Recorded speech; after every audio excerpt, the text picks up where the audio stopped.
G video கொடுக்கலையா bro? Video கொடு.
Perfect. We are already started.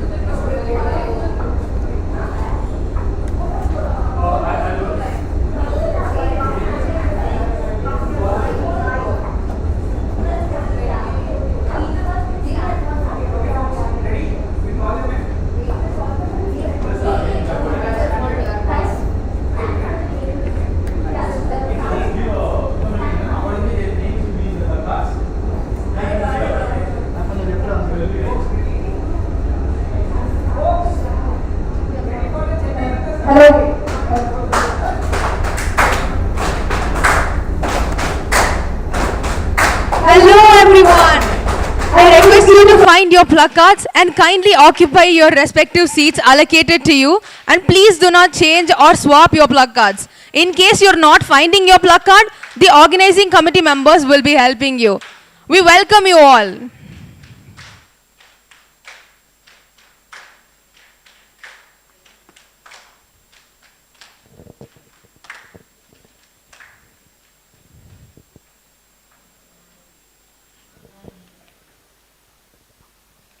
Everybody please find your placards and then please get seated.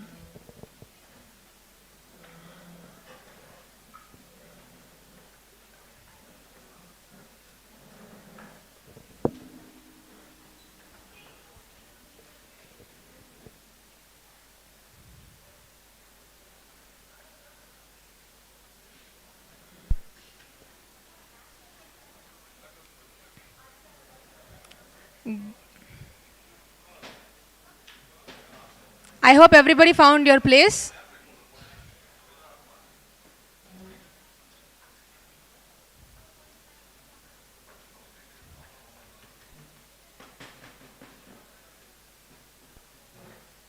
Okay, great. Now I request all of you to stand for the national anthem.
Everyone, please be seated.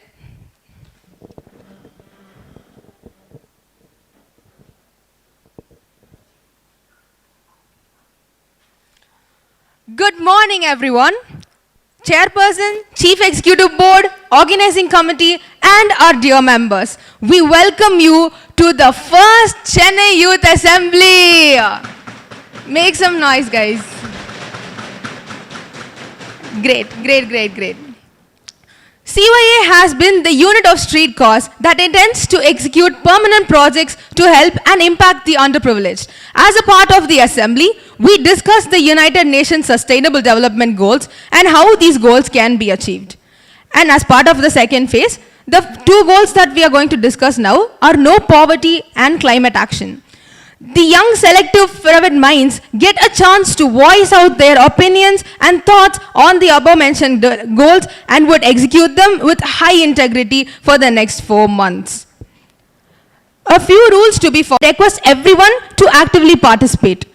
Failing to follow any of the above rules, you will be suspended from the assembly. Thank you. Now I take the privilege to invite Mahesh Puri, Chairperson of Chennai Youth Assembly Season 1 and also the President of Street Cause, to declare the House open.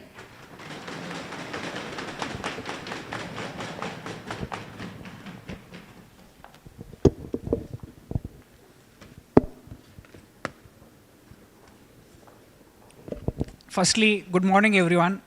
Congratulations on being selected the best youths of the city after 500 PIs, crazy amount of interviews. Congratulations to get selected. Today, we gather here as young leaders to discuss the issues that matter the most. As a chairperson of this assembly, I'm honored to be leading this historic movement in the history of street cause. And as many of you know, this is the first ever Chennai Youth Assembly after the recent expansion of street cause into 5 new cities. This expansion has brought exciting opportunities for us, okay? CY is one among them.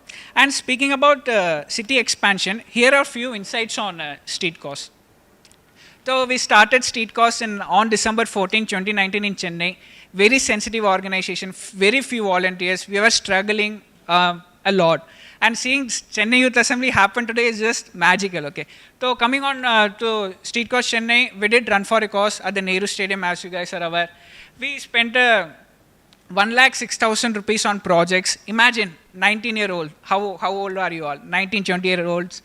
Raising 5 lakhs, spending it on project, creating impact on the society. Yeah, Street Cost Chennai did that. We spent 1.5 lakhs until now on projects. Post which CYA today, obviously. And coming on to a very special project of Street Cost. We at Street Cost donated sanitary pad vending machines. That was our first project. We did it at NIT Tirchi, and this was the first CYA project. It was launched by Andrea Jermia. And coming on to the next updates, coming on to city-wise updates, these numbers are crazy, okay. Street Cost India, in the last year, we raised 1.2 crores through RFC and other fundraisers. And one big number you have to note there is we impacted 1.7 lakh people. And this 1.2 crores is split into 6 cities, namely Chennai, Bangalore, Vizag, Kochi, Hyderabad.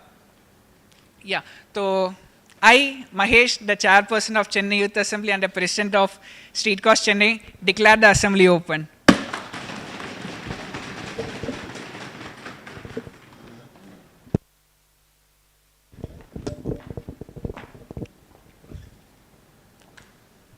Thank you, Mahesh. Now I call Pravalika, Chief Financial Officer, to come join us in the chair table.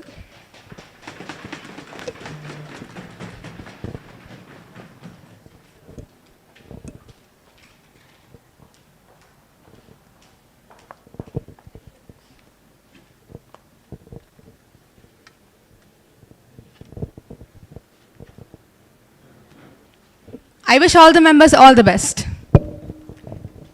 Yeah, folks, let's start the historic Chennai Youth Assembly. Coming on to few instructions you need to keep in your mind. You can speak in 3 languages, English, Tamil and Hindi. Once the goal is announced, you may speak once you are accepted by the chair table. So, yeah, once the goal is announced, you may raise your placard to let me know ki you want to speak something, and once I point out at you and or take your name, you may please get up and go forward. And the placard must be raised properly to get so that I can see your names. Coming on next thing, for any communication, please use the message sheets. Please contact the OCs. Yeah, every goal is followed by a voting process. We'll get to that. And yeah, let's start goal number 1, no poverty. Any speeches on the floor?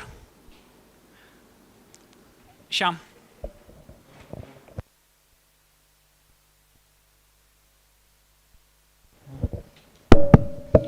A very good morning to the chairperson, the CFO, the executive board, and my dear delegates. Eradicating poverty is not a task of charity. It's an act of justice and the key to unlocking an enormous human potential. Still, nearly half of the world's population lives in poverty, and lack of food and clean water is killing thousands every single day of the year. Together, we can feed the hungry, wipe out diseases, and give everyone in the world a chance to prosper and live a productive life and rich life. With this, I officially declare the goal of no poverty open. Thank you.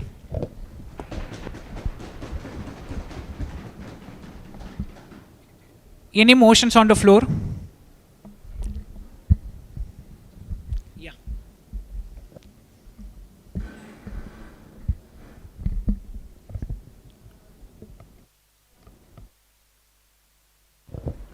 So good morning to one and all present here. I thank the chair for acknowledging me. I propose the idea of helping the fishermen community in Tamil Nadu. We know most of our country, especially India, the lower coast, is actually heavily dependent on the fishermen community. 10.7 lakh is actually the community of fishermen we have. 608 marine fishing villages in 13 coastal districts. 38,779 traditional crafts and 5,993 merchandise boats. The per capita consumption of fish in Tamil Nadu is 9.83 kgs as per 2022. So what do I propose? Betterment of the fishermen community. Why? When we take the fishermen community, for example, it's actually split into 3 different categories. One, the people on top, middle and lower. So people on top have better equipment, better fishing nets, better boats to go and fish. The people in between, it's a tackle. So it's either that day I get a good catch, that day I get a boat, that day I'm able to go, or I sit at home and worry about my next meal. The lower category of these people don't have these equipments or even opportunities to go and fish. So what do I propose? Equipment, betterment of equipment, education for the basic people. So I'm not saying let's teach them trigonometry, or I'm saying let's teach them trigonometry, why not? But basic arithmetics, basic English, basic communication skills will take them a long way. Because this is a trade after all. And a trade is all about communicating with someone else and able to propose your idea, sell your product to whoever's going to buy it. 2, skill development. Skill development such as, for the women who are at home, for the women who don't go out fishing, maybe certain skills like tailoring, or basic skills that they know and letting them improve them, maybe cooking, maybe even dancing, for example. And then lastly, ask what they want. So we are sitting here and we're saying, okay, I propose this idea, or I have this idea because I'm from a standpoint where I have certain privilege to look at you and say, okay, I think this is lacking for you. But there are also points that you have, or something that you want. So rather than just me saying, I'll make this happen, why don't we go ask them, what do you want? What is your goal? What do you want to be happen? I also say, so when I say skill development, I also say employ these people for folk art. Because to take a very personal example, I go to Madras School of Social Work, where one of our components is actually folk arts. So basically, how do we take our message to the people, to the public, to make them understand that in a language that they will understand? Because I can be standing here and shouting, education matters, but if I don't say it in a language that you're going to understand, really whatever I'm saying does not make sense. So what I noticed is, when we had a field lab session, we were taught something called Kolatam, a dance that majorly comes from the fisherman community that actually showcases how fights happen. So most of the steps were about fighting, and those steps were converted into dance later. So these are actually traditions that are kind of dying with us. We really don't know this happens. Like, I really didn't know Kolatam existed till someone came and taught it to me. So knowing this, we can actually employ these people to come and teach us this. 1, it gets them a better livelihood. 2, a trade does not die. 3, our culture does not die up. So why say this? Like, you might say, okay, the government is giving them enough money, or giving them subsidies. But do you know that now a scheme has come up that 4,500 rupees shall be given to the fishermen community in 3 equal installments during the month of when they don't go for fishing. So imagine just getting 4,500 in 3 installments for 3 months where I don't go fishing, kind of does not seem right to me. Because 4,500, 3 installments, really what can I get? Okay, say it cost me X amount for rice, X amount for electricity, and then I have to pay for equipment, taking care of my equipment, and then the roof over my head. And that somehow seems like 4,500 is not going to cut it. And also the government also now gives 1,000 rupees a month, which still does not make sense, because my electricity bill, my motor fuel, my kerosene, and my petrol is going to beat that 1,000 rupees that you're giving. So why this? Why go support the fishermen community also, when government is making good schemes? So I feel when we support the basic root problems like equipment, education and skill development, the programs or projects that the government brings will develop. Because right now, the government is giving you small scale fishery assistance. Now, okay, for small scale fishery assistance, I get it. But what if I don't want to do small scale fishery? What if I want to do something bigger? But I don't have the skill to do it better, because I can't come and talk to you. I can't communicate my idea to you.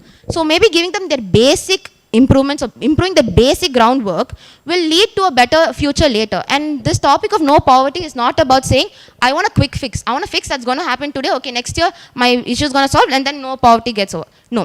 No poverty, this topic is like a long run thing. So if I start a change now or a fix now, it should have an impact even 3 years down the line or 5 years down the line. I should be able to see improvement. And by helping them in the basic values is where you're going to get your improvement from. We should also take into account, I would like to actually state little facts that a research has done, if I may. Can you keep it short? Very short, just 2 more minutes and I'll be done. So, the social economic conditions of the fishermen in Tamil Nadu in India by N. Selvaraj stated that accomplishment does not mean a lot of information of reading, writing and arithmetic. However, it means that the information of the necessity issues and solutions to the issues of the fishers. Also, arrangement ought to be created for correct selling of the fish that is bringing up ideas for transportation and development in the area of storing the goods. But I think we can also help them forward by pushing the motion a little bit more forward, because in this 2023 I think there is a huge chance of us making change. So I thank the chair. Thank you, Mr. Any points of support? Any points of contradictions? Can you please show me a plug? Yeah, Srividya. You miss it.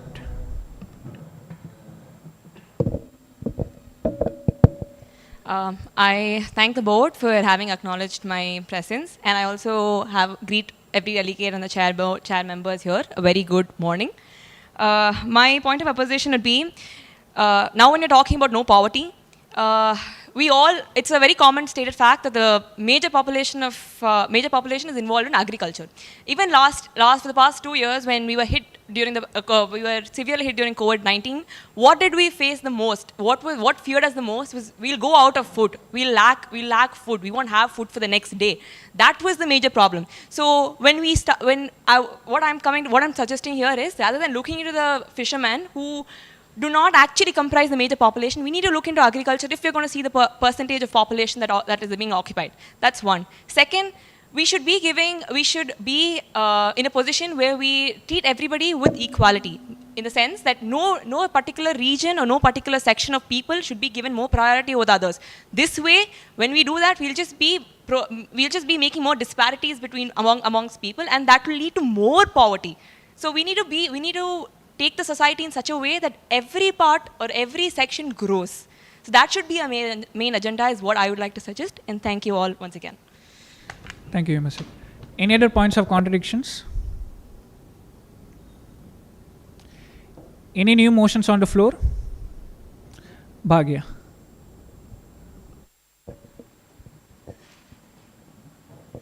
Good morning, all. I thank the chair for acknowledging me.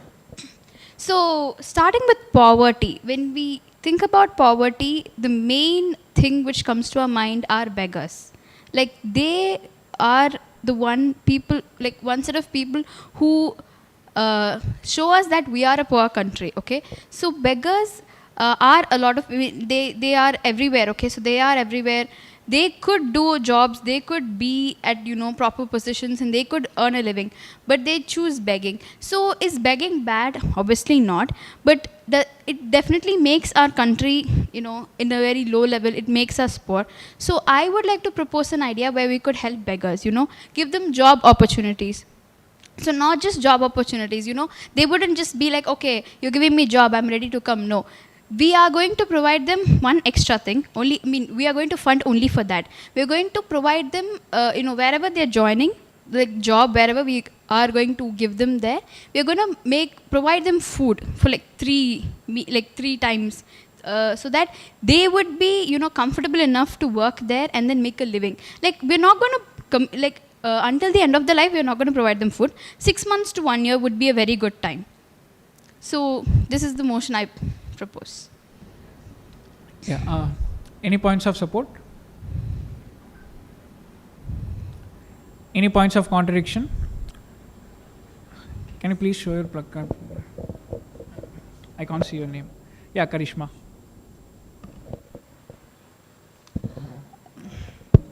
I thank the chair for acknowledging my presence. So, yeah, most of the population around the world is consisting of beggars. It's not only India, and not only all the countries are not facing the problem. It's very common in almost all the countries. What I would suggest is there are two kinds of poverty. One is relative poverty, and the other one is the poverty where there is no source of income, very base income, very basic needs are not there. But relative poverty is where you have the money to meet your basic needs, but you don't have the sufficient amount of money. So what I would propose is to focus on the latter, where the people have a certain source of income. We can help them come above the poverty line, which would not only benefit our funding process, but it would also benefit the people. So in that case, when you get a particular amount of funding and then you use it for these people, even if there is a chance of failing, there would still be a 60% chance of it being successful, and people being able to actually come out of the poverty line, which would give the encouragement for not only themselves but people around them to opt for schemes like these.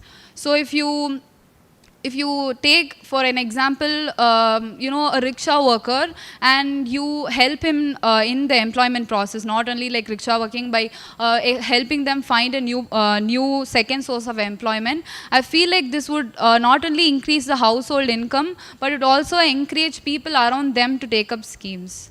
So I would propose we focus on the second part than the poverty line where there is no basic source of income. Yeah, can you summarize it in 2 lines? Focusing on the people that have basic source of income would be beneficial for the community as whole, because it would encourage them. Because going for a population where there is not even a basic source, it would be tougher for us to focus where the problem arises from. How do you think street cost is relevant? What kind of examples would you give? You've suggested an idea, right? But it has to be accurate. What do you think all of us here can actually do about it? Okay, so in case of people with basic source of income, in places like these, one job won't be beneficial to them. They're trying to make a survival out of 500 rupees, which is not at all possible. So if we, provide source of income for the female working over there, or the male working over there, a second-hand job. Like for example, morning they are working on, they're driving a rickshaw. Evening they can have a second source of income, and for female they can use tailoring classes, or they can teach basic education for children. In that way, not only the people around them will, the children around them will get educated, but female empowerment is also seen. So it's a two-stone process. So I feel like that's a better.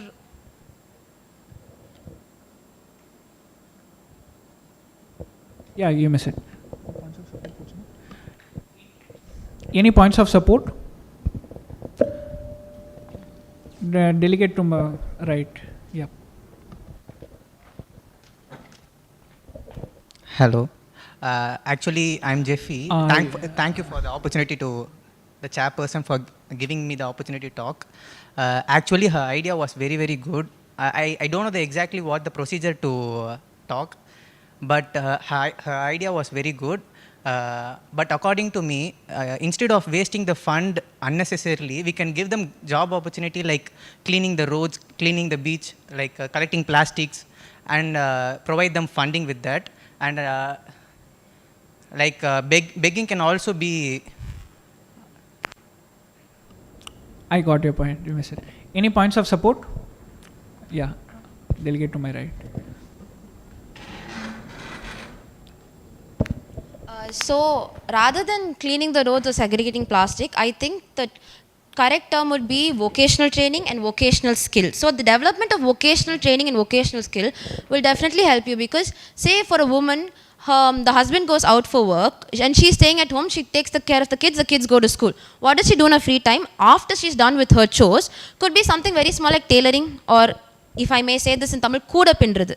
It's a very small skill, but if you take it up in like a trade fair event, that actually makes you a lot of money. And right now when the handicraft industry is booming and people are actually giving a lot of support to the handicraft industry, the small things like kuda pindrathu, or even tying up flowers or selling flowers in the evening will definitely be a bigger income rather than going and picking up plastic in the middle of the road. Because we also see that that's not like a very, why should someone else do it? Why can't we be perfect? Why can't we put our plastic in the garbage bins? Why should someone pick up after us? So why should we do that to someone? Rather than that, we can give them a work, like literally உட்காந்து பூ பின்னிட்டு you sell it in the evening, you get more money than sitting and picking up plastic in the middle of the road. I got your point. Thank you. Any other points of support? Any points of contradictions? Shri Vidya.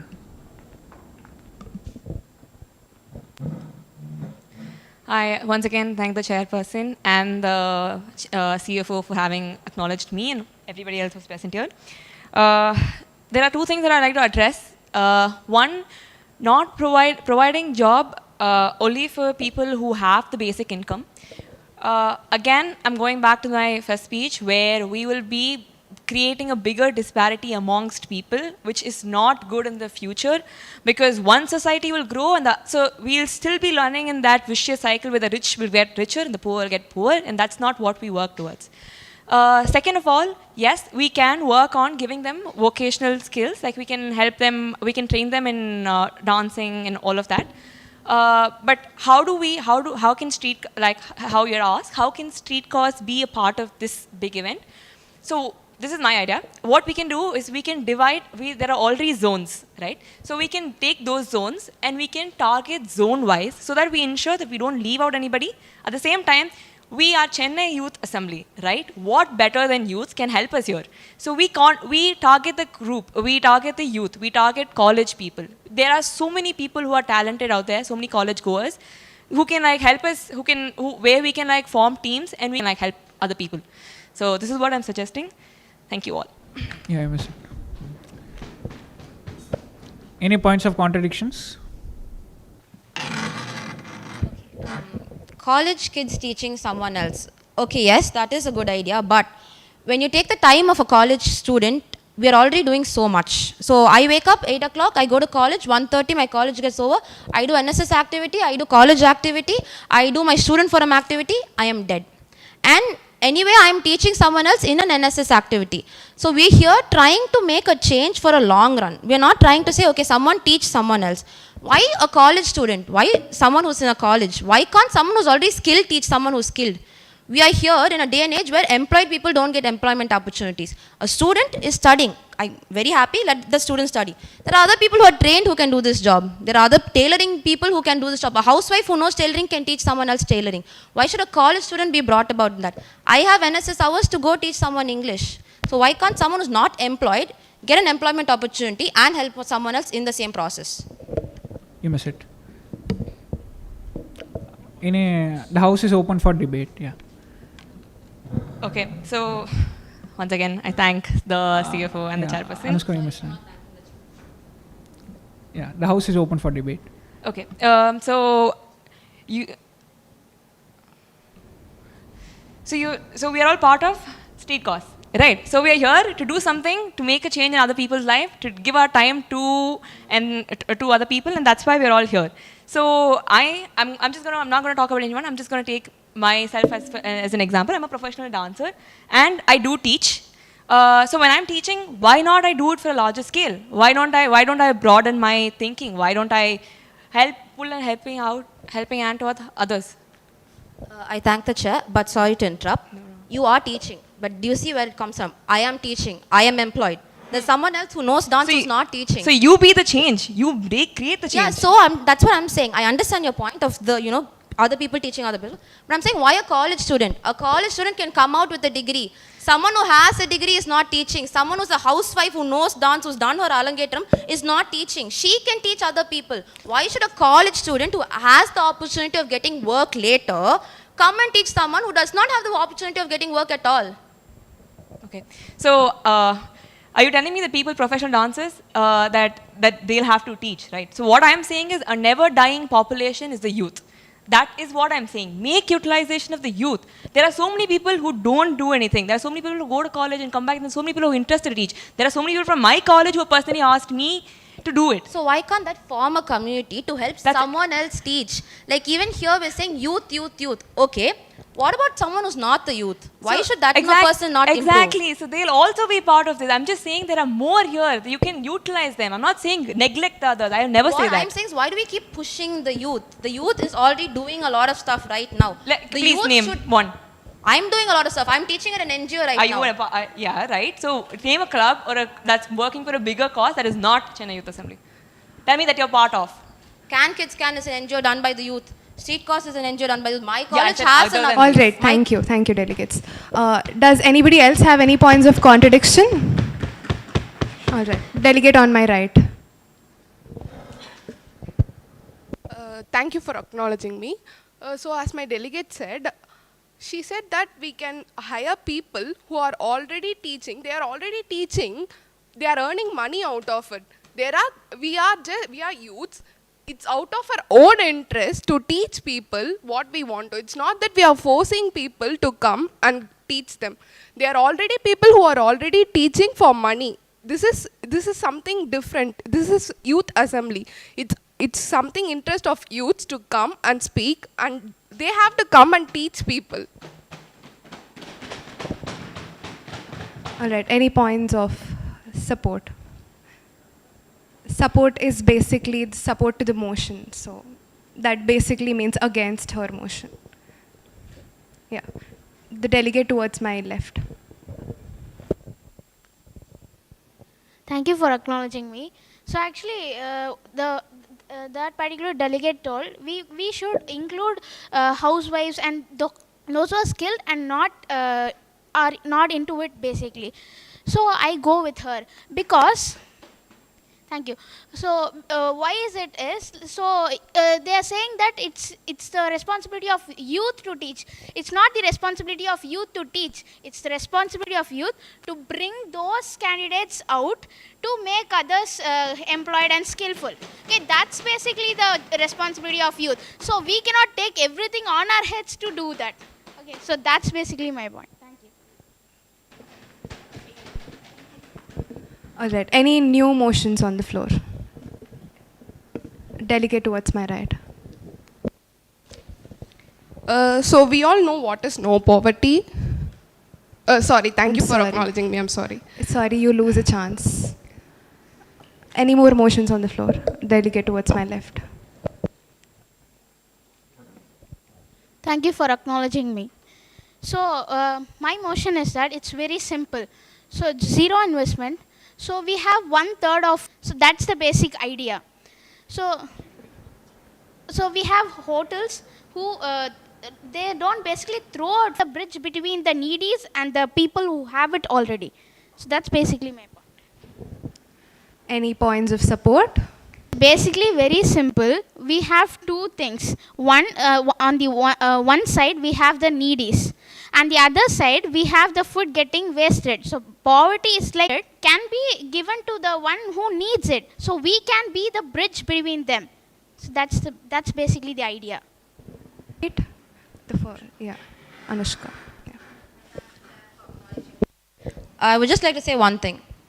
Food getting wasted. So this whole concept of food getting wasted in restaurants is not cooked, is actually cooked food that you haven't consumed because I forgot to plan properly how many people I'll get in a day.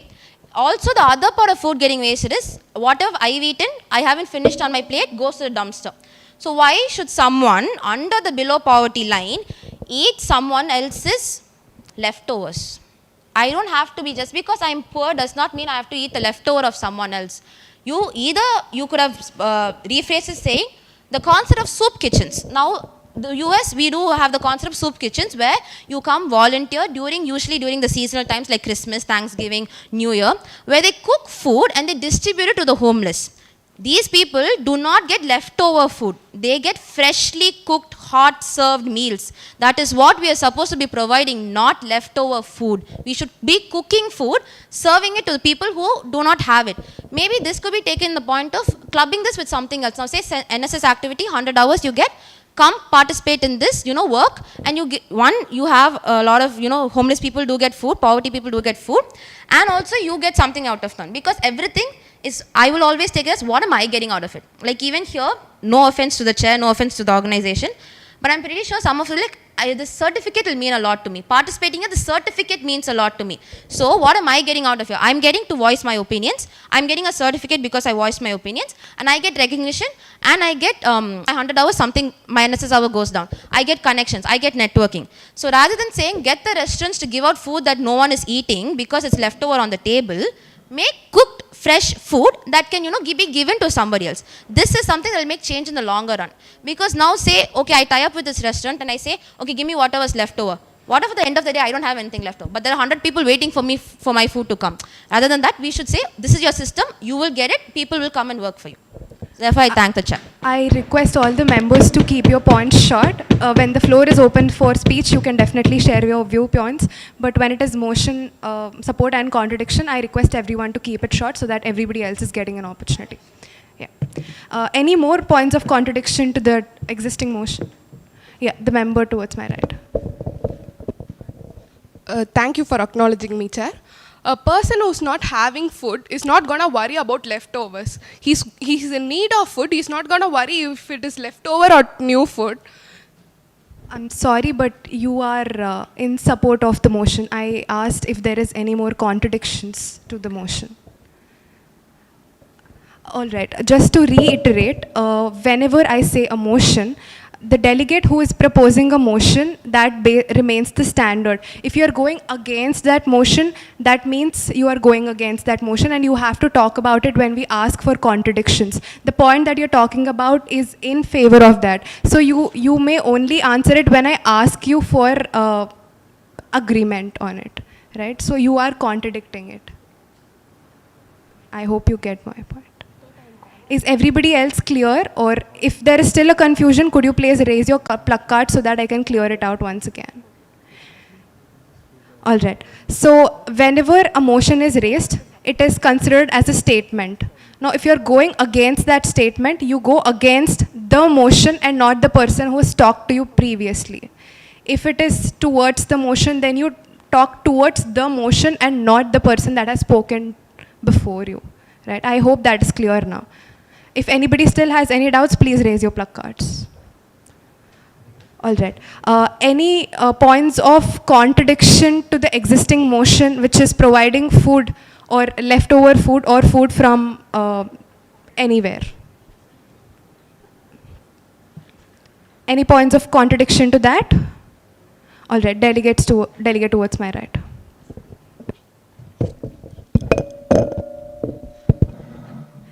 I once again take my time, and I thank the CFO and the chairperson for having acknowledged my presence. So the fact that we're going to give food to the poor is definitely a good motion, but we have narrowed it down to a place where 1/3 of the food is getting wasted, right? Okay, so I'll just quick statistics. 8.73 crore is the population right now. 1/3 of 8.73 will be 2.91 crores. What about the rest? Are we leaving the rest? Thank you.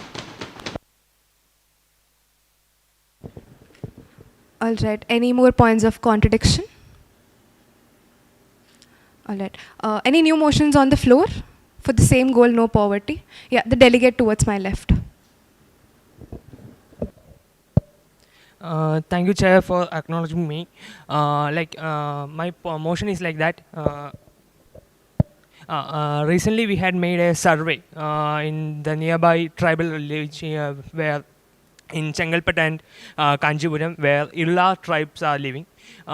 Presently, they are around 75% of the population are still living in poverty. And when we had made that survey, there was a question about that, like, do we know about the policies of the central government and the state government?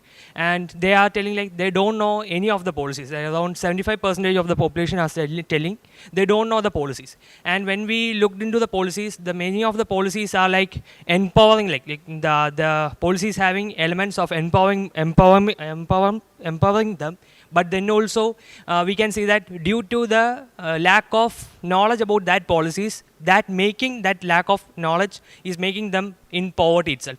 So I think we can make a motion or practicality, like we can make it go to that place and also educate them, that the village, to know about that policies and all. So we can, like, it's very near to our practically we can very easily implement this policy. Development. We can teach them what their rights are.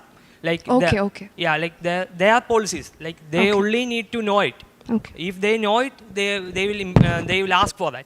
Due to their they don't know about that policy, so they are not asking for that. So if we educate them, they can ask for it directly to the government, to the state and the central government. That's my motion. All right. Any points of support? All right. The delegate towards my right. I said towards my right. Yeah. I thank the chair for acknowledging me.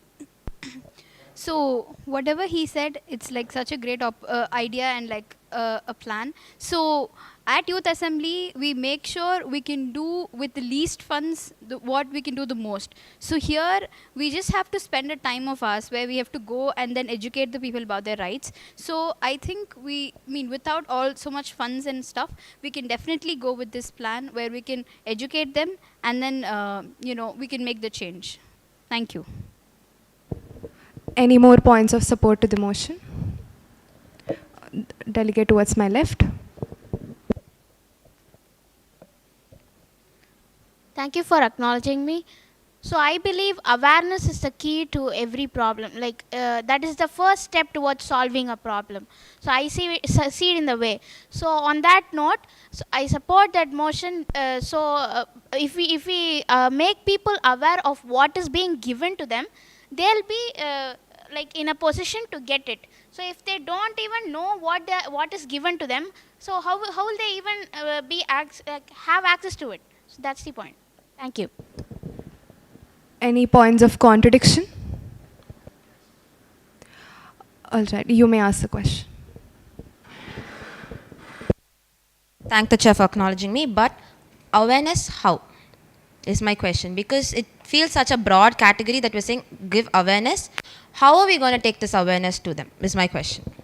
All right, the member who has just supported, if you could summarize your idea.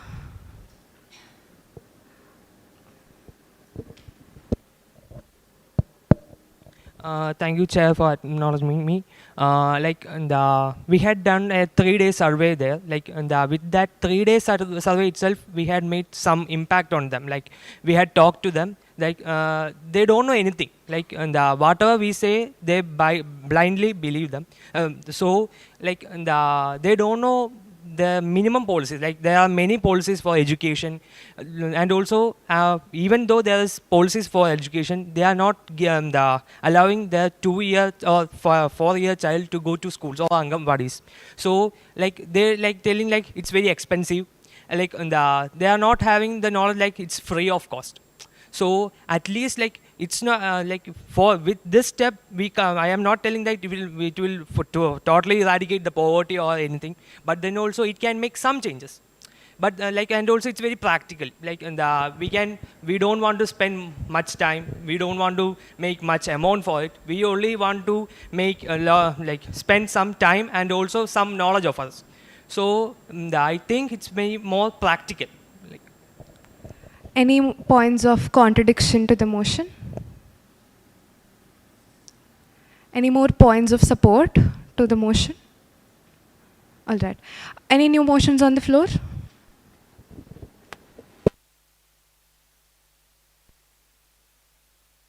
Yeah, delegate towards my right.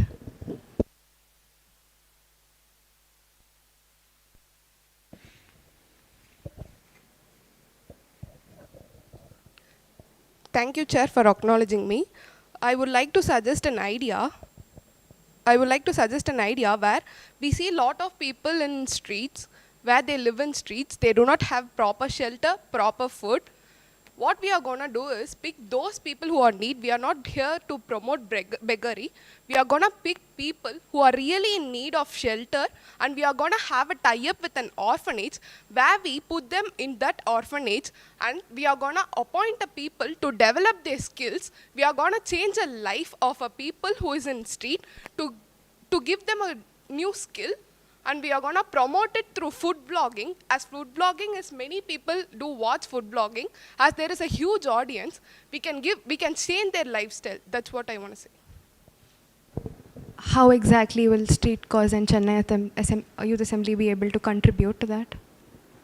Could you summarize? Yeah. So we are going to pick people in the streets and put them in orphanage. So we are going to provide them shelter, and also we are going to make a new lifestyle to them. This is going to help them, right? Okay. Any points of support to the motion?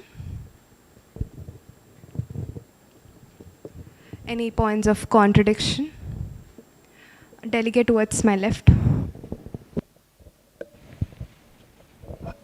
I thank the chair for acknowledging my presence. So basically there is this kind of view that everyone in the street is homeless, but then there are people who, they rent out the place that is given by the government, like the schemes provided by the government, and they don't, they use it for rent and they take the money. But rather than just focusing on the people on the streets, we can't be sure that they are actually financially not well, because just like I said, they can use it to pay rent. For rather than focusing on them, we can focus on the elderly people in that particular area who are actually not being financially well or not being capable enough to work and have a proper source of income to have their money.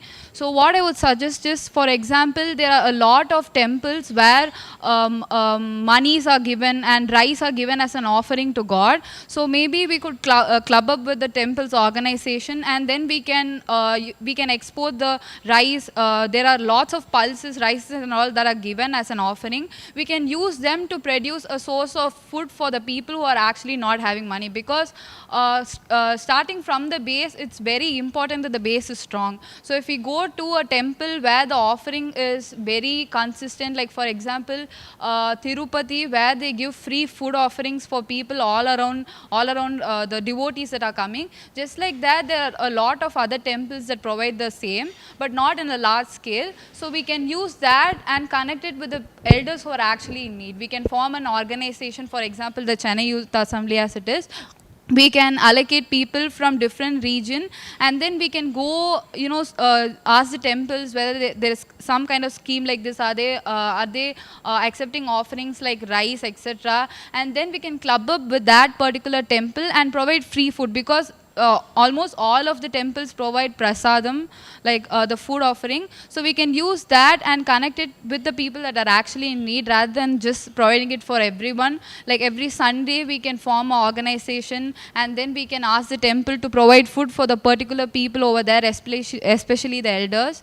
So yeah, I would like to propose the idea of actually focusing on the elderly people who are incapable, and using the temple's food resources as a way of, being able to fulfill their needs. Any more points of contradiction to the current motion, which is providing living facilities to underprivileged? Any more points of contradiction? Yeah, the delegate towards my right. I thank the chair for acknowledging my presence. So, providing shelter for the underprivileged is right. So, are they really in need of that is the question. So, I support the point where she says we have to focus on the elders rather than the normal people. So, focusing on people in general is okay, but what we really need to do as in a small scale, we can't go big. So in a small scale, we could start with elders rather than people normally on the whole, like people who can't move to different places, who are really on roads, who are with not proper clothing. So we can put them in the orphanages, connect them to the orphanages, rather than considering all the people who are they do have a proper earning, they live in the street, but still they can make a living.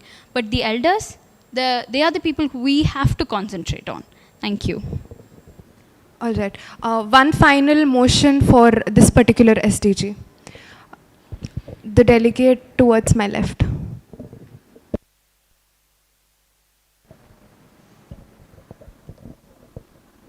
First of all, I thank the chair for acknowledging my presence. We all are much aware that India is the second populous country, and I believe that empowering the people in terms of employment doesn't mean to empower only working men, but we can empower women by helping them to setting up the self-help groups, how the India is doing the bank linkage model.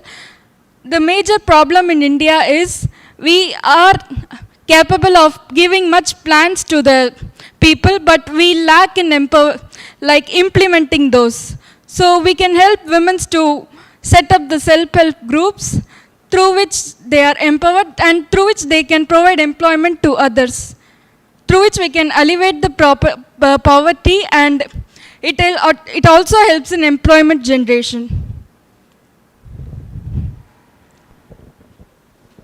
Okay, any points of support? All right, the delegate towards my left.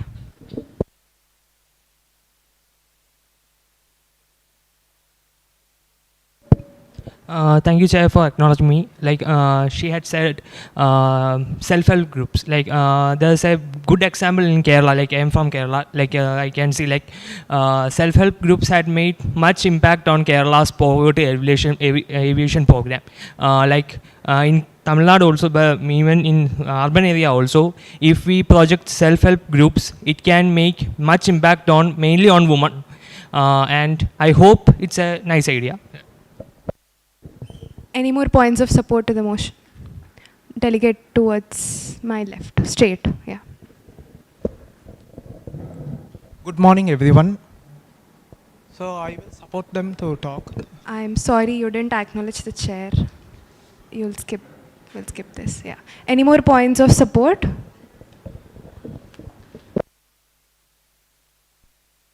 Any more points of support? Yeah, delegate towards my left. I thank the chair for acknowledging my presence. So, like as mentioned just previously, actually helping women form small-scale industries would help them provide financial stability towards their community as well as their household.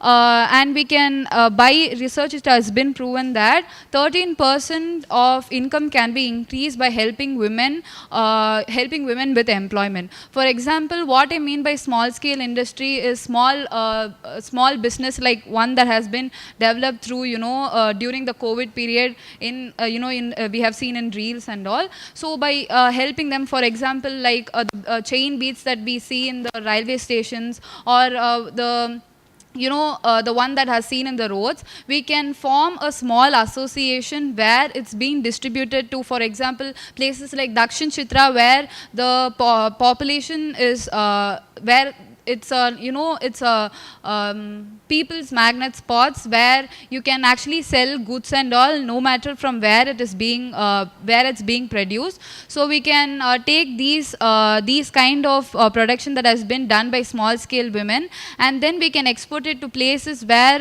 there are a lot of people, and then we can use it for selling these. So in that way we can actually help women in employment as well as increasing the income. All right. Any more points of support? Delegate towards my right. It's a wonderful idea, but we all know that self-help groups, they are mostly formed in the rural areas, and they comprise of 5 to 20. So what I'm saying, what street cause can do, we can increase the number. So if you see in rural areas, a self-help group is basically everybody in that group, they contribute some amount of fund, and then when they need it, they take it from that fund reserve. So what we can do is, we can increase the number of people who are working in a self-help group, and we can increase the number of people meaning we can increase the number of self-help groups as such. Also, we can bring self-help groups to the urban population. This does not exist. Self-help groups have been made only for the rural poor, and it exists and it's very prevalent only there. But again, in urban areas as well, self-help groups are required. So that's what I'm suggesting. I think increasing self-help groups here in Chennai or anywhere in Tamil Nadu, it's going to be a great help for everybody. Thank you. Any more points of support? Points of contradiction to the motion? Okay, all right. So we'll be ending this session with a voting process. So I will read out the motions that are proposed by the members, and if you vote in favor, then you would raise your pluck card and show it high. If you are not okay with the motion, you will not raise your pluck card. The maximum number of votes will be considered for the motion to pass. And once the motion is passed, it means that we are considering the project, right? If everybody understood the process, or if someone did not understand, could you please raise your pluck card so that I can explain again? So we'll go with the voting process. If you're okay with the motion, you will raise your pluck card. If you're against the motion, you will not raise your pluck card, right? First one is providing equipment or skill development courses or activities or sessions to the underprivileged. For the motion. Against the motion?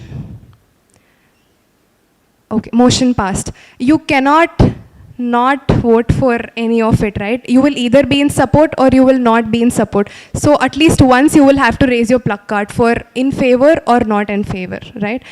Okay, I'll ask it for one last time for the same motion. Equipment and skill development sessions for the underprivileged. Members for the motion? Members against the motion? Motion passed.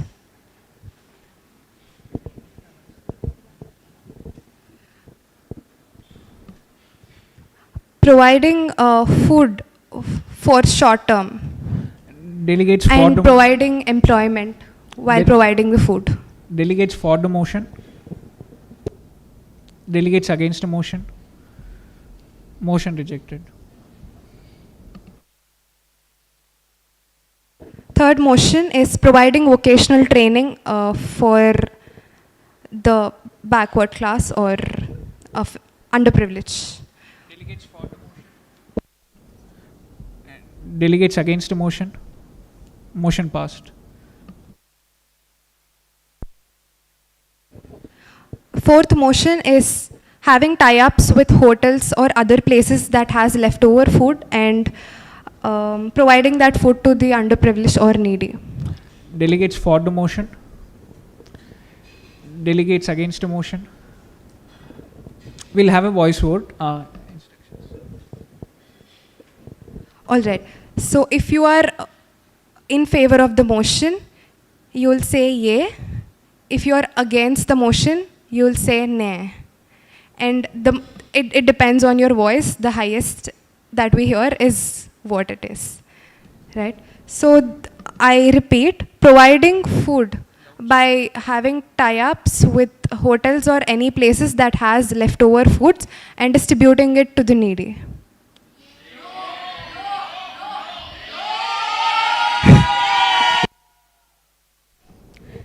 We'll raise the pluck card again. This is not how it has to be. All right, members for the motion? Oh, this is a 50-50. Interesting. Members against the motion? Oh, did someone raise it twice? Members for the motion? Members against the motion? Okay, motion not passed. Sixth motion is providing living facilities to the underprivileged or having tie-ups with the orphanages and providing them living facilities. Delegates for the motion. Delegates against the motion. Motion not passed. Motion 7 is creating self-help groups for women and providing employment opportunities to eradicate poverty. Members for the motion? Members against the motion? Motion passed.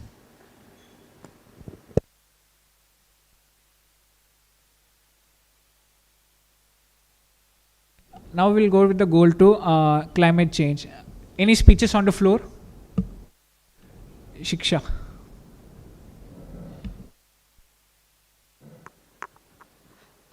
I thank the chair for acknowledging my presence. Climate change is a global problem today. The continuing change in the climate across the world is posing threat to our environment and society as a whole with no clear remedy. Various health issues are observed in people such as asthma, health problems, cancer, etc., which are clearly due to climate change, especially for children, women, and old age, who are more vulnerable to these issues. Among various other reasons, releasing pollutant substance and waste products are the major contributory to this destruction. Change in climate has various and most dreadful threats to the society. One of which is pollution in air, water, and soil, and essential requirements of life. Thank you. All right. Any more speeches on the floor for climate change? Delegate towards my right. Thank you, Chair, for acknowledging me. So, climate change is one of the biggest threats that we in this day and time face. It has repercussions that are so dreadful, not only for human beings, but for every living organism in the world. With the increasing population, the emphasis that the pressure on pressure that the earth undergoes is a very serious problem that we as a community need to be aware of and we need to address. With this, I officially declare the goal of climate change open. Any more speeches on the floor? Any motions on the floor? Anushka. So we all know there are certain self-help groups, certain NGOs, certain organizations that use reuse stuff. So basically, say plastic, they make things out of better plastic. As in, sorry, not better plastic, things that can be made of plastic. Paper, recycling paper, and even metals, recycling metals. So I propose the idea of tying up with these self-help groups or starting another run that helps people reuse, recycle, reduce, because we've seen that's one of the ways that we can fight climatic change: reuse, reduce, recycle. And what can we do is we can also incorporate a lot of other topics, such as poverty can also be taken into account, where women can also be given the chance. Because I know there is an NGO or there is an organization where trans women actually make notebooks, so where that actually gives them another employment and gives them money. So reuse, reduce, recycle, tying up with these NGOs or tying up or starting an initiative where we recycle stuff that's already been used. There's also another thing where when we put our existing newspapers to the Kailan Kara, someone gets paid for it. So maybe even doing that, like supporting them by saying, okay, we will collect this much, we will sell it, and this profit will go to somebody else who needs it.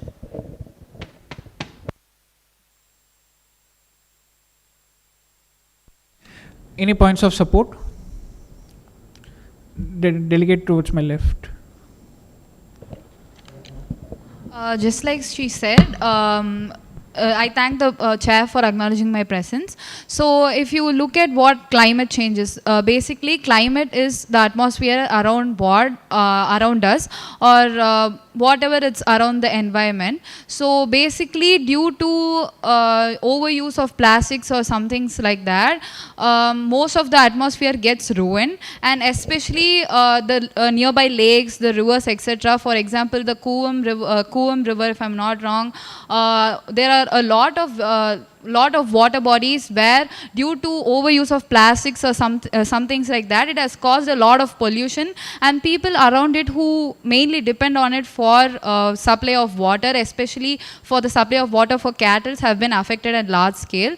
So we can organize a small team every 3 months or so, or every 4 months or so, like 6 zones can the children, women as well as people our age, 20 to 30s, or some elderly people if they are willing to, and we can actually clean the water bodies which are near us, not the ones that are inside the scales of an big NGO or under the government, but things where, for example, the lakes near us, etc. And then the money that we get from collecting the plastics and giving it to Kailangara, we can give it and divide it to people who are working under them, not for the youth that is working, but the people around it, people who are working for it in basis of money, and that can be a source of providing money as well as employment. And yeah, I support the notion like reduce, reuse, recycle. Any other points of support? Any points of contradictions? Any new motions on the floor?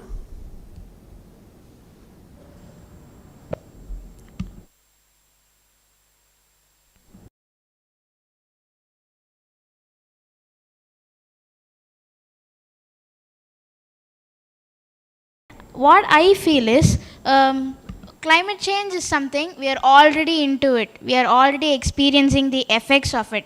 So I would like to focus on the next generation that is coming up. We will be responsible for making a better world for the next generation. So this is a long run. So what I would suggest is we can involve kids, that is school children, into this climate change action.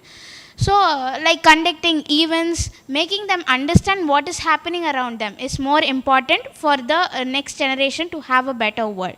So, how exactly it would go is, so we can conduct events, like it's basically the kind of awareness that we spread, but we have we have already Swachh Bharat that was so popular and everyone knows about it. At least single act would have been done by everyone, so including the children, elder people, everyone. So in the same way, we can get the problem towards the people who are going to lead the world in the upcoming days. So that will be a better idea for climate change. So we cannot stop it as such now. Thank you. Any points of support? Any points of contradictions? Anushka. I thank the chair for acknowledging me. Awareness is given. In this day and age, all of us know. Segregate your plastic, segregate your waste, segregate dry, segregate wet. But awareness is not the only key, because awareness is not going to solve anything. I know I'm supposed to do it, but there's also some of us who know and don't do it. We put wet together, dry together, which is not right. So technically, as a youth assembly, we are not. I feel it will be better than rather than just spreading awareness. Awareness can be done by anyone. We have to spread a motion that's going to have a long-term impact, not something that, okay, don't do it, that's all I have to say. We have to do something like, we know you're not supposed to do it, but there is also something better that can be done, which, you push it forward to a place where existing garbage can be segregated and recycled for a better world for our next generation.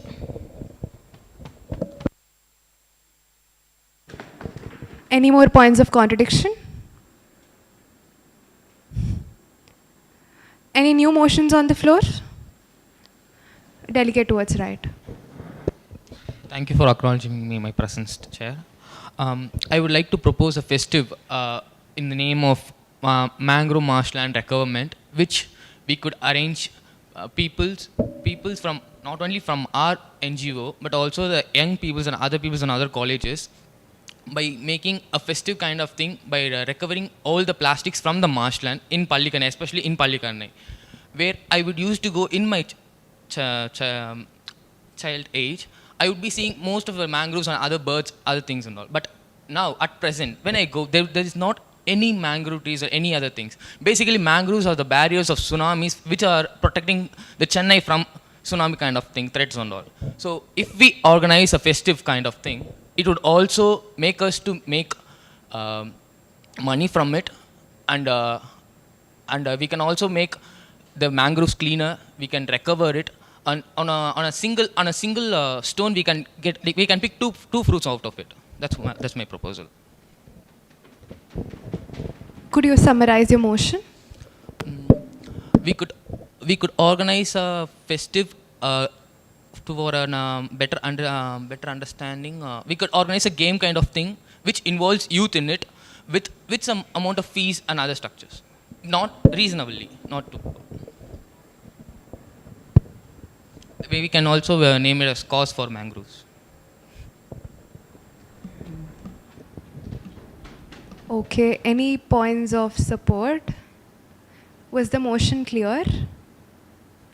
Okay, if the motion is not clear, please raise your plug card so that the delegate can explain again.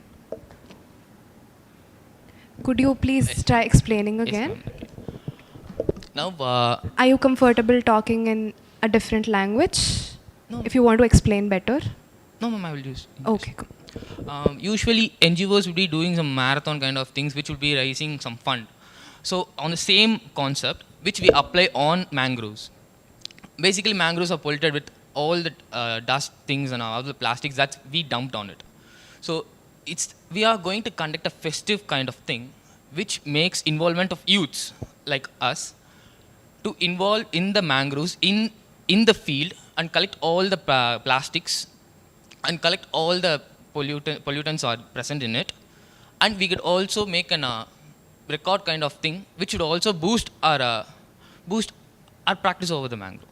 That's what. We can also raise funds over it. We can also raise funds over it, and we can also depollute the mangroves, and we can also recover it. That's what I'm going to say. All right. Can I put it as cleaning polluted areas, especially mangroves, because you have mentioned that. Delegate towards my left. Sorry. I thank the chair for acknowledging my presence. So yeah, we can actually organize a day, a particular day in almost all the colleges. We can get in connection with colleges, especially in Chennai, and we can organize a particular day where events relating to environment protection, environment friendly activities can be done, where the entrance fee is being collected upon in order to clean the environment around, like the rivers, etc., to plant trees, maybe even if we have enough money, or also including that we can also encourage the youth by forming like small communities, and we can give a competition. For example, a competition where the group that collects the most amount of plastics or waste will get rewarded in the one way or another. I don't know what kind of reward would be suitable, but doing like that would not only encourage the youths to participate in it, but it would also actually help clean the environment better.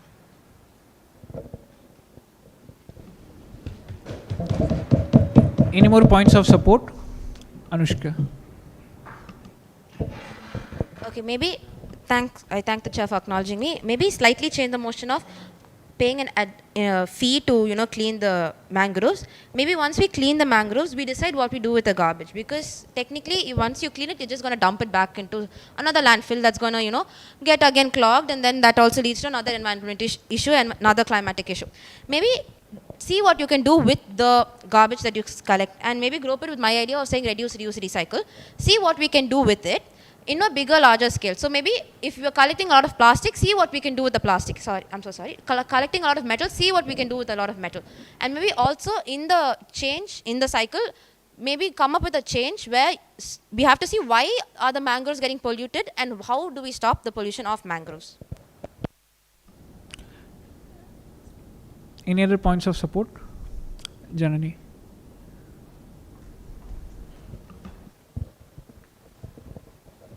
Okay, so cleaning up and recycling, reusing. Sorry, you have not acknowledged the chair. You lose a sorry, chance. yes. Yeah.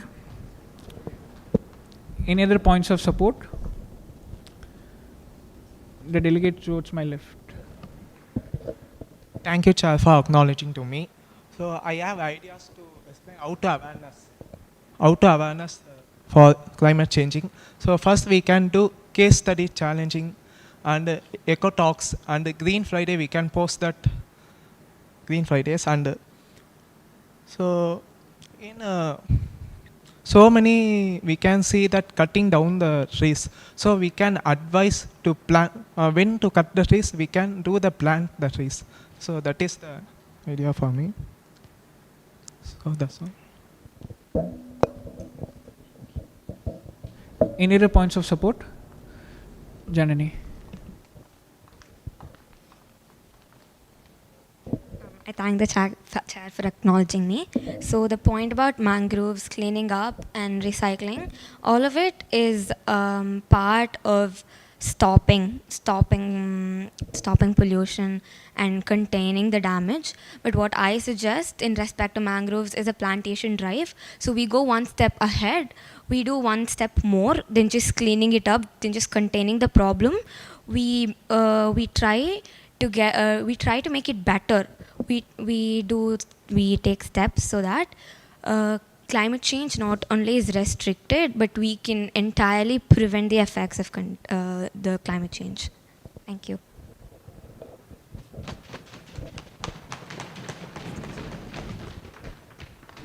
Any other points of support?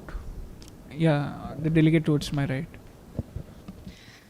Before this, I request all of you to stick to the motion and not raise new motions while you are contradicting or supporting the point, because it is just giving rise to new motions. So yeah, thank you. And no crosstalks, please. I thank the chair for having addressed my presence. I would definitely like to support the motion. Um, uh, Everyone's spoken about how much of plastics and how much of waste there is to be collected and how much we can do with it. I'm just here to tweak it a little bit and say what we can actually do with all the waste and how street cars can help. Again, I'm coming back to my basics.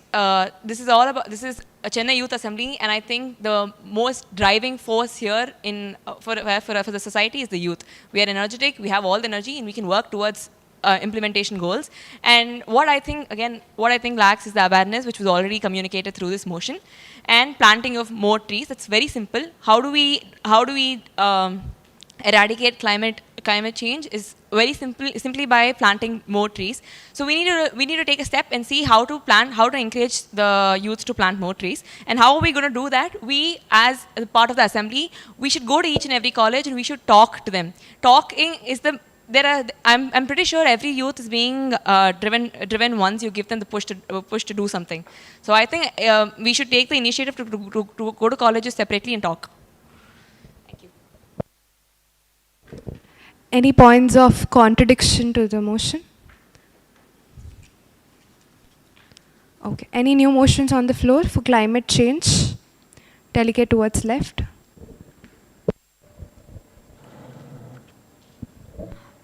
I thank the chair for acknowledging me. So climate change is something that is global rather than local. So speaking on the localized objectives, I propose the idea of community gardens.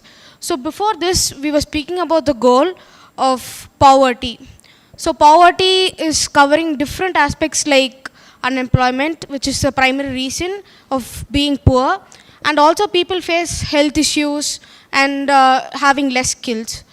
So to cover this, we can provide employment and also develop our climatic conditions and the environment that we live in. So through this community gardens, what I propose is that we'll be having equal opportunities for all the classes throughout Chennai. So if there is a community, for example, a very posh area in Chennai, and you implement a community garden there, people in the community can work even rather for free, because they can produce for their community and they're not import so much of vegetables and fruits, which is going to take lots of cost. And also, if you are having a community garden in a less privileged sections of the society, what we can do is provide food for those who are not having food. Same like community gardens, we can have community kitchens, which provides employment as well as reduces the problems of poverty as well as hunger. Thank you. Any points of support? The delegates towards my left. Thank you for acknowledging me. So I go for the motion because it not only stands with the climate change, it also goes beyond that and covers 2-3 goals together. So implementing one project and succeeding in many goals together is obviously going to be a profitable one to organization like us. So I go for the motion. Thank you.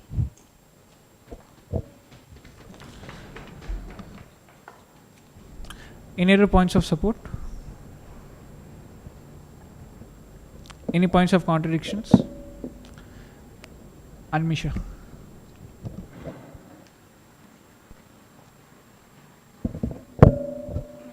Yeah, so it sounds easy to say, okay, community garden. It's a good idea, Anmisha, actually. you missed it. You didn't acknowledge Oh, the chair. I'm so sorry. You missed it. Any points of contradiction? Trisha. Thank you for acknowledging me, Chair. Community garden we can say easily, but it's really a big deal. If we think it's not gonna bring a big change, what change are we gonna bring through this? This notion is about climate change. She's talking more about poverty, hunger. It's focusing more on poverty and hunger, not on climate change. Thank you. Any points of contradictions? Anmisha.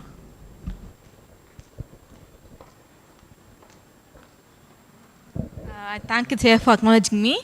Yeah, so it's actually a good idea. You know, climate would be affected by this. Yeah, but then if you think about the cost of land in Chennai, suppose you're setting up a garden in different societies. If it's a poor society, think about the cost of land you're going to buy, and then if you're employing them, you need to pay them. Also, this is a very small NGO. It's not like it's easy to buy land and then employ people. So it's better to say that you encourage people to grow plants rather than saying you're going to build a garden. That's my point. Any other points of contradictions? The delegate towards my right. I thank the chair for having acknowledged my presence. Last September, Tamil Nadu introduced the mission of Green Tamil Nadu. So what did they do there? They said it was the same idea where they did not want to use lands, and they started growing crops on the walls where they thought it would be more effective. But we all know that all the plants, at least as far as I've seen, all the plants, they have not grown. All that has happened is like they've become dry. So growing of plants should also be done in a more constructive way. Just because of not using land and growing them on the walls is not going to help. So we need to think of an idea where we pull in everybody and use some amount of land which is required to do the plantation so that it leads to something effective and successful. Thank you.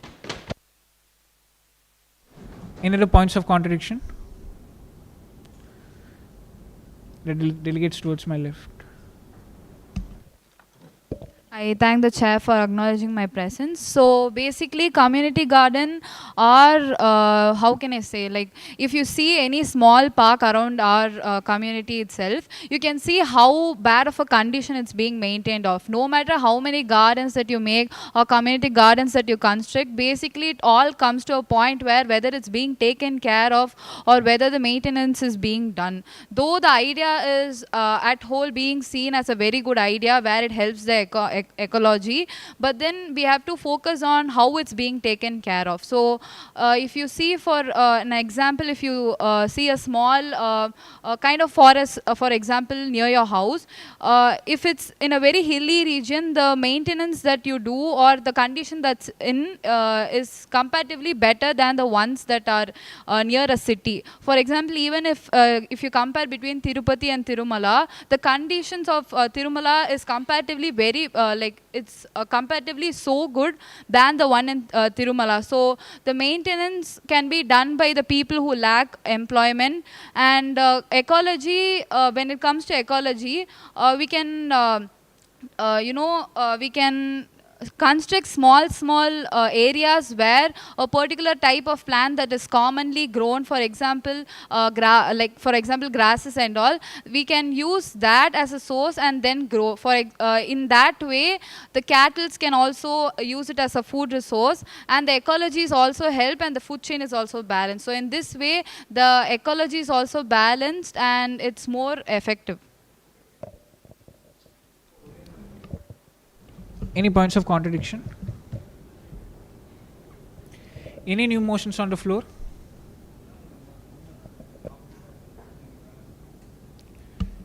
Any new motions on the floor? Bhagya.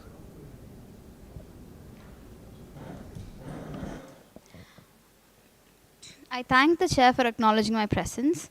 So we start with climate action where a lot of pollution has occurred, and this pollution directly leads to climate change. So we pollute a lot. Obviously, we use and we pollute a lot. We throw waste everywhere. So I propose an idea where we provide separate dustbins.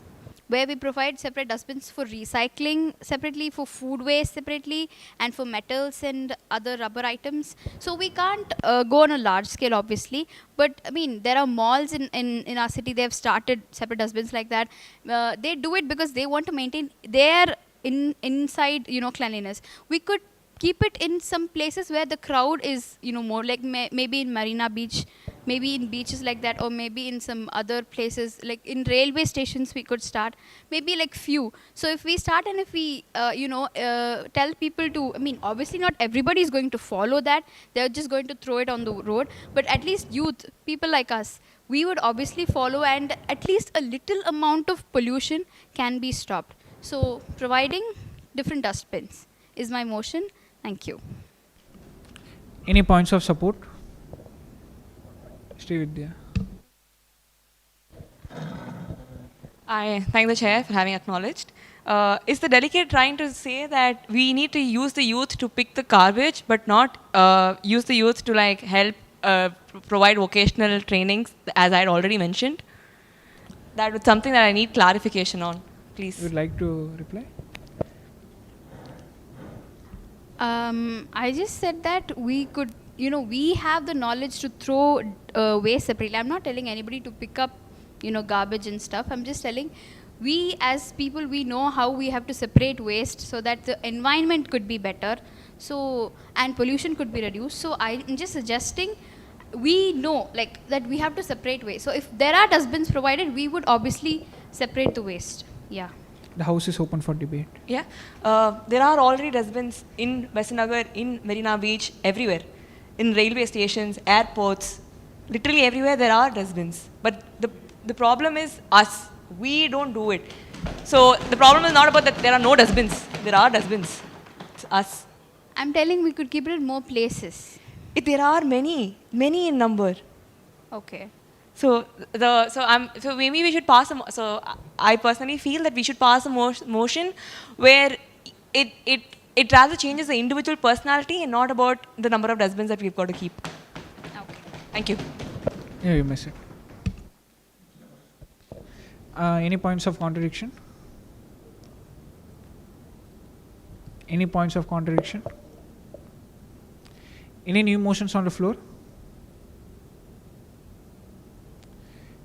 Any new motions on the floor? Anmisha.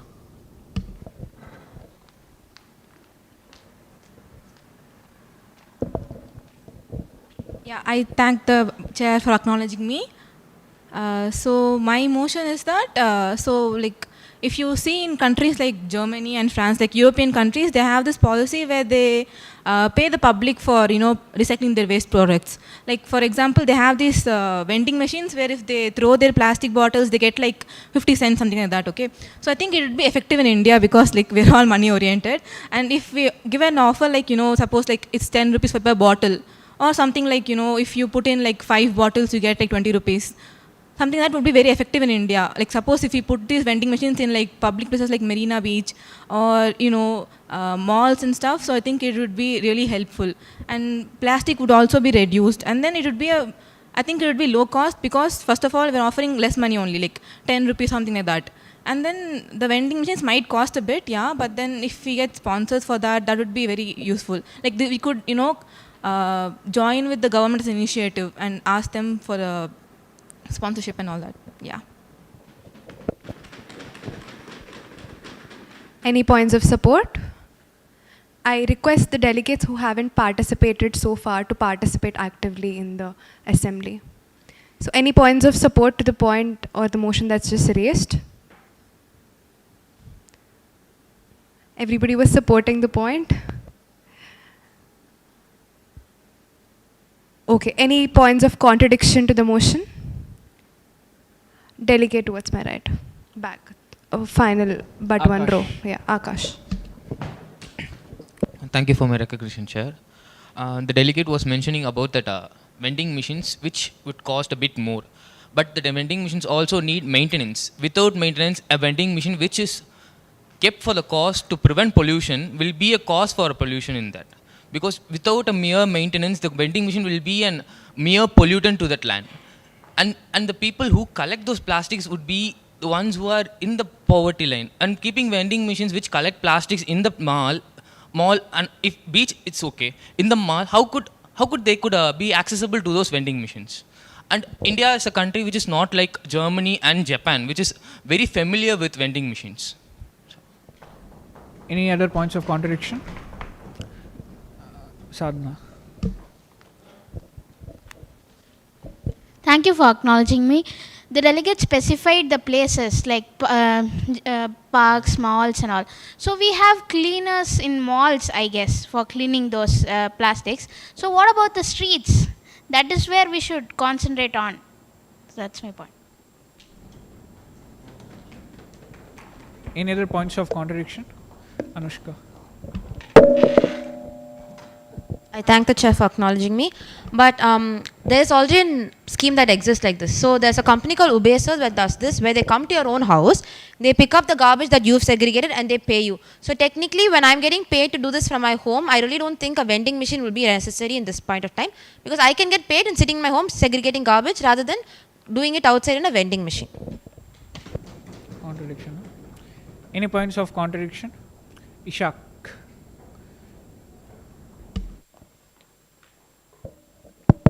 Thank you for acknowledging me. I think like the Ishak, your mic is off. Thank you for acknowledging me. Like the delegate said about the vending machines in the Marina Beach and the malls and all. How much crowd will be formed for vending? As we are all money-minded, like she said. For accessing that vending machine, how much crowd will be formed? Instead of just going and putting the waste and getting the money back, everyone would have possibly think to just throw it away and just go away, right? That's what my point is. Instead of keeping a vending machine like one or two, there must be many vending machines, and so the cost will be high. Putting many vending machines in Marina beaches or any other beaches or in malls, the vending machine cost will be high. And once everyone must stand in a queue, in a large queue, because we know everybody is using the waste, and everyone is, I don't know why everyone is just putting the waste all around the places. There will be huge queues, and maximum people who are busy in their work won't follow this idea. That's my point. Thank you. Any points of contradiction? Akash. Thank you, Chair, for your recognition. And the most of the people who collect those plastics which are lying in the streets would be illiterates. For sure, in practical, they are illiterates. And they don't know to access how the vending machine works. They didn't know how the vending machines work. So we can't educate them how the vending machines also work. It will be taking a steadiest time. We can't educate them, I accept that. But it will take a more prolonged time. We have waste marts. Then why could we going to implement another vending machines then? It's easier for the illiterates to go and put the plastic which they collected to a waste paper mart and collect money, and rather than being so sophisticatedly suffering from putting values and other things in a vending machine and collecting another monies and all. Thank you. Any points of contradiction? Perfect. We'll close the goal now. We'll go to the voting section.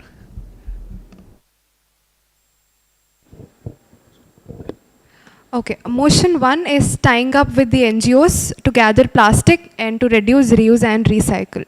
Delegates for the motion. Delegates against the motion. Motion passed. Conducting awareness activities or campaigns in schools about climate change. Delegates for the motion. Delegates against the motion. Motion passed. Motion 3 is cleaning polluted areas, particularly in mangrove areas, and also conducting case studies, challenges, cleanup Fridays, along with plantation drives. Delegates for the motion. Delegates against the motion. Motion passed. Implementing community gardens. Delegates for the motion.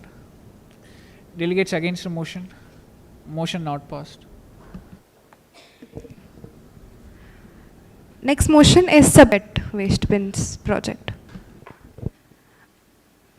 Next motion is having vending machines in place for plastic collection and reusing it. Delegates for the motion. Delegates against the motion. Motion not passed.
Hello. Wow, it is such an honor for us to have you here with us, Padma Priya ma'am. She is one of the youngest politicians in Tamil Nadu. She's an environmentalist, activist, teacher, biologist, and moreover, the state deputy secretary of Dravida Munnetra Karagam IT wing. Ma'am, we are so lucky to have you here, ma'am. Give her a bigger applause, bigger, bigger. We need more energy.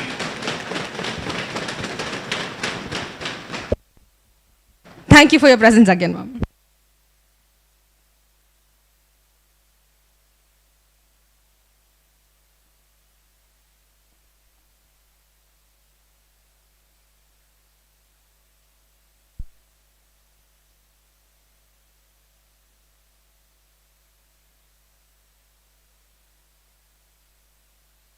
Welcome, ma'am.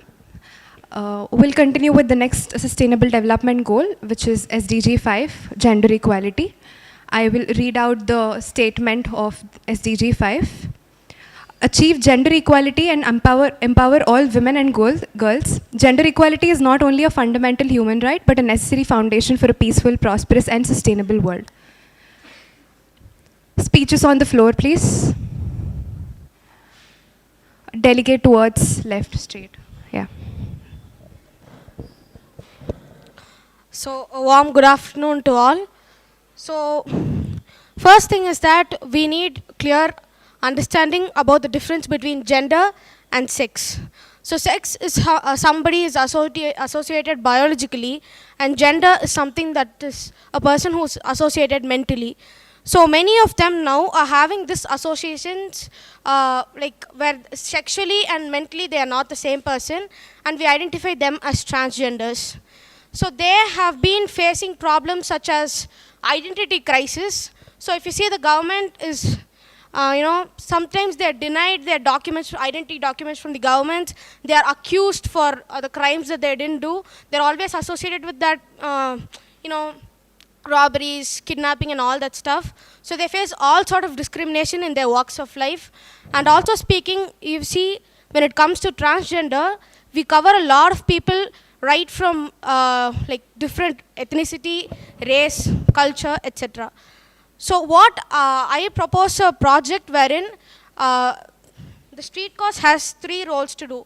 That is, street cause, the NGO that we are working for, can hire candidates and hire workers who are transgenders. I'm sorry to interrupt, but it was a speech on the floor, not a motion. Okay. Could you please repeat the point when I ask for a motion? Yeah, I'm sorry. Yeah, sure. Thank you so much. Any more speeches on the floor? Yeah, delegate towards left.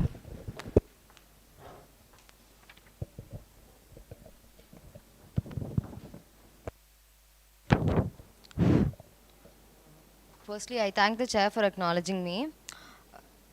Gender equality is a fundamental human right that is essential for creating a fair and just society.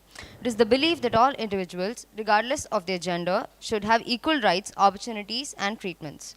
This means equal access to education, healthcare, employment, and political representation, as well as equal pay for equal work. Unfortunately, despite progress in recent years, gender inequality remains a pervasive issue globally. Women and girls continue to face widespread discrimination and inequality in many aspects of their lives, from the workplace for women and girls. This requires domination and violence. Additionally, achieving gender equality also requires addressing the intersectional challenges faced by the marginalized living in poverty. In conclusion, gender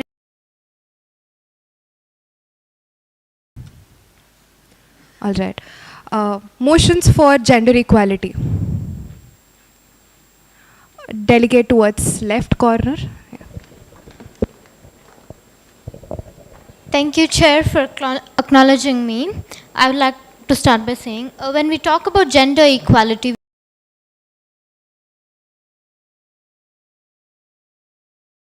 I'm going to talk about today is that when they oppress themselves, especially women, we go to men oppressing women, but what about when women oppress other women?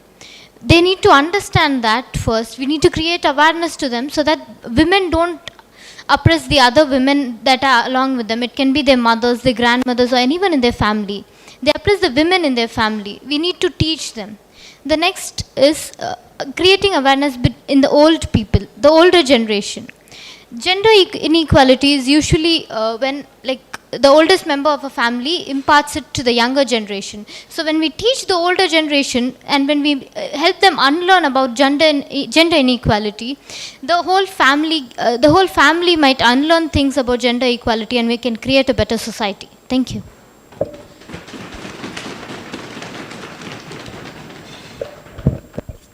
Any points of support? Any points of support? All right. The delegate towards the end. Yeah. Thank you, Chair, for acknowledging me. I support this motion like the things should be changed from the past itself. Like when we see like the gender equality should be starting, the awareness should be having a major part of that, and also we should start from the old age or the last generation itself. Then only we can change our parent generation, and only it can change the next generations.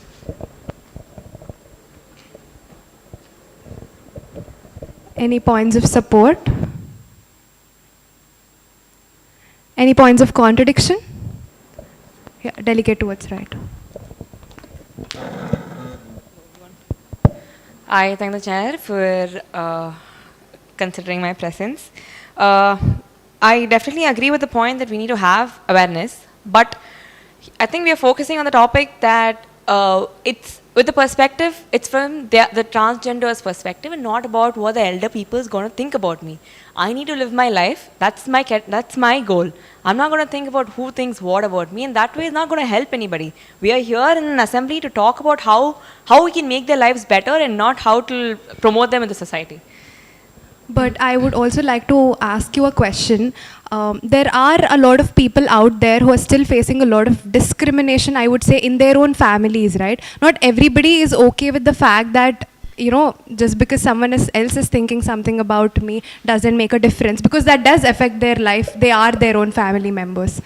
So what do you have to say about that? Okay, I'm going to go back on my basic point, and I'm going to be very firm and set a firm foot. So if I have the power, I have the authority, I know where I'm going to stand, then why does it matter on who's going to talk about me? I'll be in a position where I can help 10,000 others. When I'm in that position, I don't think anybody will get up and question my gender or anything for that matter. That's what I think. Thank you. Any more points of opposition? Does anybody else want to oppose? Yeah, Shrutika.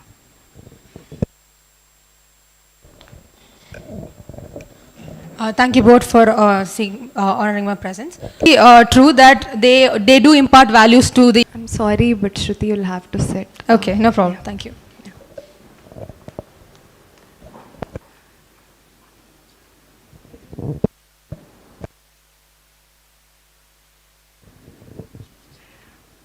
Any new motions on the floor? Delegate in the third row, second column. Yeah.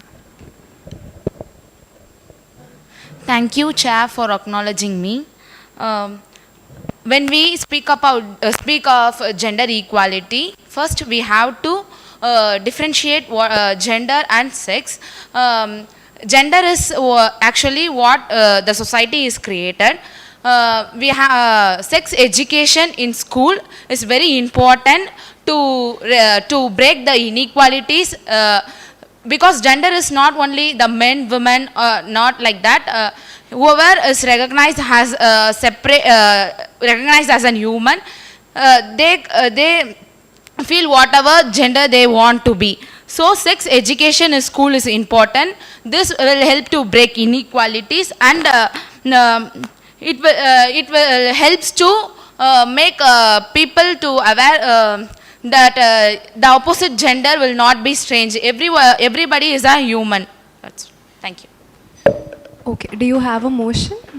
Do you have a project idea that you would suggest? Yeah, sex education in school level itself. Sex education in school level. I hope the motion is clear. Any points of support?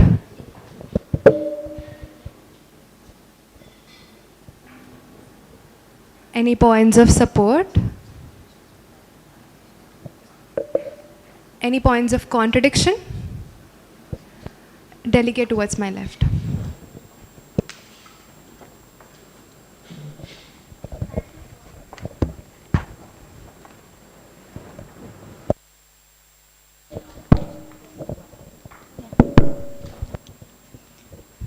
Thank you, Chair, for recognizing me. And my point against it is, like the delegate mentioned, sex education in schools. So what if people don't come to school? And that is also a problem. If they don't come to school, how will they know that there is a part called sex education? How will they be educated? Thank you. Of opposition or contradiction? Yeah, delegate towards my left. The delegate mentioned people are hesitant to talk about sex. Especially in biology, even when we had the reproduction chapter, we are not talking about it openly. The teacher usually skips it or takes it in a way that we don't use those words. So first we have to make sure that people are comfortable talking about sex in their families, be it their mothers or their parents. They have to talk about sexual abuse or what sex is. They have to be comfortable using the word sex. When they are comfortable using the word sex, sex education will be a lot more easier. Any more points of contradiction? New motions on the floor, please. Yeah. Delegate towards my right. Yeah. I thank the chair for acknowledging me.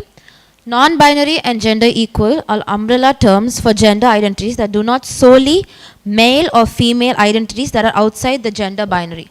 I propose the idea of non-binary toilets and bathrooms in general. So I feel we should not be, if I am a non-binary person, I clearly don't identify as male or female. So those are my two categories. I identify outside this. I feel whenever I want to use the washroom, I should not be made to choose between male or female. I should have the expression or like the freedom to choose where I want to use my washroom. Because it's kind of not right. Imagine someone in transition, as a transgender in transition, identifying as a female but having male genitalia. Now this supposes a threat for them to even use male bathrooms as well as female bathrooms. So how do you help these people? Do you tell them, no, don't use toilets outside? It's kind of not right. And then just because they're transgenders, it's not even right to term another bathroom like transgender bathrooms. So are you trying to discriminate someone else just for being transgender? So therefore I propose the motion of non-binary bathrooms. So male and female toilets in the same bathroom, which will help me feel way more comfortable than rather being able to choose being male or female.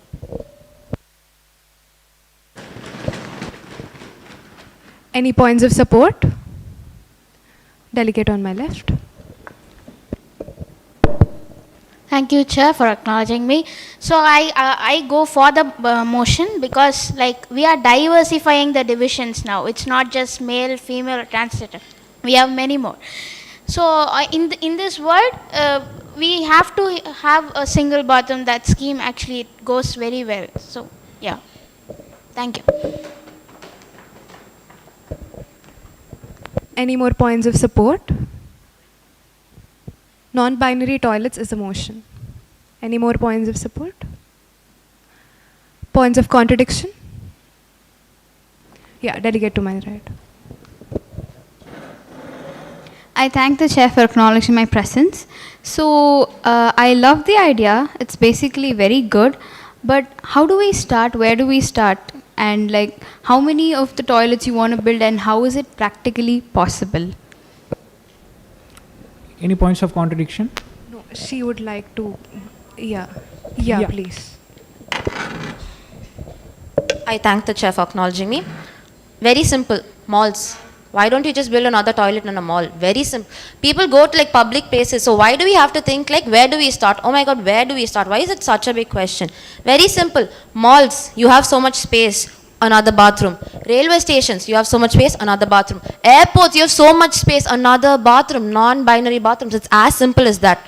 Just another bathroom in a very public space. I'm not saying go and build it in a school. I understand. Schools, colleges, extremely hard, cramped space. Even my school college, my college, very cramped space. So even having one bathroom is like a luxury for me right now. But public places like malls, cinemas, airports, hotels, it's not going to be a very big issue.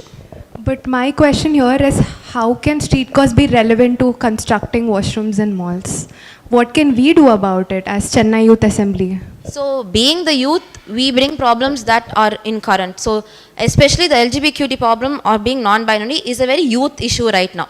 So, people in the youth category saying, as in from the ages of, I'm going to say from 12 to 24, are going through this transition of dealing with their identities and dealing with their genders. So, as the person, we will be able to support this motion for them or support this transition that they are in right now.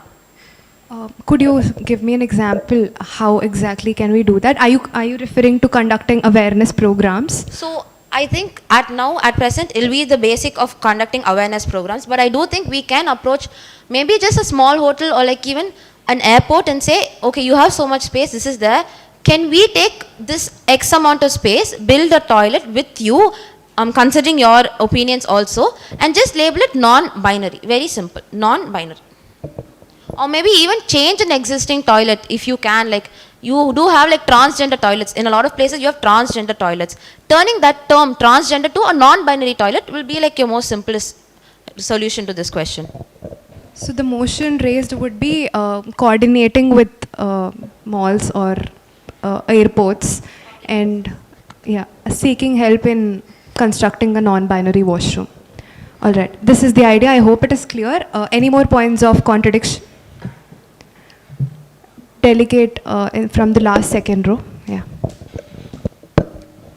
Thanks, Chair, for my recognition. And the delegate mentioning about that about the toilets which are present in the mall. Whether the transgender people are explicitly freely allowed into the malls first. After that only they will be allowed to use the bathrooms in the mall. First, we have to give recognition on personal perspective. For that, we have to make awareness in the people's personal perspective. Rather than making in a toilet, we have to make awareness in the people, in the public forum. Then only we can make them. Then only we can give them a separate recognition. Then only we can consider them as a separate person and equal with them, with us. Because basically that's what gender equality says. Every gender are equal. It's not about men, women or transgender. Every gender are equal. That's what it impeaches on us.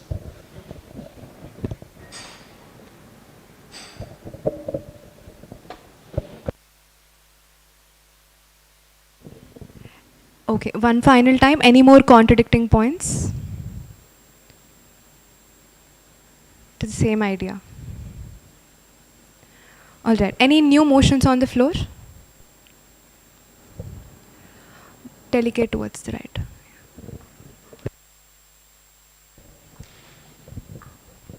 Thank you, Chair, for acknowledging me. Gender equality is a wider term which even includes about domestic violence. In India, 30% of women have experienced domestic violence at least once from when they were aged 15, and around 4% of every pregnant women have experienced spousal violence during a pregnancy. We cannot completely stop domestic violence through awareness, but we can convey to the women in rural areas that domestic violence is punishable and bring courage in them to stand against domestic violence. So how are we going to do it? It's not possible for people in village to understand awareness conducted through flash mobs. We all know about our ancient folk art called Terukuthu, where we are going to hire people and perform and tell them to perform about domestic violence, which is going to create an impact on all ages. Thank you. Could you summarize it in a line? Perform Terukuthu. We all know it's a folk art where we are going to hire people, so it's easily understandable for people in village what is domestic violence, and it's also going to create impact on men who is into domestic violence to stop them from doing domestic violence. Okay, all right. Any points of support? Any points of contradiction? Yeah, delegate towards right.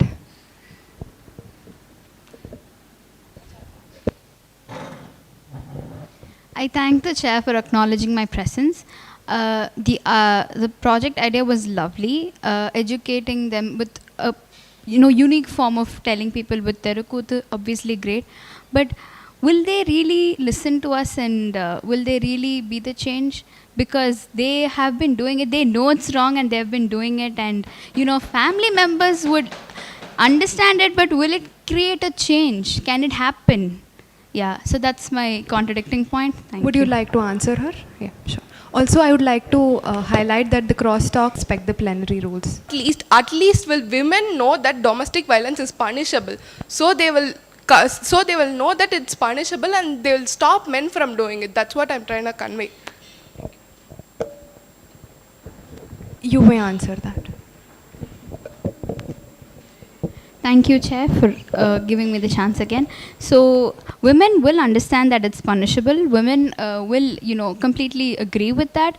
But they are women of the village. So, they have this pride in their marital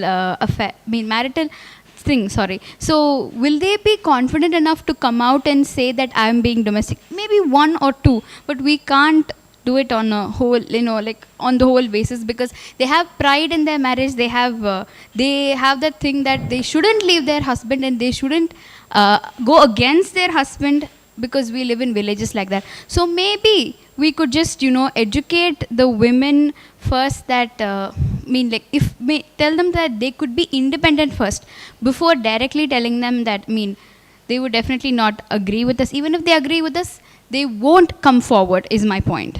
Thank you. Do you have an answer to it? Okay, the floor is open to debate. So you're saying that only one women or two women are come. Even if it's small, it's a cause, right? We are for a cause, right? Even if it's gonna happen only for one woman, it's a cause. So that one woman can even tell to other women to stop their men from abusing them. Yeah, that is possible. I totally agree to that. But I won't think they would be so happy to come forward. And it's not, obviously we have to create a change, we have to create a cause.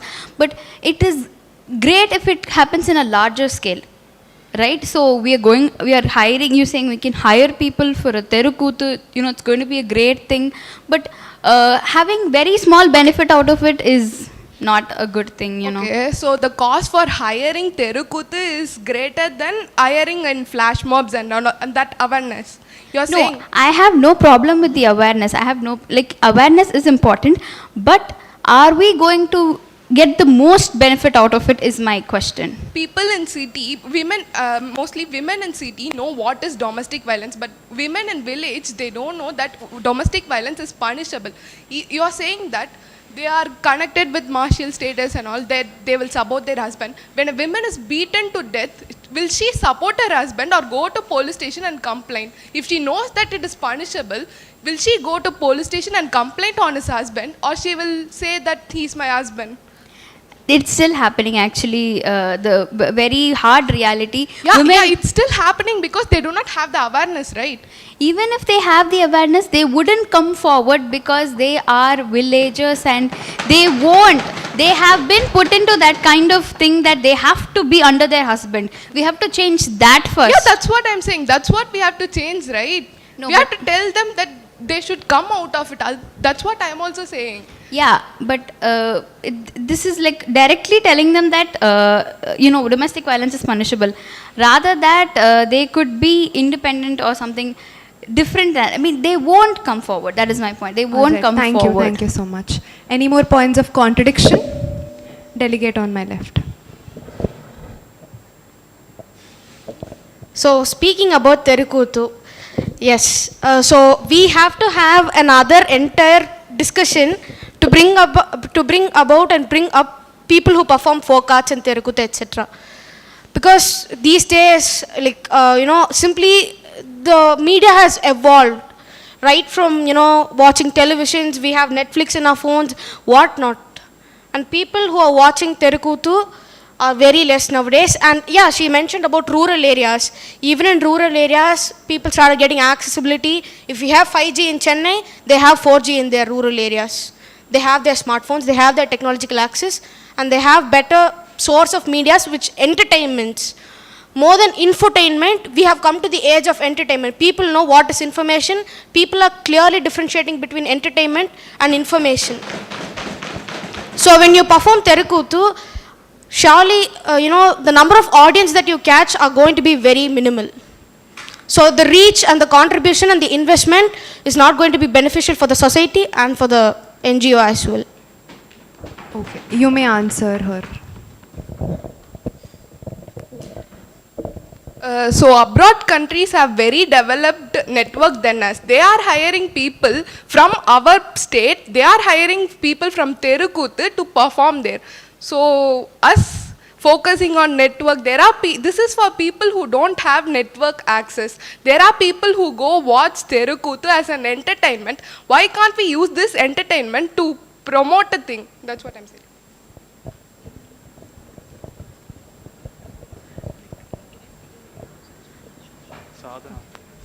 Hi, I just have some points to add. I actually support her point because Thank you. Tamil பேசினா புரியுமா? Okay, எல்லாம் புரியும். Okay, fine. So, நீங்கள் உட்காருங்க please.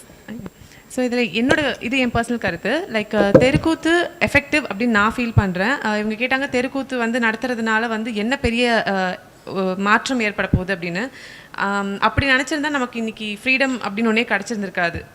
ஏன்னா அப்போ வந்து மேல்தட்டு மக்கள் ரொம்ப ஆடம்பரமாக ரொம்ப ஹாப்பியாகவே இருந்தாங்க, zamindars and many other people. ஒருவேளை அவங்க அந்த இதோடவே ஹாப்பியாக இருந்திருந்தாங்கன்னா மேல்தட்டு மக்கள் அவங்களோட சஃபிஸ்டிகேஷன் பிரிட்டிஷோட ரூலில் அவங்களுக்கு எல்லாமே கிடச்சிருக்கும், அவங்க ஹாப்பியாக இருந்திருப்பாங்க. கீழேருந்து ஒரு புரட்சி நம்ம ஏன் அடிமையாக இருக்கணும்னு அரசர்கள்கிட்டேருந்து உருவாகி அப்படி தான் நமக்கு ஃப்ரீடம்னு ஒன்று ஸ்டார்ட் ஆச்சு. பல நூறு வருஷங்கள் நம்ம ஃபைட் பண்ணதுக்கப்புறம் தான் நமக்கு ஃப்ரீடம்னு ஒன்று கிடச்சிது. நான் ஒருத்தன் தமிழ்நாட்டுக்குள்ளே தஞ்சையில் இருந்து ஃபைட் பண்ணுறதுனால எனக்கு என்ன கிடைக்க போகுது, கள்ளக்குறிச்சியிலேருந்து ஃபைட் பண்ணுறதுனால எனக்கு என்ன கிடைக்க போகுதுன்னு அவங்க உட்காந்துருந்தா இன்றைக்கி நம்ம அவங்களெல்லாம் விரட்டி விட்டுட்டு இப்படி ஃப்ரீயாக உட்காந்து பேசியிருக்க முடியாது. There must be some ignition point. And தெருக்கூத்துக்கு வந்து இது என் பர்சனல் ஒப்பீனியன். நம்ம இருக்கக்கூடிய ஜென்ரேஷன் பார்த்தீங்கன்னா ரோட்டில் யாரோ சண்டை போட்டாலோ இல்லை டெட் பாடி ஊர்வலம் வந்தாலோ அதை கூட்டமாக நின்று பார்க்குற க்ரௌட் தான் நம்ம இப்போது. என்ன தான் கோட் சூட் போட்டு ஏசி ஹாலில் உட்காந்து பேசினாலும் இப்போயும் ரோட்டில் யாராவது ஃபைட் பண்ணால் நீங்கள் நின்று பார்ப்பீங்களா மாட்டிங்களா? பார்ப்பீங்க தானே. தெருக்கூத்து சம்திங் உங்களுக்காக யாரோ ஒருத்தவங்க வந்து பெர்ஃபார்ம் பண்ணுறாங்க. ஸோ உங்களுக்காக டைம் டெடிக்கேஷன் போட்டு ஒரு டீம் ஒர்க் பண்ணும்போது டெஃபினட்டாக வந்து எல்லோரும் பார்ப்பீங்க. எல்லோரும் அன்பே சிவம் படம் பார்த்துருக்கீங்கல்ல? ஸோ அதில் கமல் சார் வந்து தெருக்கூத்து பண்ணுற ஒரு டீமாக தான் இருந்திருப்பாங்க. இன்றைக்கும் அந்த மாதிரி டீம் காலேஜ் ஸ்டூடெண்ட்ஸ் ரூரல்லேருந்து இல்லை நிறைய இடங்களில் வந்து தெருக்கூத்து பெர்ஃபார்ம் பண்ணிட்டு தான் இருக்காங்க. நம்ம தெருக்கூத்து அப்படின்னா இப்போ ஃப்ளாஷ் மாப்ஸ் இருக்குது. ஃப்ளாஷ் மாப்ஸ் உங்கள் எல்லாருக்குமே டெஃபினட்டாக பிடிக்கும், நம்ம எல்லாருக்குமே பிடிக்கும். திடீர்னு வந்து ஆடுறது பாடுறது. ஃப்ளாஷ் மாப்ஸ் எங்கேருந்து வந்துச்சு? இந்த மாதிரியான தெருக்கூத்துலேருந்து தான் வந்துச்சு. ஸோ இவங்க சொன்ன பாயிண்ட், அந்த தெருக்கூத்தில் ஒரு சின்ன க்ரௌடை தான் வந்து நம்மளால் அட்ராக்ட் பண்ண முடியும். பட் டெஃபினட்டாக அந்த க்ரௌட் நம்ம ஸ்டார்ட் பண்ணதுலேருந்து எண்ட் பண்ணுற வரைக்கும் கம்ப்ளீட்டாக நம்ம பார்க்குறதுக்கும் கேட்குறதுக்குமான ஒரு இடமா இருக்கும். அதனால் ஒரே நாளில் மாற்றம் வந்து ரெவல்யூஷன் வந்து எல்லா ஒய்ஃபும் வந்து ஹஸ்பண்டுக்கு ஈக்குவலாக மாறிட்டோம்லாம் நினைக்க மாட்டாங்க தான். பட் தென் அவங்களுக்கு என்ன டொமஸ்டிக் வயலன்ஸ் நடக்குதுன்னே அந்த பெண்களுக்கு புரியுறதில்லை. இப்போது இன்னும் சொல்லப்போனால் சினிமாலையும் சீரியல்ஸில் முக்கியமாகவும் ஒரு பெண் வந்து கல்யாணம் பண்ணிக்கிட்டு அந்த தாலியை வந்து வெளியில் தொங்க போட்டுட்டு தலை நிறையா பூ வச்சுட்டு பொட்டு வச்சுட்டு இருக்கிறது தான் வந்து ஒரு பெண்மை அப்படின்னு சொல்லிட்டு ஒரு இது இருக்குது. இப்போ நிறைய சீரியல்ஸ் வருது, பெண்கள் வந்து கலெக்டர் ஆகணும் அப்படின்னு ஒரு வெறியோட அந்த சீரியல் ஆரம்பிப்பாங்க. போக போக அது எங்கே போகும்னா ஒரு பையன் உள்ளே வருவான், அப்புறம் அவளுக்கே தெரியாமல் அந்த கல்யாணம் நடக்கும். அந்த கல்யாண வாழ்க்கையில் எப்படி அவங்க மாமியாரை வந்து செட்டில் பண்ணுறது, இதை பற்றி. ஸோ நம்ம வந்து கிராமம் இப்போ எவ்வளோனா பேசுனீங்க. டு பி ஆனஸ்ட் சிட்டியை விட கிராமத்தில் தான் வந்து பெண்கள் அதிகமாக வந்து ஈக்குவலாக ஆண்களுக்கு இணையாக வந்து பெண்கள் வேலைக்கு போயிட்டுருக்காங்க. அது கூலி வேலையாக இருந்தாலும் ஹஸ்பண்ட் கூடவே சேர்ந்துட்டு சாப்பாடு கட்டிட்டு போகிற பெண்கள் வந்து கிராமத்தில் தான் ஜாஸ்தி. அவங்களுக்கு விழிப்புணர்வும் இருக்குது. நீங்கள் சொன்ன மாதிரி அவலங்கள் நடந்தாலும் அவங்க அதை அக்செப்ட் பண்ணிக்கிறாங்க, போகிறாங்க. நீங்கள் சொல்கிறது கரெக்ட் தான். ஃபேமிலி பாண்டுன்னு ஒன்று நம்ம கல்ச்சர்லேயே ஒன்று இன்பில் பண்ணி கொண்டு வந்திருக்காங்க. அது ஒரே நாளில் மாற்ற முடியாது. சத்தியிலேருந்து நம்ம இவ்வளோ தூரம் வந்து நம்ம உயிரோடு இருக்கிறதுக்கே இவ்வளோ போராடி இருக்கோம். ஸோ இதுலேருந்து இன்இக்வாலிட்டி இந்த விமன் ரிலேட்டட் இஷ்யூக்கெலாம் மாறதுக்கு இன்னும் பல வருஷங்கள் ஆகும். பட் டெஃபினெட்லி அவங்க சொன்ன தெருக்கூத்து பாயிண்ட் எனக்கு பர்சனலாகவே ரொம்ப பிடிச்ச பாயிண்ட். அண்ட் அது உடனே ரெவல்யூஷன் கொண்டு வராது, பட் டெஃபினெட்லி வந்து அதனால் ஒரு இம்பாக்ட் இருக்குது.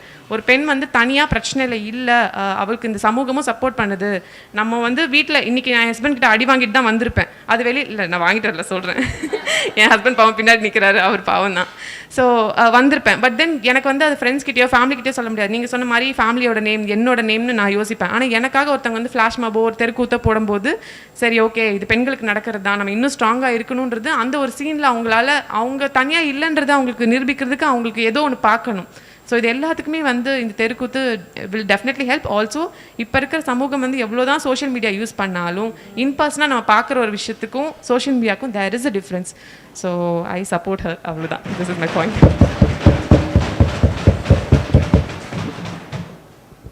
Any more points of contradiction? All right, the delegate on my right.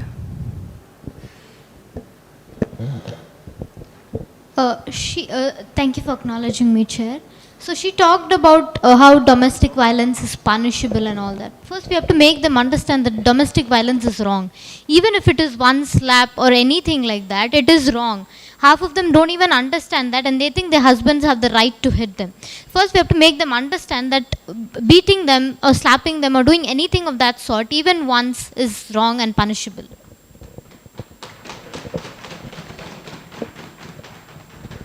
All right, can we have new motions on the floor? Delegate towards my right. I thank the chair for having given me this opportunity. I'd like to raise a very simple motion that would actually be a helping aid. Or three motions were about transgender equality. So, as it was already rightly suggested, saying that in order to bring in non-binary bathrooms or anything of that sort, you first have to accept them into the society, even as the board has suggested this. So, I'm going to raise a very simple motion stating that they need to be given vocational training and they need to be given education, so that they can be inculcated, they can be included into the part of the society which is very required at this moment. Thank you. Any points of support? Yeah, delegate to my right. I thank the chair for acknowledging me. Simple solutions are the best, and I feel this is like the most simplest solution you can give someone. Helping someone this way, you also take into account that yes, they can have like other employment opportunities, but having a skill in your hand is very important. This skill you can carry it anywhere you go, like even work, it's somehow rooted to where you are, whereas this skill, it will travel with you everywhere. So therefore this simple solution will definitely help a lot of people. Any more points of support? Points of contradiction? Yeah, delegate to my left. Thank you for the acknowledgement. So, giving them skills and education is fine. We have to do it actually, but where will they actually implement it? Do they have any place to implement? And no one is giving them jobs. No one is giving them house for rents. So that has to be done first. Like with just skills, how can they earn money? That's my point. Would you like to answer that? I would. I thank the chair for giving me the opportunity. Okay, so there's a base where there's actually, we're not aware of it, but there are transgender communities. Yes. So if you go deep down into Chennai as such, you can find they can find groups of them, and what I'm trying to stay here is what I'm trying to bring here is we go and give them these skills so that they'll be able to implement. How do you think they're having a living right now? By asking for money. So if they have the skill and if they're good at their skill, if you're going to give them quality education, that comes again. If you're going to give them quality education, then what is the chance that they will not be hired? If you're good at something, why will you not be there? You're good at it, that's why you're here. Thank you. Okay. Yeah, I'll accept it. All right. Any more points of contradiction? All right. Any new motions on the floor?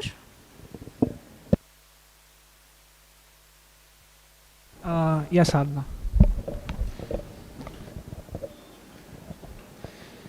So, before entering into the core statement of my motion, so I would like to put on some stats here.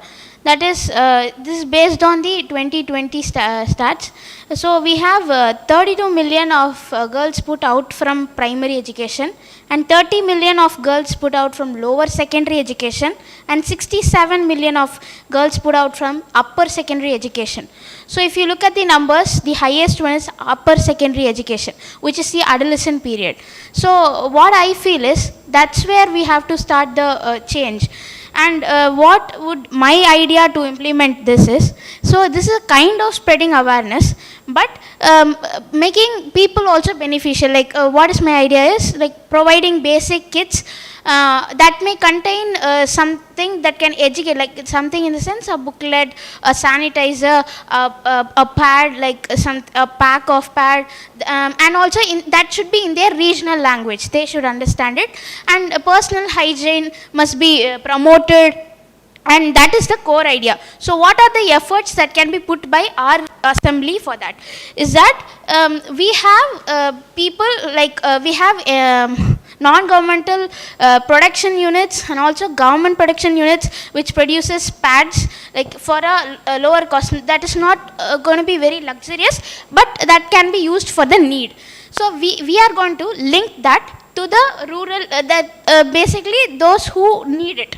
We are going to link, that is our efforts, our assembly efforts. So I also have an estimate for this project, which will be about 50,000 to 1 lakh. This includes the awareness, the link that we are going to make with the organizations or the production. Actually, that has to be monitored. That is that will come under our responsibilities. That is our assembly responsibilities.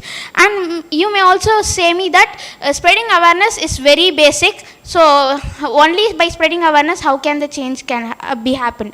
So for every big change to happen, the first step is to spread awareness. So we have not done it right even now. So let's make that right first, then go to big projects. So that's my motion. Thank you. Thank you. Any points of support?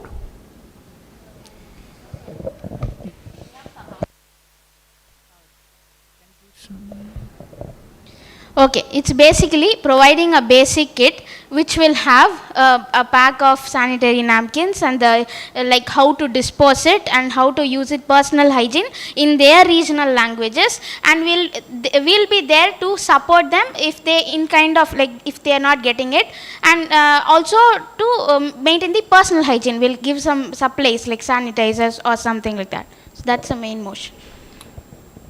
Okay. All right. I think we could also replace that with menstrual cups, but I really appreciate the idea. Any points of support? Any points of support? Any points of contradictions? Trisha.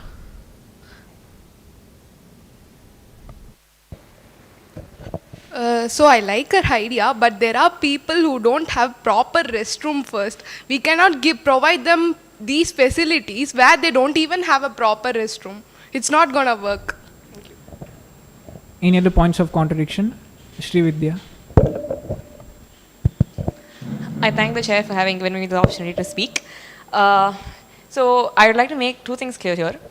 First, the very fact that all of us are seated in a room and we're talking about menstrual cups and pads itself proves how much we have grown and where gender equality stands.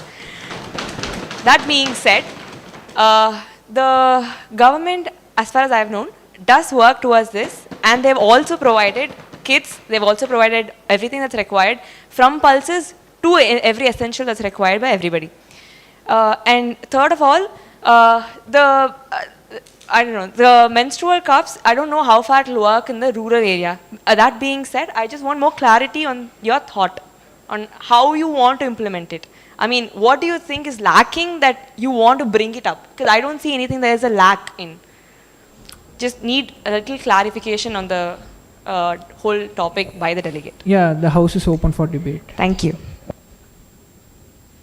No, Sadhna, house is open for debate.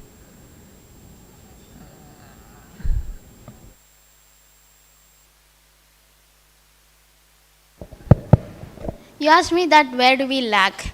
So I think we lack in the basic understanding. So do you think that all the girls from rural areas actually have the understanding of what is personal hygiene during the menstruation? So do you think that is already there? I don't think that was your motion. Your motion was not about personal hygiene. Your motion was about... The kit included all those supplies.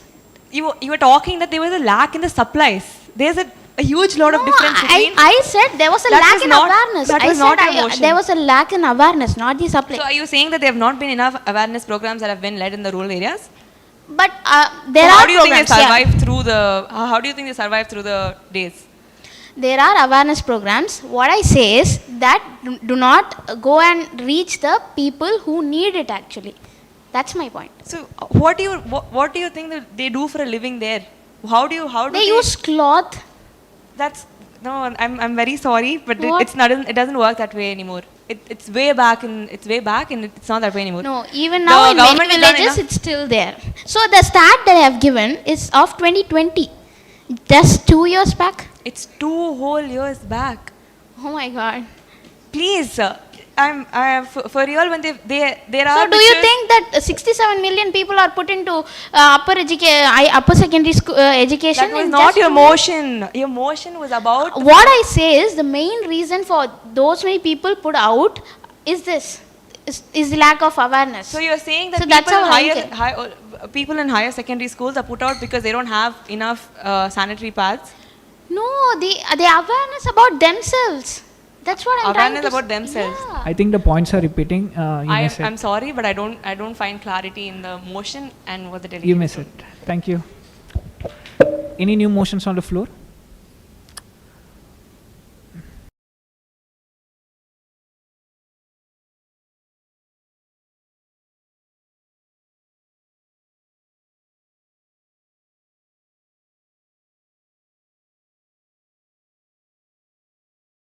Men.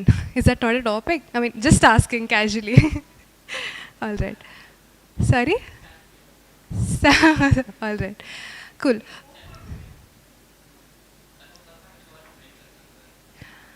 No crosstalks, please. The motions are closed. I'm sorry. I'm sorry, but we cannot do that. Okay. Yeah, we can do that, please. Thank you, Chair, for recognition, and thank you, ma'am.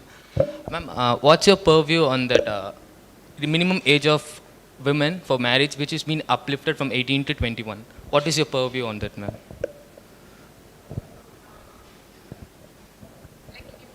Yeah, ma'am.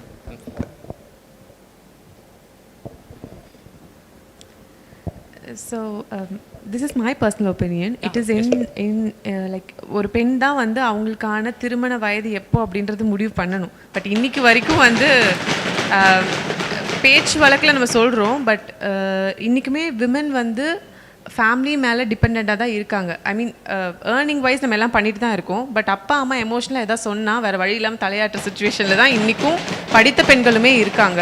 So இந்த வயசுலேருந்து இந்த வயசில் தான் திருமணம் ஆகணும்னு ஒரு criteria இருக்குல்ல, அது நம்ம சொசைட்டியில், அதுவும் நம்ம வாழ்கிற இந்த ஜென்ரேஷனில் 23 to 25 கல்யாணம் ஆகியே தீரணும் அப்படின்றது வந்து அன்டோல்ட் ரூல்ஸாகவே இருக்குது. ஸோ என்னை பொறுத்த வரைக்கும் பர்சனலாக ஒரு பெண் தனக்கு எப்போ திருமணம் ஆகணும்னு தான் நினைக்கிறாங்களோ அதை செய்யக்கூடிய தருணத்தில் நம்ம சொசைட்டி இன்னும் இல்லை. அது வளர்றதுக்கு மேபி நீங்கள்லாம் பார்ட்டி ஆகிற டைமில் வேணால் இட் வில் கம். பட் என்னை பொறுத்த வரைக்கும் இதுதான் குறிப்பிட்ட வயசு அப்படின்னு எதுவுமே கிடையாது. ஒவ்வொருத்தருக்கும் ஒவ்வொரு கோல்ஸ் இருக்கும். சில பேருக்கு வந்து இந்த மூவிஸில் வர மாதிரி காதல், திருமணம், குழந்தை, ஃபேமிலி இதுதான் உலகம்னு வாழ்கிற பெண்களும் இருக்காங்க. நாசாக்கு போகணுன்ற கனவோடு இருக்கிற பெண்களும் இருக்காங்க. So it's completely based on their wish. அவங்களோட கோல், அவங்களுக்கு வாழ்க்கையில் என்ன வேணுன்றதை பொறுத்து அவங்க வயசை தீர்மானிச்சுக்கலாம். 21 வயசுலேயும் கல்யாணம் பண்ணிக்கலாம், 30 வயசுலேயும் கல்யாணம் பண்ணிக்கலாம், 40-50 வயசுலேயும் கல்யாணம் பண்ணிக்கலாம். ஸோ இதுதான் view. Thank you ma'am.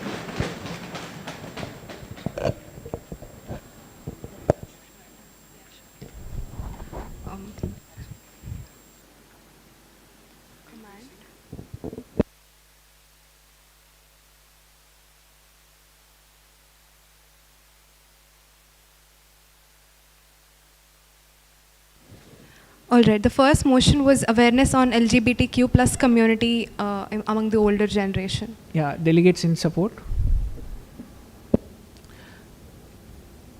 Delegates against the motion. Motion rejected. Yeah, will not. The second motion was awareness activities, which is sex education in schools. Delegates with the motion. Delegates against the motion. We'll have a voice vote. Do you remember it?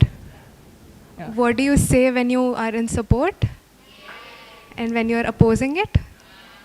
Okay, you'll have to be a little louder. This is not enough. Delegates in support? Delegates against the motion? Motion passed.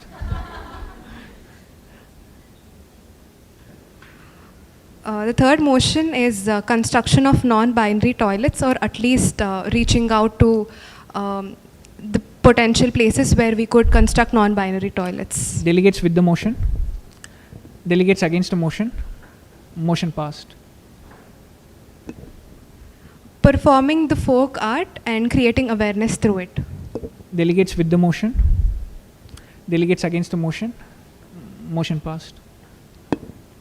Conducting vocational training to the LGBTQ plus community so that they could employ themselves. Delegates with the motion? Delegates with against the motion? Motion passed. Conducting awareness campaigns, including providing them with required material, which is sanitary pads and other necessary items, and yeah, that's all. Yeah, delegates with the motion? Delegates against the motion? Motion not passed.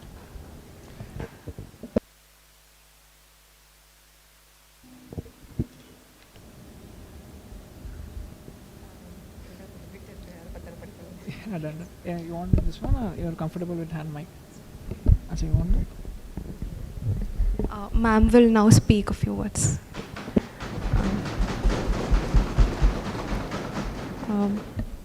First of all, thank you so much for having me here. உங்கள் எல்லாரையுமே பார்த்ததில் ரொம்ப சந்தோஷம். And sorry, நான் கொஞ்சம் லேட்டாக வந்துட்டேன். ஒரு ஈவெண்ட் முடிச்சுட்டு வர்றதுனால கொஞ்சம் லேட் ஆகிடுச்சு. ஸோ நீங்கள் எல்லாருமே வந்து ரொம்ப படித்த எல்லாம் தெரிஞ்ச ஒரு செட் ஆஃப் கம்யூனிட்டி, ஒரு ஸ்டூடெண்ட்டாக இருக்கிறதுனால இப்போ நான் பேச போகிறது எதுவுமே உங்களுக்கு புதுசாக இருக்க போகிறது கிடையாது. டெஃபினட்டாக இது அன்றாட வாழ்க்கையில் நீங்கள் க்ராஸ் பண்ண ஒரு விஷயமாக தான் இருக்க போகுது. ஸோ ஐபிசிசி ரொம்ப வைரலாக ரொம்ப பேசப்பட்ட நியூஸில் அடிக்கடி கேட்ட ஒரு டாப்பிக்காக இருக்கலாம். இதுக்கு முன்னாடி நீங்கள் கிளைமேட் சேஞ்ச் பற்றி பேசுனீங்க அப்படின்னு சொன்னாங்க. I really mist it. நீங்கள் இவ்வளோ நேரம் பேசினதை பார்த்துட்டு எனக்கு ரொம்ப ஆர்வமாக இருக்குது. நான் ஏன் அதை மிஸ் பண்ணிட்டேன், நான் நிஜமாக ரொம்ப ஃபீல் பண்ணுறேன். நீங்கள் கிளைமேட் சேஞ்ச் பற்றி என்ன பேசுனீங்கன்னு எனக்கு தெரியல. மேபி ரெக்கார்டட் வீடியோஸ் ஏதாவது லிங்க் கிடச்சா I will be very happy to listen all your.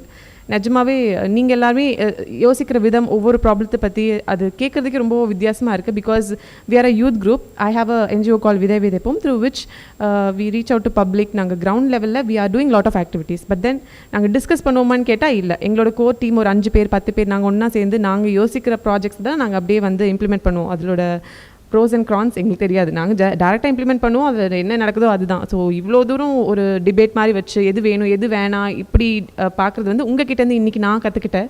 So definitely we will implement this. So I'm very happy to see you all today. So IPCC reports பற்றி நம்ம நிறையா பார்த்துருப்போம். But நான் since அந்த செஷனை miss பண்ணதுனால உங்களுக்கு அதை பற்றி எவ்வளோ தெரியும், அந்த ரிப்போர்ட்ஸோட ரிசல்ட்ஸ் பற்றி உங்களுக்கு எவ்வளோ தெரியுன்றது எனக்கு தெரியல. பட் லாஸ்ட் 2 ஐபிசிசிஸில் வந்த அந்த செய்திகளும் அண்ட் இப்போ அன்றாட வாழ்க்கையில் நம்ம சுற்றி நடக்கக்கூடிய கிளைமேட் சேஞ்ச் பற்றின ஒரு சின்ன இதுவும் ஒரு இன்ட்ரடக்ஷனும் கொடுத்துட்டு ஐ திங்க் நாங்கள் என்ன பண்ணிகிட்ருக்கோம், நம்ம என்ன பண்ணலாம், இதை பற்றிலாம் பேசலாம். ஸோ ஐபிசிசி படி நம்ம எல்லாருக்குமே தெரியும், சின்ன வயசுலேருந்து கடல் மட்டம் வருது, சி லெவல் ரைஸ் ஆகுது. அதனால் வந்து நம்மளோட லேண்ட் ஃபார்ம்ஸ்லாம் கொஞ்சம் கொஞ்சமாக மூழ்கிட்டு வருது. அப்புறம் நம்ம நிலாக்கு போகணும், நம்ம மார்ஸ்க்கு போகணும். அதுக்கான ப்ராஜெக்ட் வந்து எலான் மஸ்க் கஷ்டப்பட்டு நமக்காக பண்ணிகிட்டு இருக்காரு. இது எல்லாத்தையும் நம்ம எல்லாருக்குமே மீம்ஸ்லேருந்து ஆரம்பிச்சு நம்ம சப்ஜெக்ட் வரைக்கும் படிச்சுட்டு தான் இருக்கோம். But you all belong from Chennai, like you born and brought up in Chennai. So உங்கள் எல்லாருக்கும் சென்னை பிடிக்குமா? பிடிக்காதா? சரி, சிலருக்கு பிடிக்கும், சிலருக்கு பிடிக்காது. சென்னை எப்படின்னு சொன்னோன்னா உங்களுக்கு டக்குன்னு ஞாபகம் ஏதாவது விஷயங்கள் இருந்தால் சொல்லலாம். Marina beach, then hot dosa, traffic, mount road, Bessy. So Chennai அப்படின்னாலே நமக்கு டக்குன்னு ஞாபகம் வர 2 முக்கியமான வாட்டர் ரிலேட்டட் விஷயம். ஒன்று பீச்சு, இன்னொன்று கூவம் தான் சென்னையோட அடையாளம். அது மறக்கவே முடியாது இல்லையா? ஸோ நீங்கள் பாசிட்டிவ் பர்ஸ்பெக்டிவ் யூஸ் பண்ணதுனால ஆர் சஃபர் பண்ணுற விஷயத்தில் யூஸ் பண்ணதுனால வெயில், தோசை, பீச்சு எல்லாம் சொன்னீங்க. ஸோ சென்னை வந்து நம்ம எல்லாருக்குமே தெரியும், தமிழ்நாட்டோட முக்கியமான ஒரு இடத்துல நம்ம இருக்கோம். நம்ம ஃபாரின் கண்ட்ரிஸ் போனால் கூட நம்மளை மதராசி அப்படின்னு தான் நம்மளை அடையாளப்படுத்துவாங்க இன்றைக்கி வரைக்கும், எந்த ஊர்லேருந்து போனாலும். ஸோ அப்படி இருக்கும்போது கிளைமேட் சேஞ்ச்னால நமக்கு என்ன ப்ராப்ளம் அப்படின்னு பார்த்தீங்க அப்படின்னா, கிளைமேட் சேஞ்ச்னால சி லெவல் ரைஸ் ஆகுது. நமக்கு எல்லாரும் கிளேஷியர்ஸ், ஐஸ் மெல்ட்டிங் எல்லாமே நம்ம சின்ன வயசுலேருந்து படிச்சுட்டு இருக்க டாபிக். ஓசோனில் ஓட்டர் விழுந்தது போய் இப்போ நம்ம கிளைமேட் சேஞ்ச் பேசுகிற லெவலுக்கு நம்ம வளர்ந்துருக்கோம். ஜெண்டர் ஈக்குவாலிட்டி மற்ற விஷயங்கள்லாம் வளர்ந்துச்சோ இல்லையோ, இது நல்லாவே வளர்ந்துச்சு.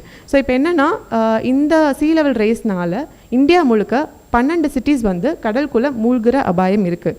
அவுட் ஆஃப் விச் நம்ம சீக்கிரமே வந்து காஞ்சிபுரத்தில் நெக்ஸ்ட் பெசன் நகர் பீச்சை பார்க்கலாம் அப்படின்னு சில பேர் சொல்கிறாங்க, சில ரிப்போர்ட்ஸும் சொல்லுது.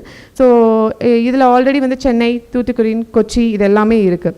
ஸோ ஐபிசிசி ரிப்போர்ட்ஸ் படி ஆல்ரெடி இப்போ இருக்கக்கூடிய இந்த ஜென்ரேஷன் வந்து கோட் ரெட் அப்படின்னு அனௌன்ஸ் பண்ணிட்டாங்க. அதாவது மனித குலமில் இந்த பூமியே வந்து அடுத்த கட்ட அழிவை நோக்கி போயிட்டுருக்கு அப்படின்றது வந்து ஆல்ரெடி இட் இஸ் டிக்ளேர்ட்.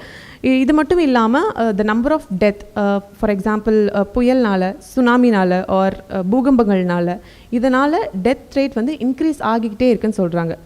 நம்ம எல்லாருமே ஸ்கூல் டைமில் அதுவும் ரெய்னி சீசனில் முக்கியமாக பார்க்குறது வந்து எப்போ லீவ் விடுவாங்க, வெதர் ஃபோர்காஸ்ட், நம்ம மாவட்டத்துக்கு இன்றைக்கி லீவ் இருக்கா இல்லையா அப்படின்னு செக் பண்ணுவாங்க. ஸோ இதெல்லாம் பார்த்திங்கன்னா சைக்ளோன் ஃபார்ம் ஆகி அது எவ்வளோ நேரம் கழித்து வருதோ அப்படின்றது வந்து வெதர் ஃபோர்காஸ்ட் வந்து 2 days, அதாவது 48 hours முன்னாடியே வந்து கணிக்க முடியும். வங்கக்கடலில் காற்றழுத்த தாழ்வு மையம் அப்படின்ற ஒரு வார்த்தை திருப்பி சொல்லுவாங்க. ஸோ இதெல்லாம் சீ லெவல் ரேஸ் ஆகிறதுனால, பருவநிலை மாற்றங்கள்னால இந்த காற்றழுத்த தாழ்வு மையத்தை 24-48 ஹவர்ஸில் கணிச்சிட்டு இருந்த இப்போ நம்ம அது வந்து நமக்கு கொடுக்குற காலகட்டம் எவ்வளோன்னு பார்த்தீங்கன்னா வெறும் 6 hours தான். 6 hours தான் வந்து இப்போ நம்மளால் கணிக்க முடியும் ஒரு மழையோ புயலோ வரப்போகுது அப்படின்னு. So just imagine the time period. 48 எங்கே இருக்குது, 6 எங்கே இருக்குது. இன்னும் நாம் கொஞ்சம் வளர்கிற காலகட்டத்தில் மழை எப்போ வேணால் வரலாம் அப்படின்ற சூழ்நிலையில் தான் நம்ம இருக்கும். ஸோ இந்த நார்த் அண்ட் சவுத் போல் பற்றி பேசிகிட்டு இருந்தால் கோல்ட் அண்ட் ஹீட் இது ரெண்டுமே பேலன்ஸ்டாக இருந்தால் மட்டும்தான் நம்மளுடைய நார்மல் லைஃப் வந்து நகரும். பட் அன்ஃபார்ச்சுனேட்லி இப்போ அது வந்து பேலன்ஸ்டாக இல்லை. சீ லெவல் ரேஸ் ஆகுது, பனிப்பாறை உருகுது, இதெல்லாம் பேசிகிட்டு இருக்க இதே நேரத்தில் தமிழகத்தை சுற்றி இருக்கக்கூடிய குட்டி குட்டி தீவுகள் ஆல்ரெடி வந்து மூழ்க ஆரம்பிச்சிருச்சு. 5000 acres வந்து already it is under the sea. So sea level வந்து கண்கூட ரேஸ் ஆகுறது வந்து பீச்லேயே இப்போ நீங்கள் பார்க்கலாம். மேபி இப்போ நீங்கள் பார்க்குற பீச் 10 years கழிச்சு போய் பாருங்கள், நீங்கள் பார்க்குற சீஷோராகவே இருக்காது. கடல் வந்து உள்ளே வந்திருக்கும், நம்ம அதுக்கேற்ற மாதிரி வெளில போயிட்டே இருப்போம். ஸோ கல்ஃப் ஆஃப் மன்னார் அங்கே கிட்ட தான் வந்து 5000 acres கிட்ட கடல் ஆல்ரெடி போயிடுச்சுன்றது ரிப்போர்ட். உங்கள் எல்லாருக்குமே வந்து இந்தியா அப்படின்னோடனே டக்குன்னு தோன்ற சிட்டிஸ் பேர் சொல்லுங்கள். டெல்லி, மும்பை. ஓகே, நம்ம எல்லாருக்குமே பிடிச்ச சிட்டி சென்னையாக இருந்தாலும் இந்தியா அப்படின்னோடனே நம்ம டக்குன்னு தோன்ற சிட்டிஸ் வந்து டெல்லி, பெங்களூர், சென்னை இந்த மாதிரி. நம்ம சென்னையில் இருக்கோம். டெல்லியும் சென்னையும் பாப்புலேஷனில் ஒரே மாதிரி தான், அர்பனைசேஷன், இண்டஸ்ட்ரியலைசேஷன்லாம் ஒரே மாதிரி தான். பட் எப்போ பார்த்தாலும் வந்து டெல்லி தான் பொல்யூஷனில் சஃபர் ஆகுது, மூச்சு விட முடியல அப்படின்னு வந்து அடிக்கடி நியூஸ் வந்துகிட்டே இருக்குது. பட் சென்னையில் ஒரு தடவை கூட அப்படி வந்ததில்லை. ஏன்?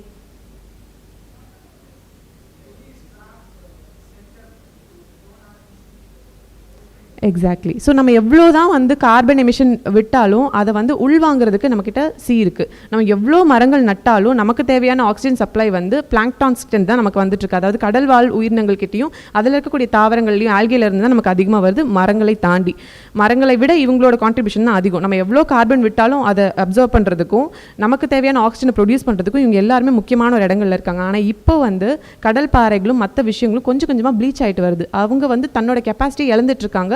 இப்போ நம்ம கடல்வாழ் உயிரினங்கள் இறக்க போகுது அப்படின்னு சொன்னால் நம்ம பெரிய பெரிய திமிங்கலம், அழகான மீன்கள், சீ ஹார்ஸு இதெல்லாம் மட்டும் தான் நம்ம கண்ணுக்கு தெரியும். பட் அதை தாண்டி இது எதுவுமே நம்ம லைஃப்க்கு சப்போர்ட் பண்ணக்கூடிய ஆர்கனிசம்ஸ் கிடையாது. நம்ம லைஃப்க்கு சப்போர்ட் பண்ண ஆர்கனிசம் கண்ணுக்கு தெரியாமல் நிறைய இருக்குது. ஆல்சோ உங்களுக்கு தெரியும் கடல்வாழ் உயிரினங்களை இன்னும் நம்ம முழுசாக கூட எக்ஸ்ப்ளோர் பண்ணல. அதில் ஒரு 5% கூட எக்ஸ்ப்ளோர் பண்ணியிருக்க மாட்டோம். அப்போ உள்ள இன்னும் எவ்வளோ இருக்குது கண்ணுக்கு தெரியாத அந்த விஷயத்துக்கு நம்ம நிறையா விஷயங்களில் வந்து ப்ராப்ளம் பண்ணிகிட்ருக்கோம். நிறைய பேர் வந்து பிளாஸ்டிக் பொல்யூஷன் பற்றிலாம் பேசிகிட்டு இருக்கோம்.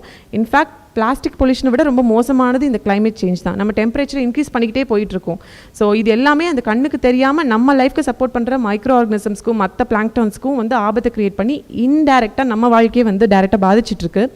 ஸோ இது இல்லாமல் மாஸ் எக்ஸ்டிங்ஷன் நடந்துட்டுருக்கு. அது டெஃபினட்டாக உங்களுக்கே தெரியும். அமேசான் காடு பற்றி எரியுது, பல லட்சம் உயிரினங்கள் வந்து எக்ஸ்டிங்ஷன் லெவலுக்கு போயிடுச்சு. இது எல்லாமே உங்களுக்கே தெரிஞ்ச விஷயம் தான். ஸோ பிச்சாவரம் டு நாகப்பட்டினம் அந்த கோஸ்டல் காட் சைடில் தான் இந்த 5000 acres கடலுக்குள்ளே ஆல்ரெடி மூழ்கிடுச்சு. ஸோ லாஸ்ட் மந்த் லைக் இந்த பாஸ்ட் 6 months மட்டும் இப்போ நம்ம இங்கே உட்காந்துட்ருக்க இதே டைமில் ஏதோ ஒரு இடத்துல ஒரு காடு வந்து பற்றி எரிஞ்சிட்டு தான் இருக்குது. ஃபுட்பால் சைஸ் கிரவுண்ட் காடு எரிஞ்சிட்ருக்குன்னு மீம்ஸ்லலாம் கூட படிச்சிருப்பீங்க. இன்னொரு இடத்துல வந்து பார்த்திங்கன்னா இந்நேரம் புயல் அடிச்சிட்ருக்கும். இன்னொரு இடத்துல வறட்சினால் மக்கள் தண்ணிக்காக வந்து போராடிட்டு இருக்காங்க. யூரோப்பில் பார்த்திங்கன்னா வந்து கடும் வறட்சி நடந்துகிட்ருக்கும். ஆனால் இன்னொரு இடத்துல பார்த்திங்கன்னா பாகிஸ்தானில் நமக்கு ரீசெண்டாக வந்து மழை பெஞ்சிட்டு இருந்தது. யூரோப்பில் வறட்சி இருந்தது, ஆனால் அதே டைமில் வந்து பாகிஸ்தானில் வறட்சி இருந்தது. ஸோ மொத்த குளோபல் எமிஷனில் கார்பன் எமிஷனில் பாகிஸ்தானோட கான்ட்ரிபியூஷன் 2% கூட கிடையாது. ஆனால் மொத்த கிளைமேட் சேஞ்ச்னால இப்போ போன வருஷம் பாகிஸ்தான் வந்து தண்ணியில் மிதந்தது. Like lakhs and lakhs of people வந்து உடைமைகளையும் வீடுகளையும் சொந்தக்காரங்களையும் தன் கூட வாழ்ந்தவங்களையும் வந்து இழந்துட்டாங்க. ஸோ இது மட்டும் இல்லாமல் இன்னும் நிறைய விஷயங்கள் வந்து இது சார்ந்தே நடந்துட்டுருக்கு. இதில் நீங்களும் நானும் நம்ம ஏன் climate சேஞ்ச் பற்றி பேசணும் அப்படின்றதுக்கான காரணத்தை தான் வந்து இவ்வளோ நேரம் சொல்லிட்டு இருந்தேன். நம்மளை சுற்றி இதெல்லாம் நடந்துட்டுருக்கு. நமக்கு பிடிச்ச சென்னை கொஞ்சம் நாளில் கடலில் மூழ்க போகுது. நமக்கு ஆல்ரெடி இங்கே தான் வீடு இருக்கும், நம்ம எல்லாருமே இங்கே தான் செட்டில்டாக இருக்கும். இங்கே இல்லை அப்படின்னா ஹார்ட் ஆஃப் த சிட்டி தமிழ்நாடுக்கு போகணும் அப்படின்னா நம்ம திருச்சிக்கு தான் போகணும். ஸோ அவ்வளோ தூரம் கடலில் உயரப்போகுது அப்படின்ற ப்ராப்ளம் இருக்குது. இன்னொரு பக்கம் பார்த்திங்கன்னா அக்ரிகல்ச்சர். உங்கள் எல்லாருக்குமே தெரியும் இங்கே அக்ரிகல்ச்சர் எவ்வளோ பெரிய பிரச்சனையாக ஓடிட்டுருக்கு. நம்ம சாப்பிட்ற உணவே வந்து உணவு கிடையாதுன்னு தெரியும். உணவே மருந்து அப்படின்ற போய் இப்போ மருந்தே உணவுன்ற கட்டாயத்துக்கு வந்துட்டோம். ஸோ உங்கள் எல்லாருக்கும் பிடி கத்திரிக்காய் பற்றி தெரிஞ்சிருக்கோம் இல்லையா? பிடி கத்திரிக்காய் கேள்விப்பட்டதே இல்லையா?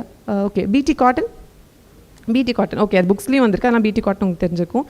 ஸோ பிடி காட்டனில் ஆரம்பித்த நம்மளோட ஜேர்னி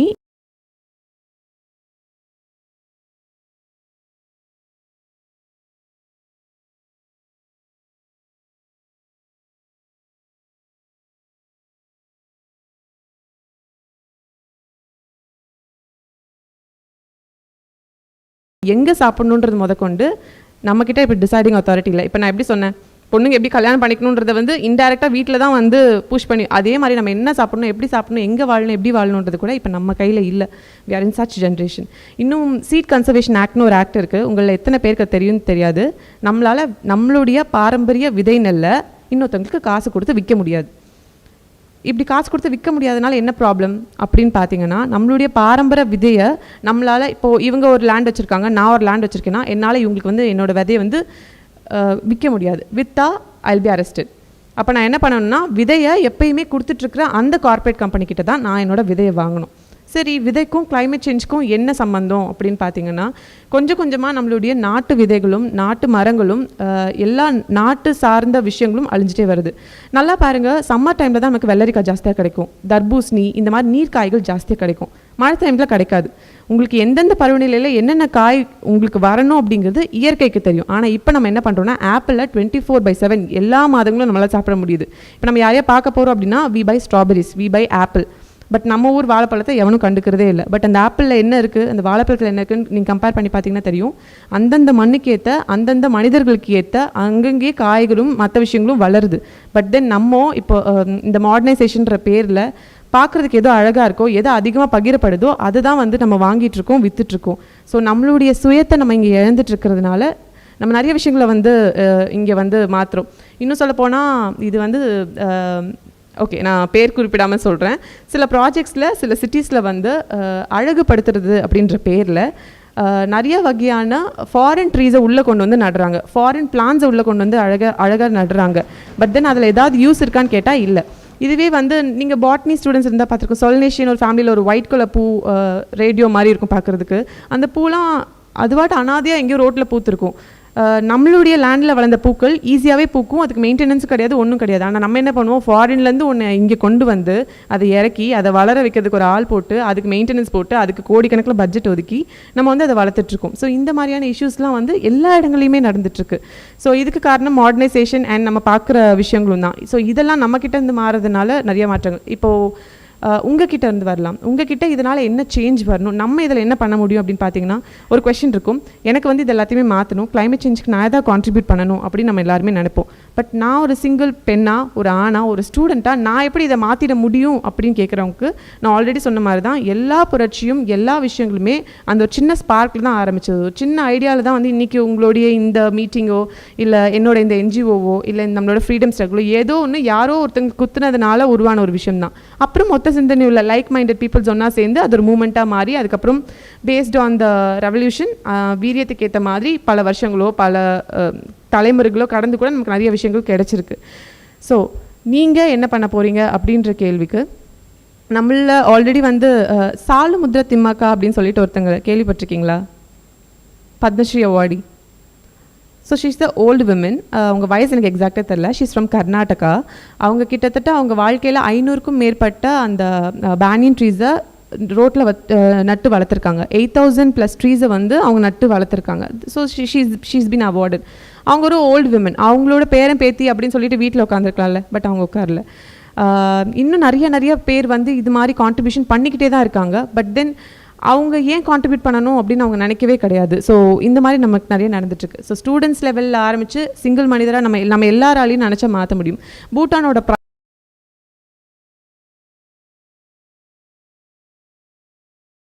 நெகட்டிவ் கண்ட்ரி, நியூட்ரல் கூட கிடையாது, நெகட்டிவ். அதாவது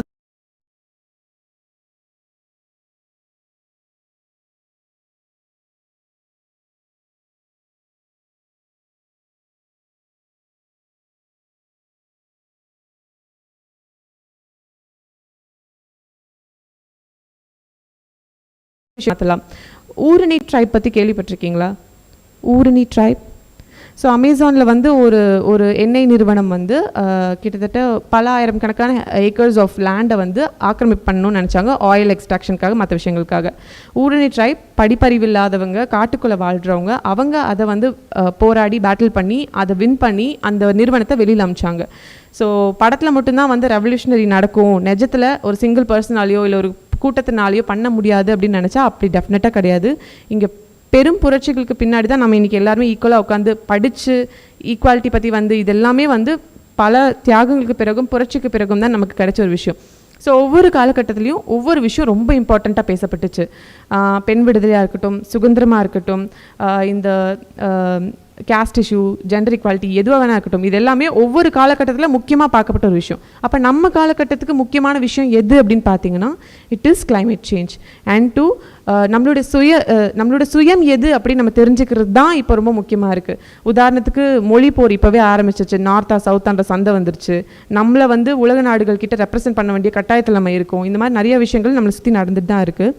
ஸோ இது மட்டும் இல்லாமல் நான் ஒரு இண்டிவிஜுவலாக ஒரு கம்யூனிட்டியாக நம்மளால் இதெல்லாம் பண்ண முடியும் அப்படின்னு சொன்னேன். இப்போ நம்ம தமிழ்நாடு வைஸ் எடுத்து பார்த்திங்கன்னா, தமிழ்நாடுல லைக் இந்தியாவிலே ஃபர்ஸ்ட் டைம் வந்து கிளைமேட் சேஞ்ச் மிஷன் அப்படின்னு ஒன்று உருவாக்குனது தமிழ்நாடு தான். தமிழ்நாடு கவர்மெண்ட் தான் வந்து கிளைமேட் சேஞ்சுக்காக ஒரு மிஷன், ஒரு குரூப், அதுக்கான ஒரு இண்டஸ்ட்ரியல் செட்டப் வந்து பண்ணியிருக்காங்க. இது வந்து ரொம்பவே வரவேற்கத்தக்க விஷயம். இது மட்டும் இல்லாமல் நம்மளுடைய வெட்லேண்ட்ஸ் தான் நம்மளுடைய நீர் ஆதாரத்துக்கு காரணம். கிட்டத்தட்ட 100 வெட்லேண்ட்ஸை வந்து நம்ம வந்து காக்க போகிறோம். அதுவும் வந்து கவர்மெண்ட் சைட்லேருந்து தே ஹேவ் கிவன்.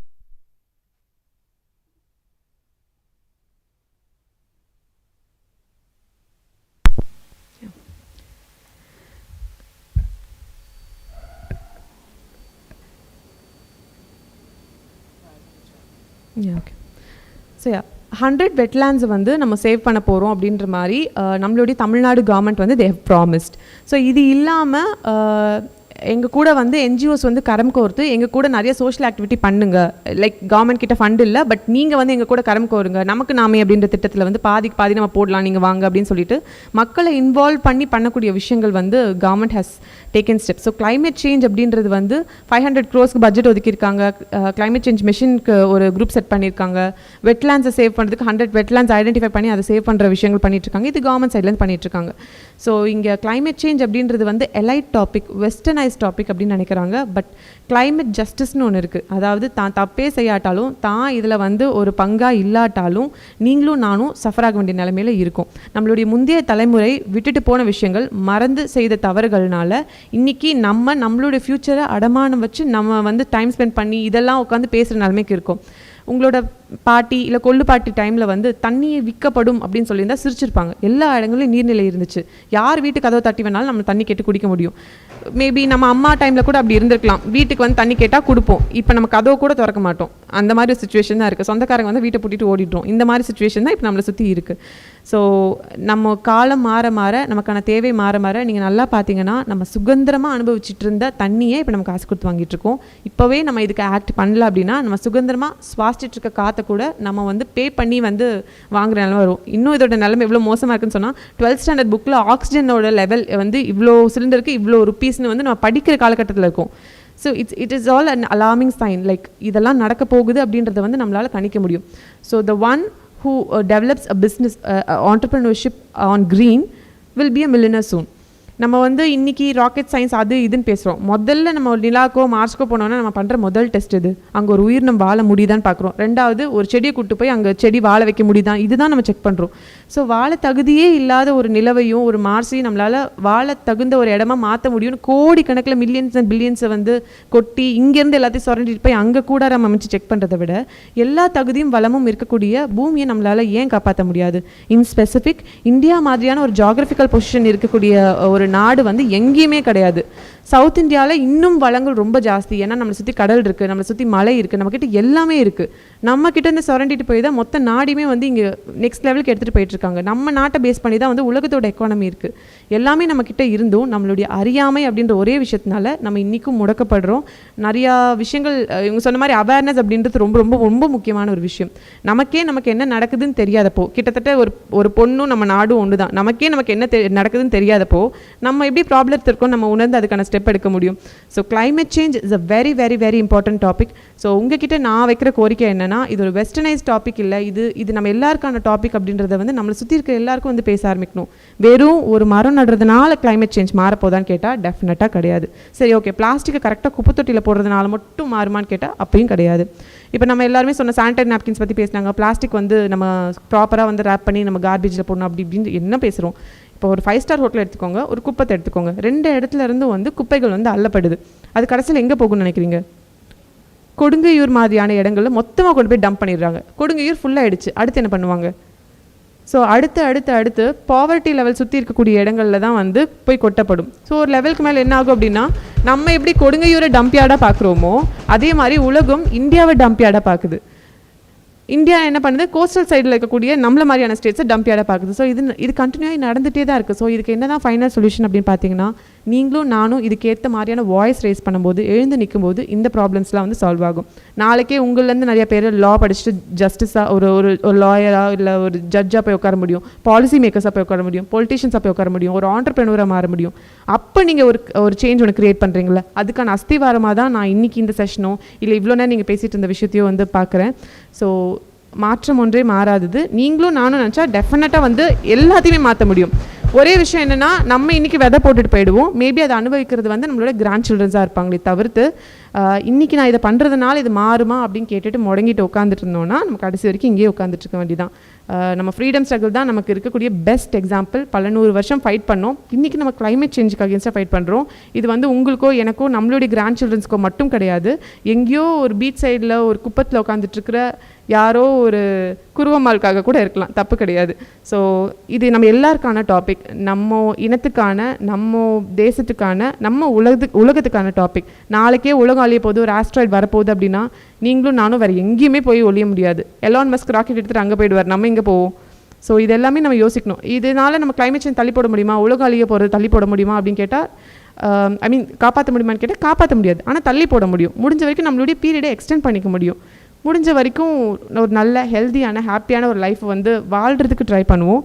ஸோ அதுக்கு நீங்கள் எல்லாருமே வந்து இந்த வயசில் ஒரு ஸ்டூடெண்ட்டாக இருந்து ரெப்ரசென்ட் பண்ணி இங்கே வந்து இவ்வளோ தூரம் யோசிக்கிறதுக்கும் பேசுகிறதுக்கும் ஒரு ஸ்டேஜ் ஏற்படுத்தி கொடுத்த street cause and Chennai youth assembly அவங்களுக்கு என்னுடைய மனமார்ந்த நன்றி. அண்ட் என்னை இங்கே இன்வைட் பண்ணதுக்கும் ரொம்ப தேங்க்ஸ். ஸோ விதைப்போம்ல நாங்கள் வீக்கெண்ட் ஆனால் சாட்டர்டே சண்டே கவர்மெண்ட் ஸ்கூல்ஸில் தான் ஃபோக்கஸ் பண்ணிகிட்ருக்கோம். திடீர்னு ரோட்டில் இறங்கி க்ளீன் பண்ணுவோம், காலேஜஸ் போய் இந்த மாதிரி அவேர்னஸ் ஸ்பீச் இதெல்லாம் பண்ணிகிட்ருக்கோம். பட் தென் இன்றைக்கி செஷன் எனக்கு நிஜமாகவே ரொம்ப புதுசு and I have learn something from you guys. So youth கிட்ட நீங்கள் என்ன நினைக்கிறீங்க அப்படின்ற ஒப்பீனியனை கேட்டால் நிறைய ஐடியாஸ் வரும். ப்ளஸ் நீங்கள் சொல்கிறது விஷயத்தை பற்றி நம்ம சொன்னது ஏன் அவங்க அக்செப்ட் பண்ணல, ஏன் இது பாசிபிள் இல்லையா, நீங்களே இந்த ப்ராஜெக்ட்ஸை பண்ணக்கூடிய இடங்கள் இருக்கலாம். இந்த மாதிரி ஒரு பிளாட்ஃபார்மை க்ரியேட் பண்ணுறதுக்கு, உங்கள் வாய்ஸை ரைஸ் பண்ணுறதுக்கும் அதை ரெஜிஸ்டர் பண்ணுறதுக்கும் அது நெக்ஸ்ட் லெவலில் எடுத்துகிட்டு போகிறதுக்கும் இப்படி ஒரு ஸ்டேஜ் வந்து ஸ்டூடெண்ட்ஸ்க்கு தேவைப்படும் அப்படின்றது வந்து ஒரு யூத்தாக எனக்கே நானே யோசிக்காத ஒரு விஷயம். ஸோ அது வந்து நீங்கள் எனக்கு சொல்லிக் கொடுத்துருக்கீங்க. ஸோ டெஃபினெட்லி இன் அப்கமிங் டேஸ் ஃபியூச்சரில் வந்து காலேஜஸில் இந்த மாதிரியான ஒரு செஷனை வந்து நாங்கள் டெஃபினட்டாக ஏற்படுத்துவோம். ஸோ அது உங்ககிட்டேருந்து இன்றைக்கி நான் லேர்ன் பண்ண விஷயம். ஸோ அதுக்கு ரொம்ப thanks. So thank you for the opportunity.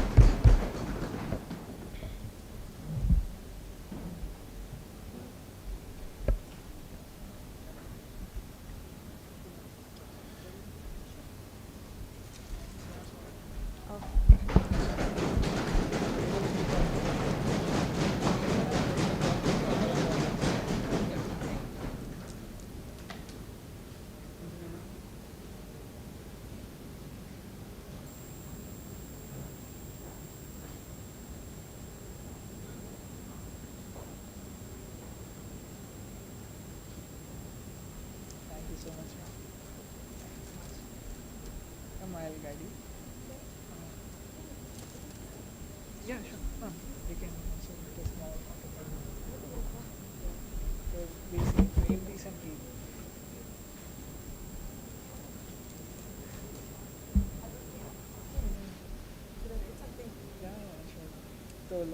10 years ago, the chief guest who came here, we framed and kept it. So similarly,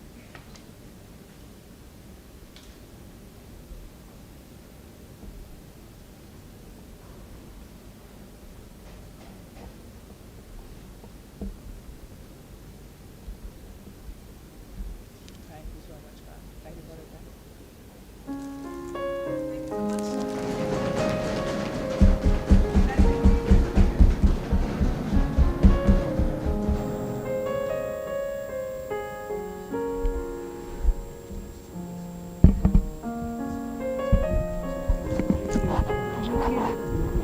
We'll meet or what?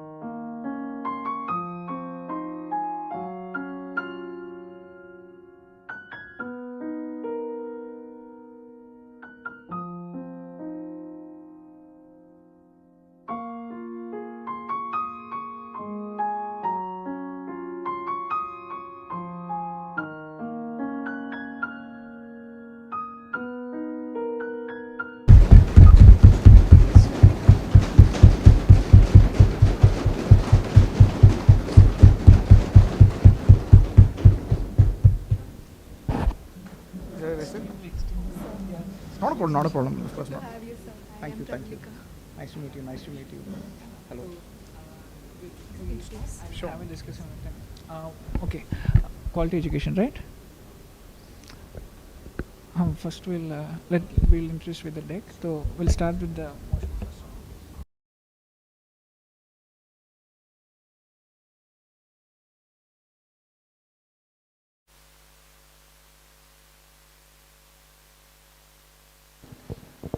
That we'll proceed with the motions. So we'll be continuing with SDG 4, which is quality education.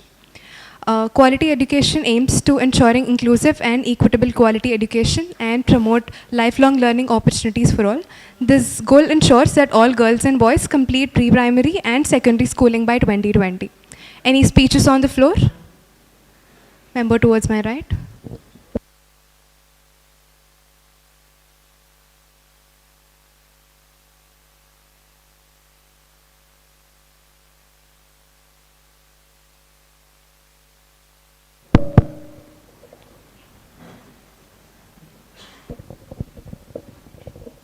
I thank the chair for acknowledging me. So, quality education has been around for centuries. However, it was primarily focused on a classroom setup. With advancement of technologies over the years and in the era that we now live in, it is impossible to confine it to the former. Quality of education is a big deal, especially in this world where the population is rapidly increasing with people competing for the same position, contrasting to the declining jobs due to AI replacing humans. Thank you.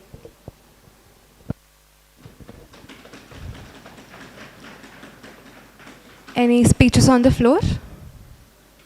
Yeah, member towards my left.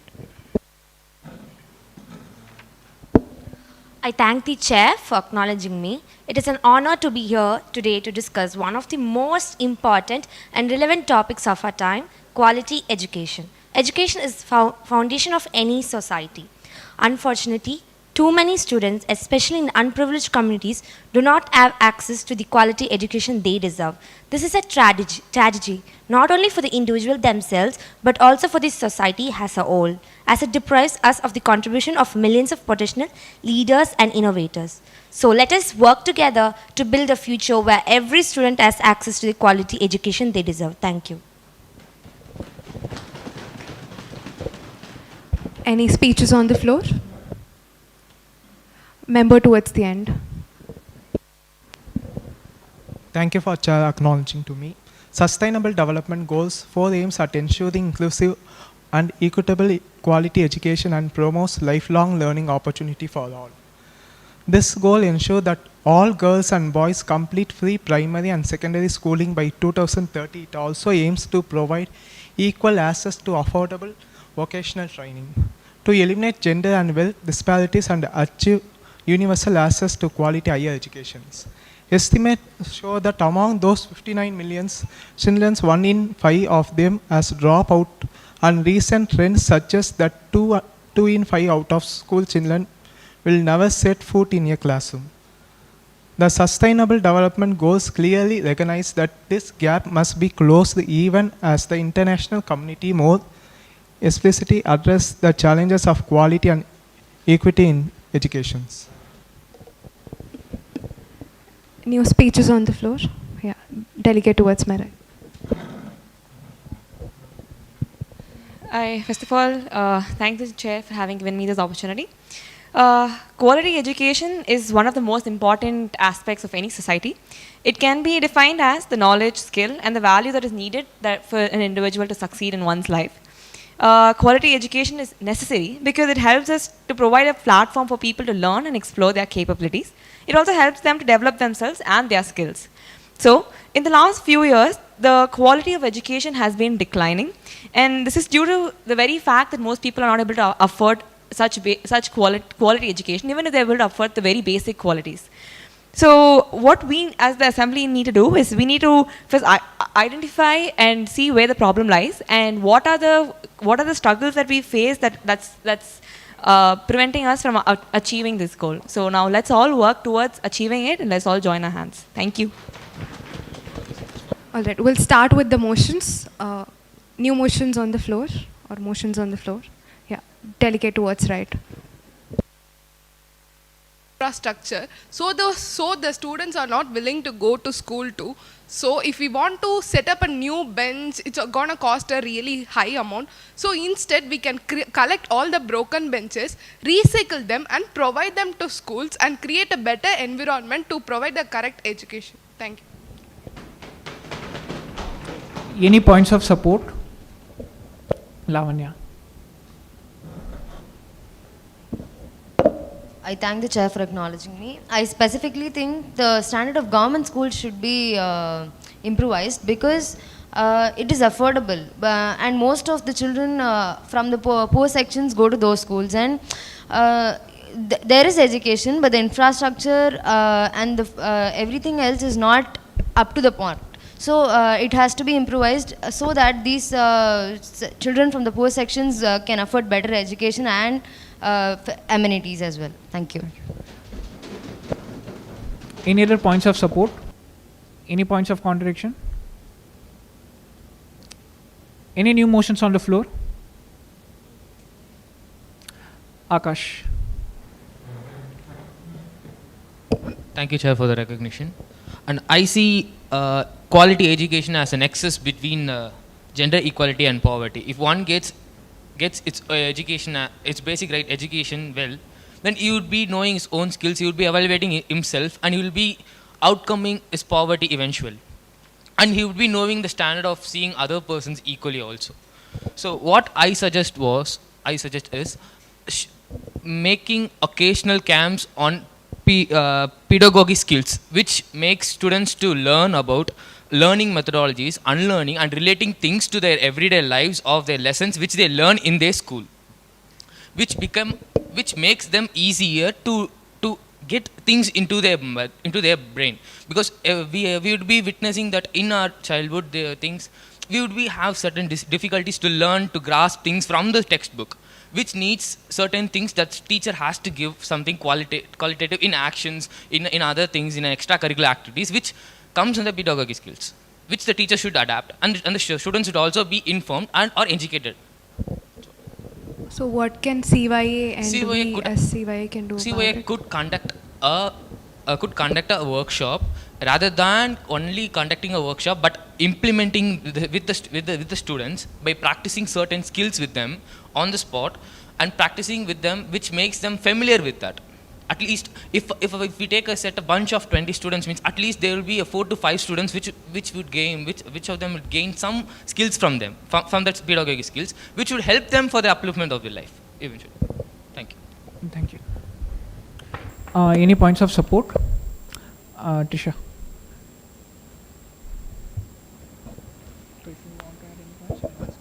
Thank you, Chair, for acknowledging me. So what he said is really good idea. Government has implemented every scheme. We have everything available in government school. There is government schools with projector too, but we do not use it properly. So we create awareness to use it. We teach the teachers to use them. Thank you.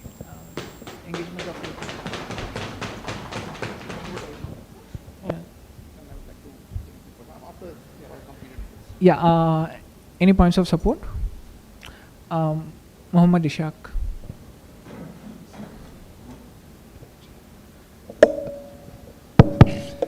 I thank for your acknowledgement. Like my friend said, providing workshops, not only like workshops, industrial visits, practical knowledge must be gained by the students. I think because of this COVID time and all, it was fully online and many students couldn't acquire practical knowledge. I think practical knowledge must be inbuilt within the students. The curiosity must be inbuilt. Industrial visits can be arranged for the students. And even, internships. In many colleges, internships like online internships is only provided. But there is no use in it because in online internships, they will just ask you to attend a few hours of video. Then they will ask you to attend a quiz, which you can even search it in Google, and there is no use in it. Clearly, there is no use in it. Instead, we can, like I said, industrial visit, workshops, and internships based on real life experience, practical knowledge is compulsory for any student to acquire more knowledge and more exposure to it. Thank you. Thank you. Any other points of support? Sadhana.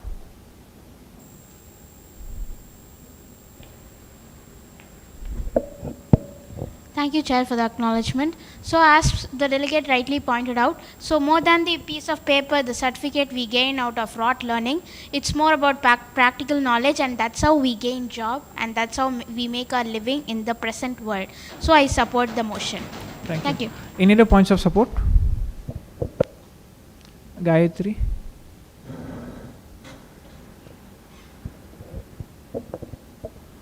I thank the chair for acknowledging me first.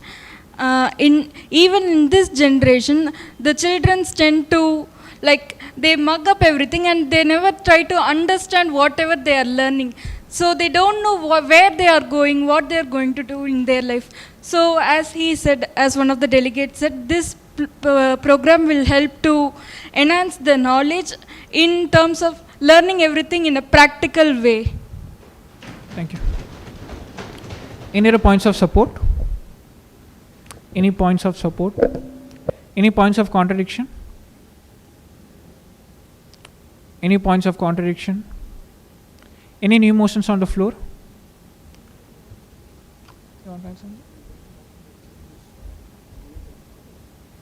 Yeah.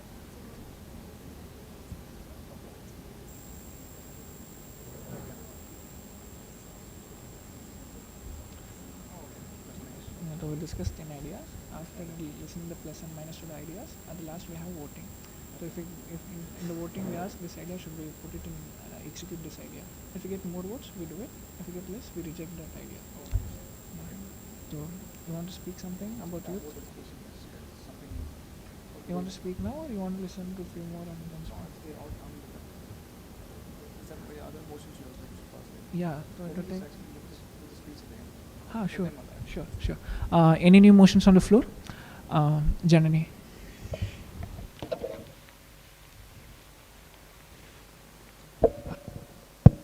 I thank the chair for acknowledging me. So my motion is something the delegates here would be very familiar with. It's something that we almost see a lot of people doing. It's that youth, that students from college teach kids, underprivileged kids from village through online modes. I bet a lot of people here are already doing that. But is that enough? Are the people who do it now enough for the kids who don't have enough education?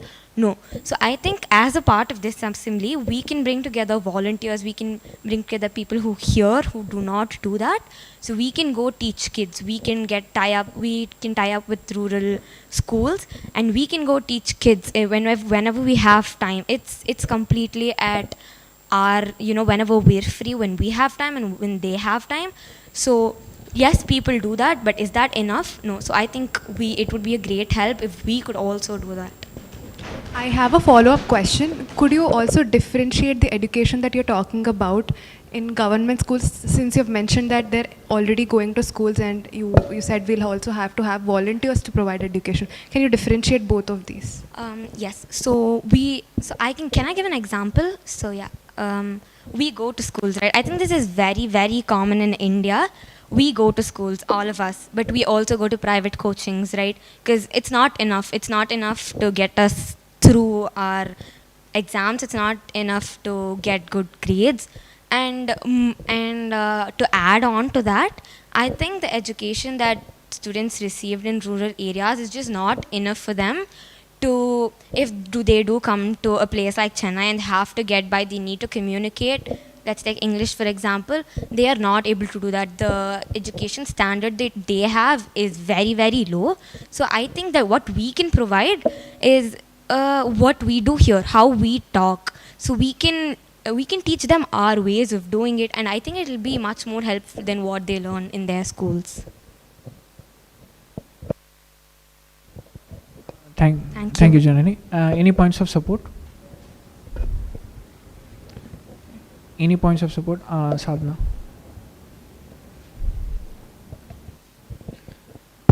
Thank you, Chair, for the acknowledgement. So I go for the motion because, as the delegate pointed out, that people who go to very not luxurious schools may not afford extra guidance or coaching. That may lead them to place in top institutes or companies all over the world. So if that is possible by us, we are educated enough. Like we can also recruit people who are educated enough to do it. So obviously this is going to be a really good idea to be implemented. Thank you. Thank you. Any other points of support? Shiksha. Thank you, Bench, for the acknowledgement. I support what our delegates say. I know schools that are fully funded by a particular community. So they take underprivileged children and they go through the CBSE curriculum, like everything that a CBSE school follows, the same that school follows. But it is for the underprivileged who cannot afford the private schools, who cannot afford the fees of a private school. That's what the school does, and they take volunteers as well, as as as college students and everyone. You can go there and volunteer, teach them English, math, biology of 9th, 10th or 8th, 9th, any classes, and you can teach there as well. So they do all of that. So I am in the support of the motion. Good. Thank you. Any other points of support? Any points of contradiction? Delegate to my left. We're talking about, thank you, Chair, for acknowledging me. We're talking about how college students can go and educate. But I think if we talk about government schools, the very highly qualified teachers are there. Like they have to go through a process of selection to get into a government school. And I think us going and teaching is not going to help. When they have very qualified teachers instead of students doing their UG or PG who don't even have a proper degree. So why not just make them more efficient and make them teach more instead of the college students going and teaching? Delegate to my right, would you like to reply? Yeah, the house is open for debate.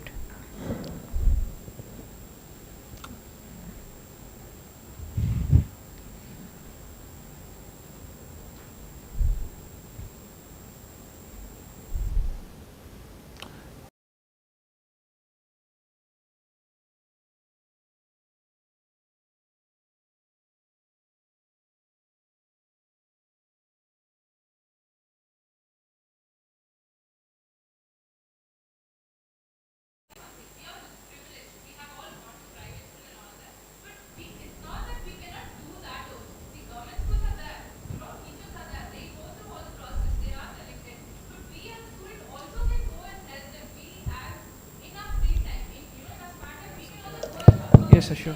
1 second. Delegates, you may sit. Yes. Well, first of all, I'm very happy to be here and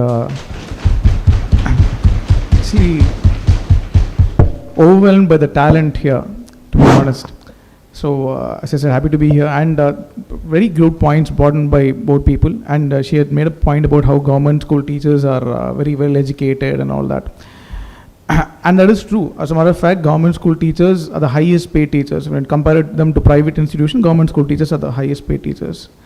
But if you go to actually a government school and you actually listen to what they are teaching, you'll find out that there are cracks in the system, which is why there are people who don't have too much to offer are able to get in. It's not always that, if that is the issue. The problem is there is no transparency in many government institutions, which is why we constantly see teachers, we constantly see people who don't actually have the talent to do this, but they still do get in. And there is a kind of accountability you'll have to bring in to government teachers. This is something I had actually gone to Gujarat recently. I just like to point what we had saw there. So they have a concept called Mission of Excellence in the Ministry of Education in Gujarat. So what basically they do is, they take the data of every student who has ever studied in the past 5-6 years in every government school, in every private institution and all that. And they use cluster analysis, they use big data analysis, and what they do is, in the complete district, first they look at the average every student has scored, like in every subject, let's say science, EVS, maths, and they look at the average, which is the state average. Then they see districts which are below the state average. They go into the district. And in that district, let's say there are 4 or 5 government schools. Then they look at the government schools where the district, which is below the district average and the state average, and they go into those schools. The next step of the process is they look at the teachers. Look at the teacher and see, for the past 5-6 years, the teacher has taught so many subjects. What is the average, the score the students have gained through the education which has been provided by the teacher? They compare it to another teacher in other districts. And then they figure out, okay, this teacher doesn't have the skill. Then they make sure they go for teacher training. And even after the teacher training, after a year, if there is no kind of a positive outcome which comes out of it, then those teachers are sacked. Why I'm telling all this is, although government teachers are given most of the education, we'll have to be aware of the practicalities of the thing, the actual system which exists, and unless a kind of accountability is brought in, and if we just accept things as they are on paper, then we're just going to be where we are. And I admire what she has said. The fact is that us as a society, whatever we can do, we'll have to do. We'll have to give back wherever we can. If we can teach kids, we have to take that upon ourselves to do so. So there's just a point which I wanted to add. So thank you. Yeah, we can continue with the debate. Or is it closed? Any points of contradictions? Tisha.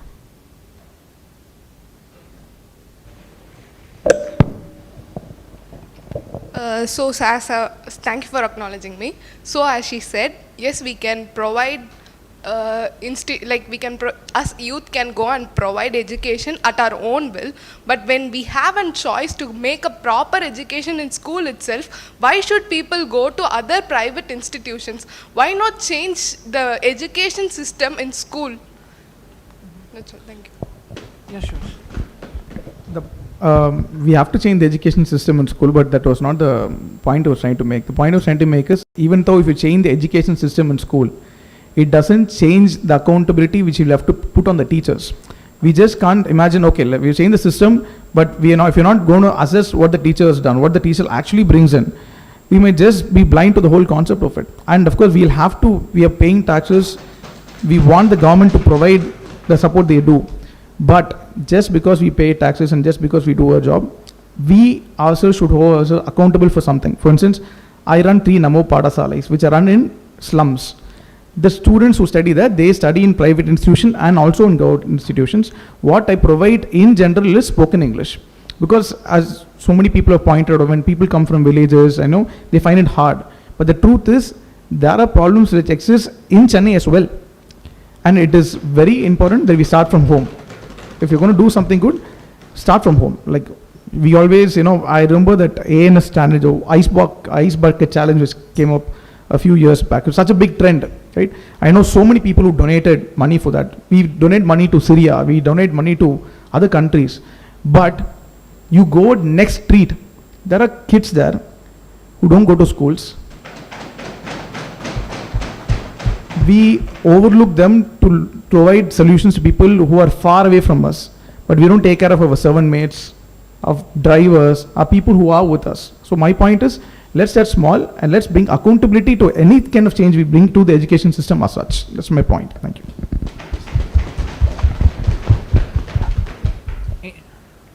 Any points of contradiction? Support? Yeah, any points in support?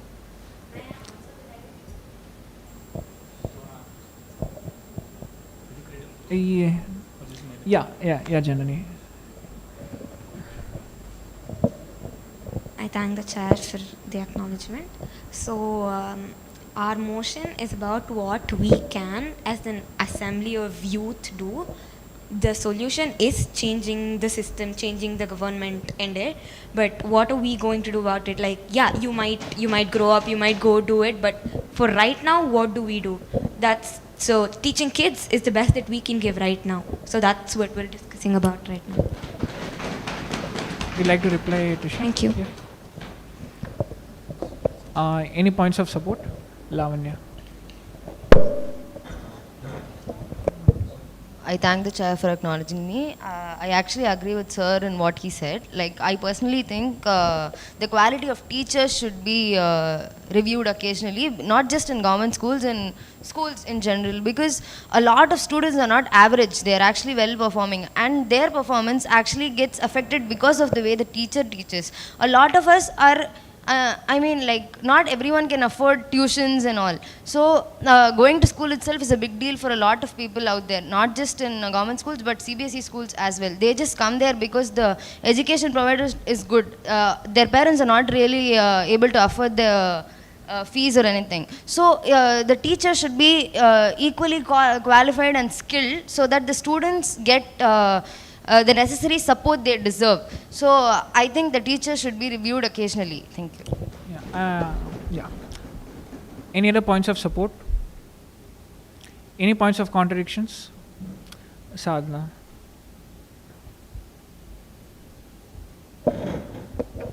I thank the chair for having acknowledged me.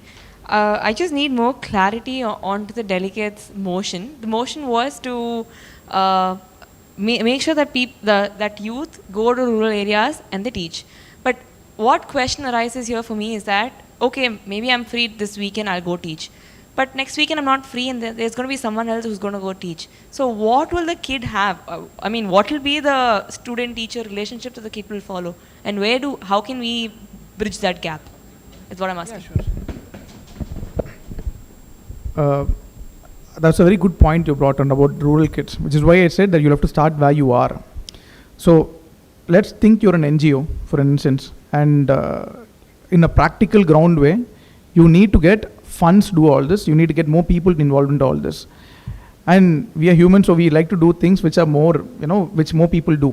So first thing which I would ask you guys to do is, wherever you are, let's say that you're in Chennai or Delhi, wherever you are, select a place where you can help the kids in that locality. Which is as I said, I had 3 Namapadasi, which is only for kids below the age of 12, below the age of 15 or whatever, and we make sure that we teach them only spoken English. And I've found 2 volunteers who are actually doing that in their area. Those are people who started from that place. They went to other places, they went on to better lives, but they came back. So we support them financially, we get them things done for them. Once you do that, once you start growing that as an organization, you say that, in Chennai, where I live, I'm helping 30, 50, 60 kids. And then it starts to flow. Then people start to admire you more. More people would like to contribute that time. First, you go and you start teaching maybe 4 hours every week. And then more people get interested, and then your time gets cut by 3. Someone else is going to come and pitch in. So then everyone, there's going to be people who are going to shuffle. And once this starts flowing, and more people get interested, then you branch out to other cities. You cannot start this in villages. That's a practical thing, because we are all in cities. There's no way you can go into a village and do this. You'll have to start from ground up. You'll have to start from where you are, and hope in the next 10 years you're able to get it into cities, into the more rural part of cities as youngsters. So get in cities, start pitching your time in. Maybe an hour a week, an hour a month, it doesn't matter how much of time you're able to put in, but start putting that time in for the young kids. Start teaching them whatever you can. And once you grow as an organization and you start doing it in other cities, Then from those cities, you branch out to other villages. That's the practical way of how it could happen if it does happen. That's what we are trying to do. My team from BJYM in my youth wing, which I've started, is I have told them, like my people, I've told them that go and start it in your place where you are, and put a teacher there. And eventually, my hope is in the next 10 years, we get this education across to the villages. But if you want to start in the villages, you will either get tired, you will get frustrated, you will think this is not possible, and you will give up eventually. You will have to make sure that you force yourself to face success first, so that you fuel that fire, make sure that you are successful, and then once that fire starts burning bright, you will go out of your way to do this in villages. That's my opinion on this. Thank you. Yes, Sadhna, I would like to add a point. I just wanted to say thank you, and that was the clarity that I required on the Motion. topic. Thank you. Any points of contradictions? So, okay. Any new motions on the floor? The delegate on my extreme left.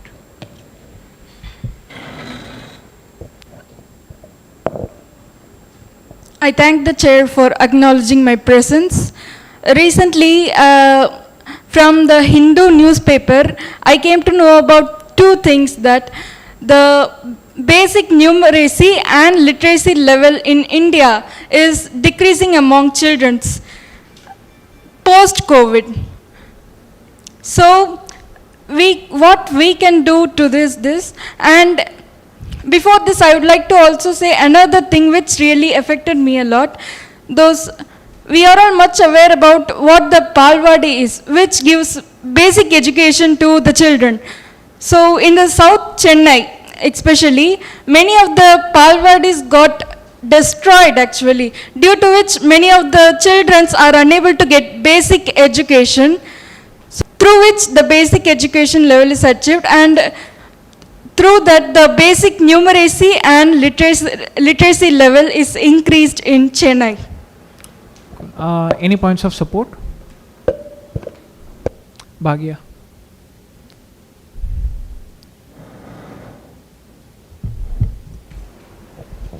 I thank the chair for acknowledging my presence. So the idea which he suggested was really amazing. Me as a person in my childhood, I was born in a small town only. So I have been to Palwadi. So I understand how much it means to the kids, very small kids who have to start an education, like who have to do that beginning thing where those Palwadis really mean a lot to them, which would be, they are really helpful to them. Even they provide the midday meal schemes also. So we have to renovate them and make sure they run properly.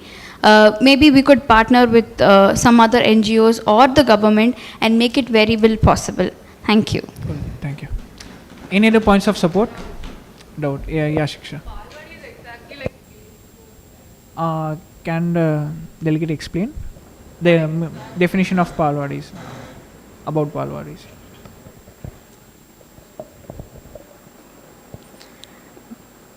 Palwadis is the place which is recognized to give basic education to the children, kids, maybe from the 2.5 years, 3 years. Sir? Under the government? Yeah. Yeah, okay, thank you. Any points of support? Any points of contradiction? Trisha?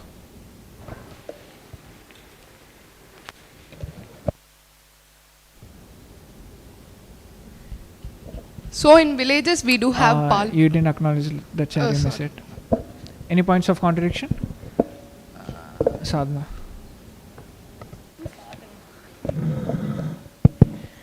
I would like to thank the board for having given me this opportunity.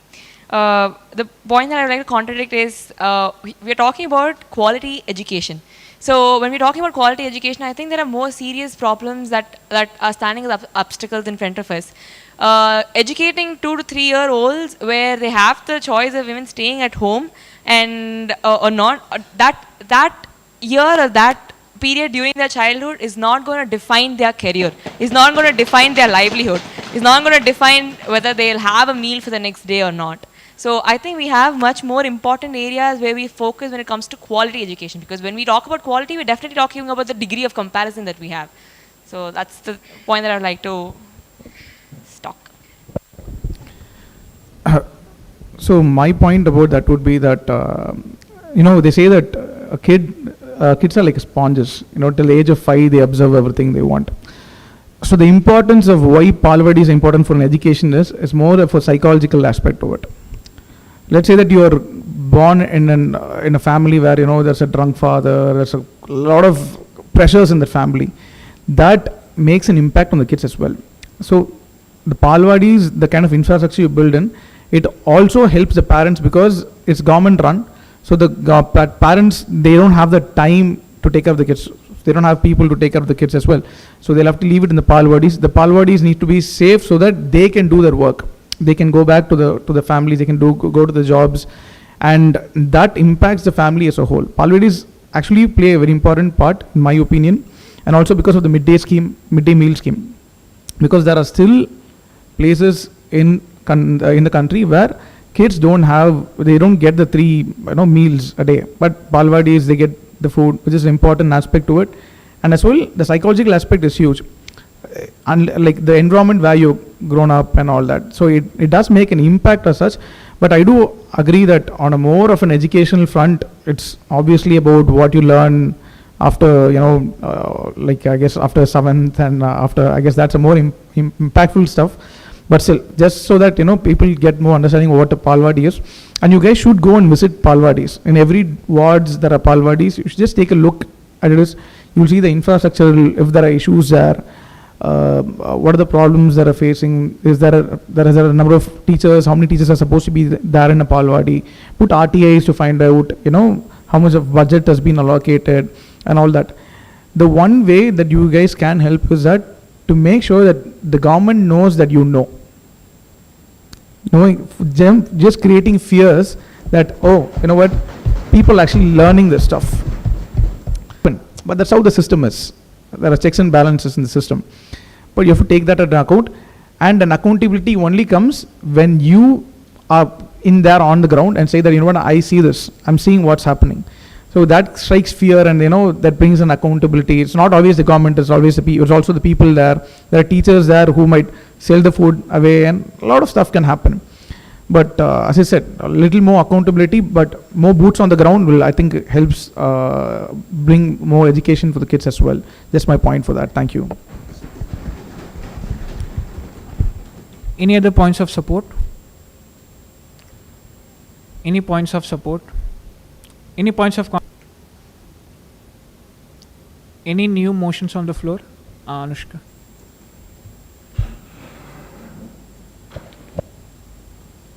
I thank the chair for acknowledging me. So for so long we've all been talking about quality education for people who are not disabled. I bring in a motion saying funding for disabled schools and maybe centers, fundraising events rather than because, thank you. We all know it is very difficult to get an education when you are disabled, especially say if you are blind or you have ADHD or even you can't, you are disabled physically also. So I feel we should conduct a fundraising event as a youth assembly and maybe provide to a school or a center that is maybe running for these disabled people and cure something that they really want. So this can be a very basic thing like in a blind school, maybe books for them, to even like getting funding for scribes and also maybe funding for a disabled school or a center that will help the betterment that they want. So fundraise for an issue that they really want to solve in their own place. Got your point. Thank you. Any points of support?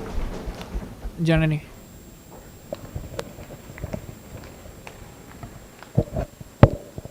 I thank the chair for acknowledging me. I'm in support of the motion where she says we should help, where the delegate says that we should help disabled kids who go to schools. So, and there was a point where she said we should help in funding scribes. I bring up a point where we as an assembly, we could go as volunteers, as scribes. It does already happen. We've seen it happening. So we could also do that in addition to what the delegate has said. So, yeah, thank you. Any other points of support? Srividya. I thank the chair for having acknowledged my presence. I definitely support the motion, as all of us know that it's very important that we look after our disabled people as well.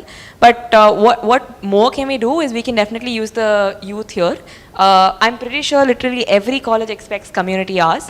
So in which case we can use them and we can send them as volunteers, because everybody will be volunteering to do it because they need it for their internal components and everything. And this is something all Chennai colleges have. So we can definitely use them and we can do volunteering in a larger level. Thank you. Thank you. Any points of support? Gayatri. I thank the chair for acknowledging my presence.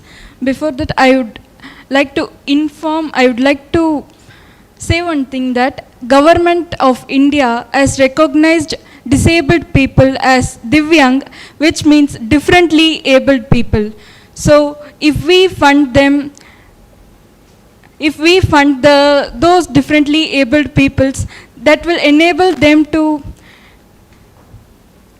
make them to, we can help them to recognize them, we can help them to find their talents, as the government is recognizing them as Divyang nowadays. So we can impact that. Any other points of support? Tisha. Thank you, Chef, for acknowledging me. So, government has 22 schools for disabled persons. Also, we have to create awareness among us that disabled person is not something different. Any other points of support? Any points of contradiction? Any points of contradiction? Any new motions on the floor? Any new motions on the floor? Perfect. We'll go with the voting now.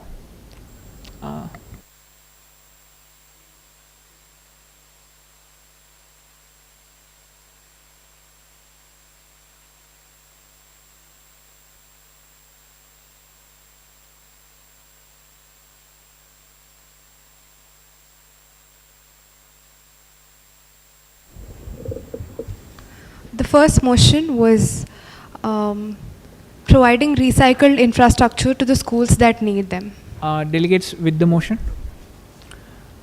Delegates against the motion?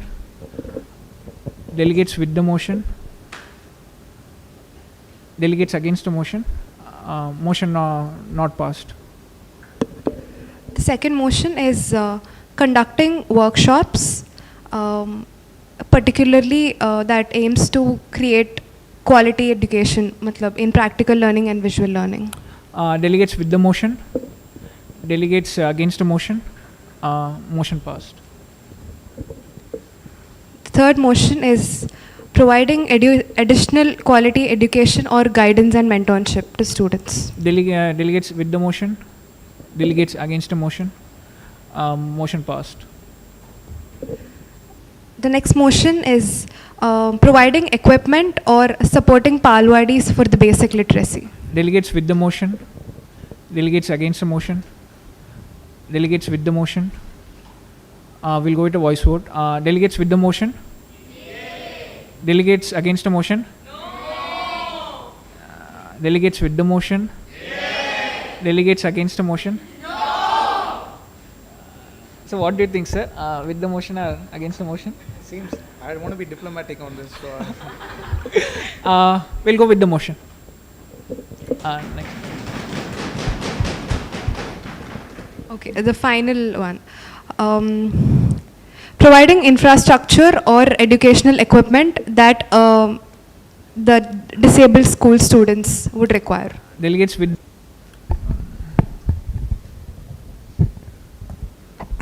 Well, again, like to thank the chair because I don't want my mic to be taken away as well. So, respect the chair, and again, thank you all for having me. Really, it's been truly a pleasure, and it was kind of surprising. Like, it's one of those things which just randomly happens because we were actually, I'm from BJP Youth Wing. I'm the state president of BJP Tamil Nadu, and we were actually planning a national youth parliament for party people in Chennai, I think March 18, 17, 18, 19, planning to have a few ministers over.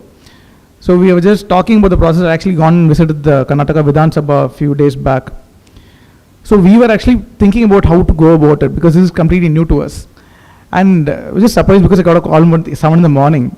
I was thinking someone's probably pulling a prank or something because it was like we just decided doing this few days back. How are we getting invited?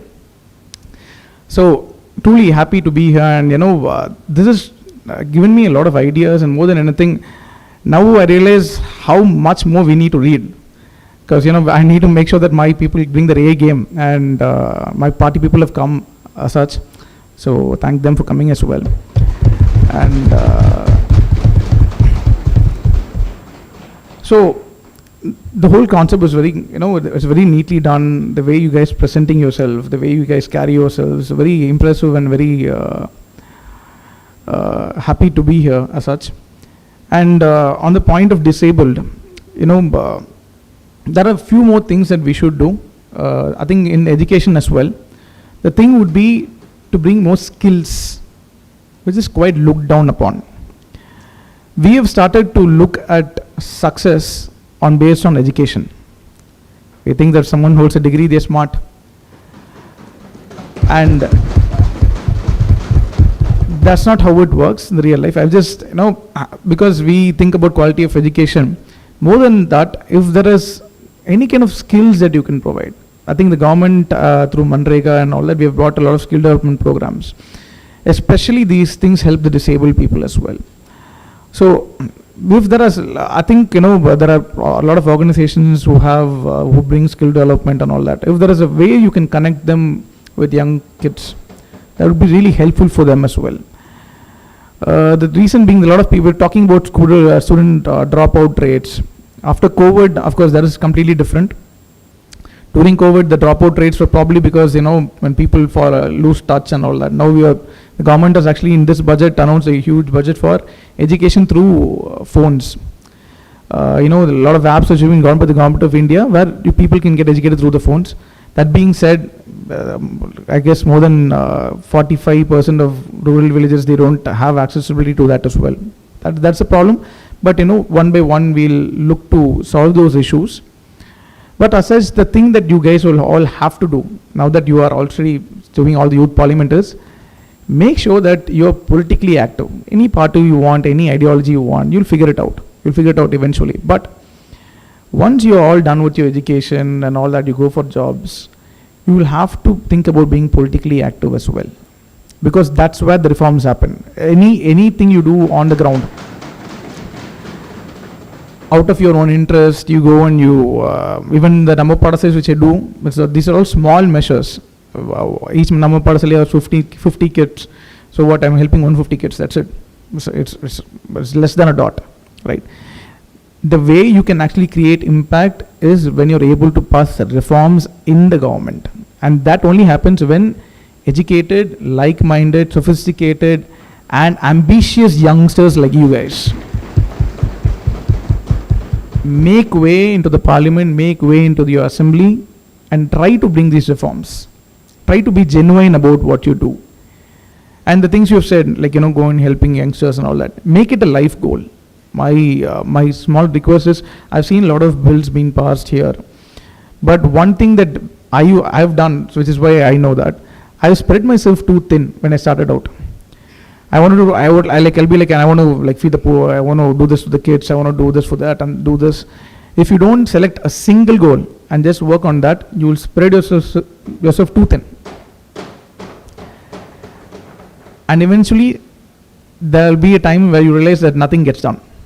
So my small suggestion would be that take a singular goal, just this thing, and we're going to make sure that we're going to get so many kids educated by, I don't know, a year or two or whatever. Or let's say you're talking about the disabled kids, this is what we're going to do. We're going to start doing crowdfunding. We're going to help this many number of kids. But if there is no number, if it's like, I'm going to help kids, I'm going to help kids get educated, I'm going to help disabled kids educated, and if there's not a particular number in mind, if it can be any number, it can be like maybe just 30 kids or 150 kids or 200 kids or whatever. But if there's no particular number in mind and you guys are working, then there is no goal. it's just a dream. You're going to have an end goal and a time frame. Say that, no, this is the time frame and I'm going to have to achieve it, no matter what. And that is something that you guys can do. And then, just certain things that we do with ourselves. I've seen a lot of times when I did my master's in the UK, in University of Dundee, Scotland, and when I was there, I saw something which is very funny, was that no one threw garbage there. And I'm talking about Indians. But the second they got off the flight with me, I remember they ate a chocolate wrap and just threw it on the airport floor. We all believe change is somewhere, like future or someone else has to do it. We never hold ourselves accountable for that. So that day I promised myself that I always carry a garbage bag with me. I carry that black color garbage bag, I always carry it with me. And I made sure that my cadres, they have to use the restrooms and the petrol bunks. These are things which make changes. When you hold yourself and your friends accountable. Your friends, they dump something on the ground, make sure that they pick it up. You have to be rude with them. That's just how it works.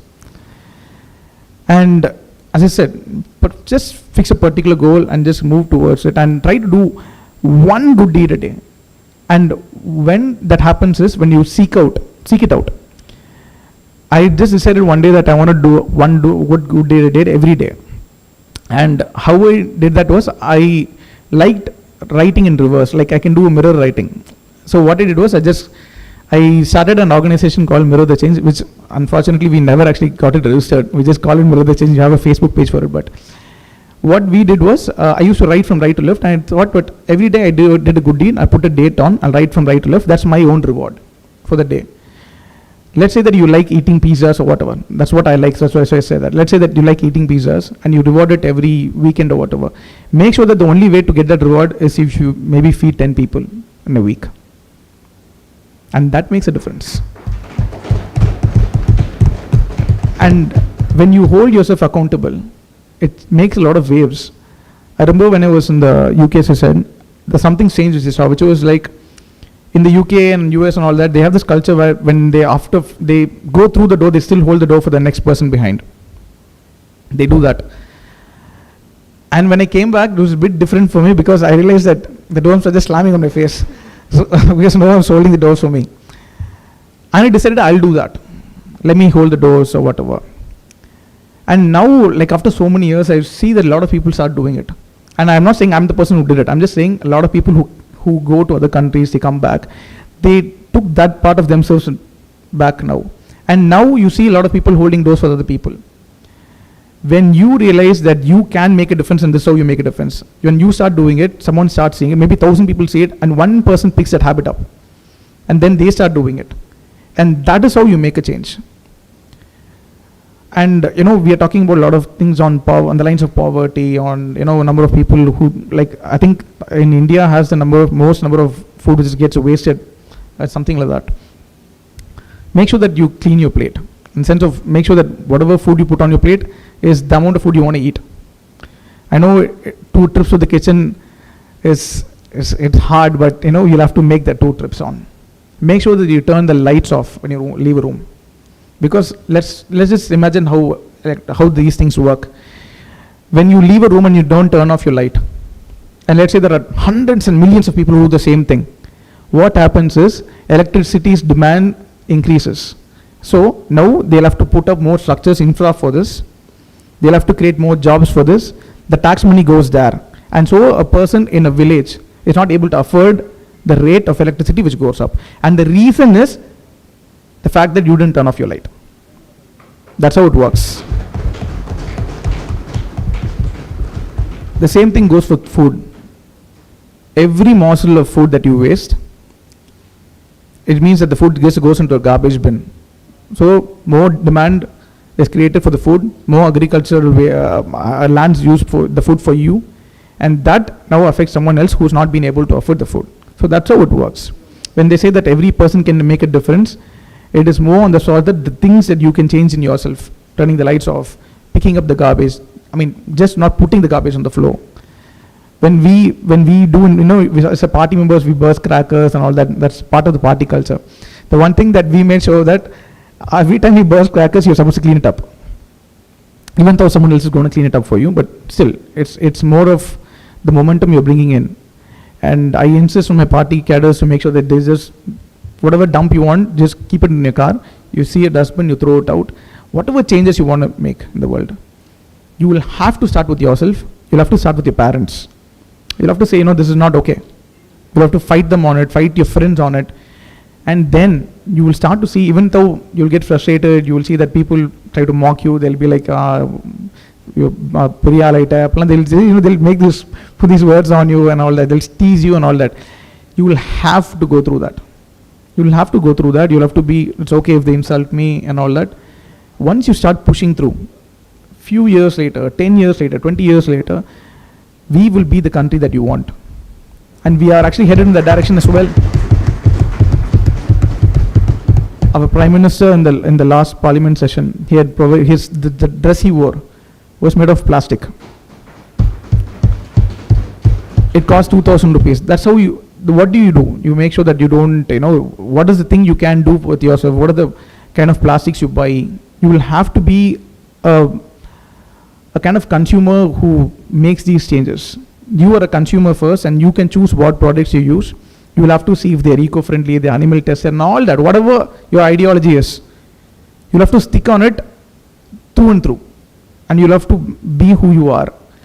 And I was just, as I said, I was very impressed with everything. I wish I'd come in the morning so that I could hear a lot more on all the topics you had spoken on.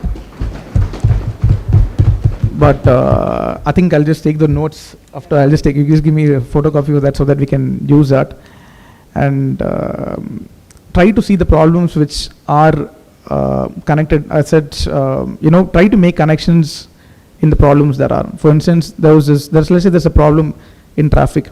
The problem in Tamil Nadu is Tamil Nadu has the highest number of accidental deaths after Uttar Pradesh. But if you just look at it, that leverage, you would think that, Tamil Nadu is doing better than Uttar Pradesh. But that's not the truth, because Uttar Pradesh has a population of 21 crore. In Tamil Nadu, there are 8 crore people. So it's not the same. You will have to look at all the small minor details. So why is it that Tamil Nadu is doing a lot worse? Probably because there are Tasmak shops and there are Tasmak bars located right next to it. And the government runs Tasmak shops in Tamil Nadu. We make 33,000 crores a year. And when we say that we want to bring complete abolition of liquor, and the government says, we can't do without 30,000 crores of sales, that is not how you see the problem. The problem is, let's say that someone drinks, he goes to his house. This is what I've seen in one of the number of parcels I saw. There's this local area. In that local area, I saw an 11-year-old kid. He used to come to the class, he didn't come for 2 weeks. Initially, I was the one who was teaching. Before I became state president, I was teaching them by myself. And that kid came after 2 weeks and he had a broken hand. And I asked him, I said, how did this happen? He was like, my dad got drunk, he started to hit my mother, so I stabbed him. And he broke my hand. And it was he didn't even wince. It was like a normal days happening. The problem all started because of an availability of liquor. Now this kid is not going to go to school, he now works in a mechanic shop. Now, 20 years later, you don't have people who are highly educated because of Tasmak sales. Because that's how the economy works. 30 years from now, this 30,000 crores is not going to be worth it. New Zealand has now brought in a new rule about, I think they want to have a smoke-free New Zealand. They have a campaign. And the law they brought in was, anyone born from 2001, they'll never be able to buy cigarettes. So 30, 40 years from now, doesn't matter if that person is 60 years old, he's never going to be able to smoke a cigarette. And those are the kind of reforms. You'll have to think about the kind of reforms you want to bring in the parliament and assembly, write them down. And I'm more than happy to take those reforms to the government and see if something works out. But when you bring a reform, it shouldn't just be like the government should build more structures. You'll have to budget in. You'll have to think about the budget. Okay, this is the amount of money government, not every district should have a hospital. Well, if the government could, they would. Like, if they had so much of resources, they probably would. But then, so where does the problem start? It again dials back on liquor, it dials back on cigarette. The government provides free healthcare. And if someone just keeps drinking and for the liver, they go to the government has to put a lot of money into that, accidental deaths from that. If the government is constantly spending on healthcare, then they're not going to be able to spend it on education. And all this could have been stopped if you guys wore helmets. So that's where it all falls in. So you, as youngsters, as the next generation leaders you'll have to think out of the box. And out of the box is, you'll have to make those connections. Why is it that there are not a lot of people who are educated in villages? Why is it that there are so many liquor sales in the state? And you'll have to factor in a lot of things. Even in the development of a state, you can't think, this state is developed. No, it's not how it works. What are the resources that the government has in that state? For instance, in Tamil Nadu has the highest number of skills in any other state. You have sari production, you have farming. These are skilled labors which are not available in other states. There are talents in each state which are not available in other states. One of the talents in Tamil Nadu is the fact that we are very good when it comes to making saris. We are very good when it comes into producing. We have just been born with those skill set because of a lot of environmental factors as well. There are a lot of resources, like what are the natural resources in every state? Not every state is the same. In Kashmir, in I think Ladakh, they now recently have found lithium deposits. We now hold the 7th largest lithium deposits in the world, and which we just discovered that. So now what's going to happen is, the people in Ladakh who are going to get to use those resources, they're going to be developing that skill. They're going to have skills in that corner. So every state, when you're going to compare it, you'll have to compare in a lot of factors as to what is the environmental factors, what is the skill part of it, what are the resources available, what is the history that they have faced. And all those factors come into account. All these kind of lateral thinking and all, you just can't take anything as on paper. You just can't take anything on paper. You'll have to think about all the factors which come in. What are the reason why these states are as such and all that? And you'll have to think about it. And if you really are going to make a difference, please start with the place where you're living in. Look around, just take a bike ride across. Go into a slum in the morning. You'll see thousands of problems. And I stood in the council election. So, in Tamil Nadu, there's this general feeling that, if you give money for votes, people will vote for you. Which is unfortunate, but it's true. And which is very weird in other states. In Uttar Pradesh, one of my seniors, he is a MP, and he told me that the cost of an MP election was 10 lakhs there. And the person from Andhra, who was the state president, completely fainted. He was like, "You're shitting me. That's not happening. There's no way. I mean, 10 lakhs for an MP election, where in other states we are spending 60, 70 lakhs for it. That's because of the corruption here and all that." So there are so many factors. And as I said, people's mindset, they change when you are genuine to them. And I found this doing my council elections, because I stood for a council election in a ward which I've never visited. But in council elections, there are 50% for women and 50% for men. And in that election, what I realized was, there was this places in Chennai where there are no public toilets available for men and women. There was this locality where there are no public toilets for men and women, and they have just one public toilet. I mean, they don't have toilets in the house, just one public toilet in their house for 120 houses. And this is in Chennai. And we just went and fixed a door for them, and the people are so appreciative for us. They really gave the love back to us, and that's why we put our Namapada Salis. The thing is, it only cost me 20,000 to do that, but it is a huge impact in their lives. So just go look around in societies around you. In other places, it's very less. It's more like there is so much of mosquito menace. And that's a big problem for them.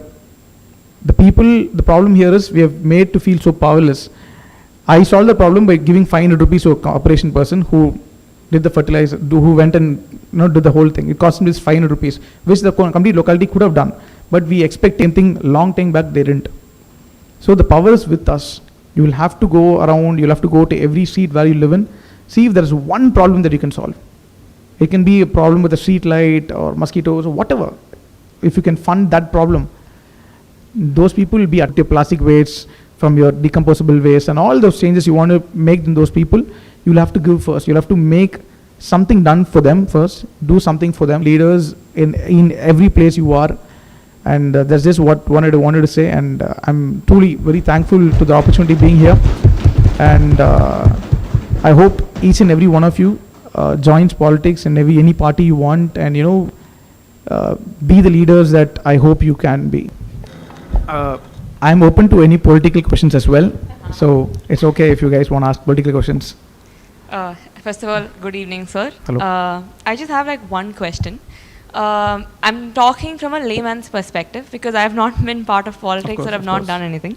So when we in general speak about the government or anything, we always say that there's so much money left of the government that they're not using it properly and all of that. But now after I hear you speak, I see how fair it is on either sides. I feel it's a win. I feel it's more like what you can do, and that's how much you're doing. So in this case, why does the government not release the accounts of the government, like say these funds are being allocated for these many places, or this is how the fund list goes, so that the people get educated on how it works and we don't blame the government for anything. They do. It's called the budget. No, I'm not talking about the budget. Okay. The budget gives you. No, I'm talking about more of. Say these many crores of money or these many billions of trillions of money is left with the government, and this is how what does the budget give you? The budget gives you how the taxes are being allocated, what are the amendments that are being brought in, how better we have been doing from last year, and that's what the budget actually talks about. The budget also shows where we spend the money on, and if you are particular, let's say that it's a road which is laid, and you want to know how much of money is spent on that, you can put an RTI, and the RTI particularly says how much of money is spent on the road, how much of grade of jelly has to be allowed, what is the inch of jelly which is supposed to be put, and all that. But when you say, just imagine this way, if you want to talk about all the documents available on the internet, there is no big server in the world which can do that. Imagine the country like India where so much, there's like crores of people living, right? And for every street there's a budget allocated. The only way for you to get access to that information is through RTI. You put an RTI, you will be able to find where the government spends money, and you can hold them accountable through that. Right, but sorry. No, please. No. If I misunderstood. Now if I'm applying for an RTI, say I'm applying, it takes a lot of time for it to come. I have to wait to the process. I have so much paperwork. I have so many other things to do. Rather, why not just give it? I mean, why is it such a kept secret? No, not kept secret, but like give it how? How would you like the government to give it? And maybe they can establish journals or magazines which I'd like to subscribe to, because I'm sure the educated population here will definitely subscribe to magazines, and I'm one of them who do subscribe to magazines. So maybe that way I'll be able to learn more about what's happening, the internal part of it, and there'll be more transparency is what I'm coming to Okay, so say. let's say that the government is going to announce be transparent about the budget in Chennai. Let's just talk about Chennai, right? If it's just about Chennai, and then your government have to talk about every money which is spent on every road in every street, or what is it like particular? No, about it's not about every road. Say, okay, now let's say I'm taking Chennai. If I'm taking Chennai, I would like to know how much is it taking for electricity? How much is it taking for you to like maintain all the hospitals? How much it takes for you to run people expenses? So there are various revenue expenditures and capital expenditures that happens in Chennai city. So I would like to be more aware about what's happening in Chennai, so that I don't want to end up blaming the government for anything. Like when you spoke now, it makes a lot of sense. I'm saying, why not give it? No, see, that's my point. The point is, in front of every year, budget's been allocated, and whatever the funding is to be allocated in every sector has already been announced. It is not a secret. But whether it's properly spent or not, you can only get it through RTIs.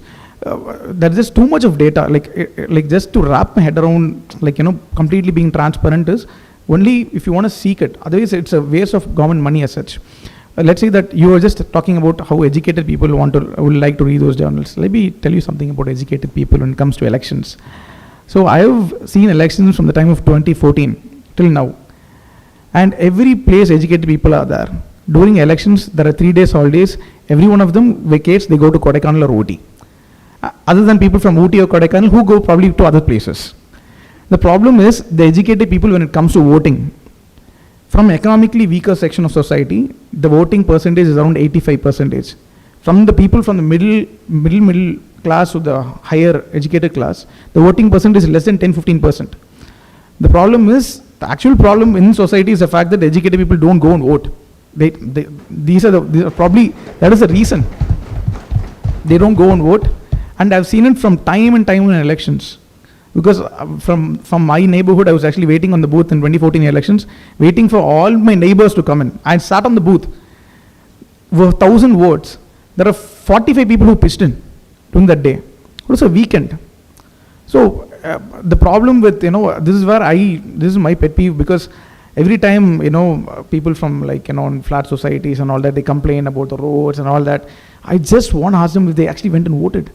How many people know who's the MLA candidate?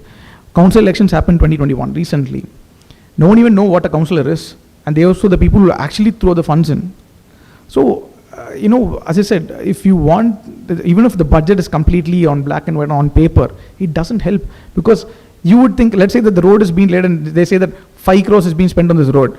How does it matter unless the road is actually a good quality road? You actually go and assess it. And that is somewhere you guys can do it. You can make a difference. Hold the government accountable. Let's say that there are water bodies around your localities or whatever. Go and take a test if there are industries around. Send it to a lab. Take that up. Put a PIL. But that is the only way to create accountabilities. The government, as I said, whatever the government is spending, they put it on the budget, and this is the basic understanding of what is being spent. But to, completely, if you want to know a complete expenditure of all that, even for TN, there is a website. You go to the website, it will show each and every, like for electricity, for EB, how much of the government has spent, for this, how much the government has spent, they do show that. But just because they say it has been spent, doesn't mean they've actually spent it, because it's always sent to external contractors to do the job. The contractors, that's how it works. That's how it is. Okay. Thank you so much for the insight. Thank you. Sure.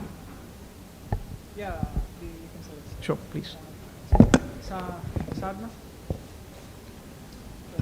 Thank you, Chair, for the opportunities. Hello. Good evening, sir. Good Hello. afternoon, sir.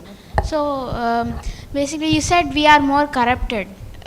So, what will be your suggestions to reduce corruption, and what has government, what are the steps taken by government so far to reduce corruption? Okay, so that's a good question. I'll take a bit of time to answer this. So one thing, I'm a civil engineer, so let me talk from my civil engineer's perspective.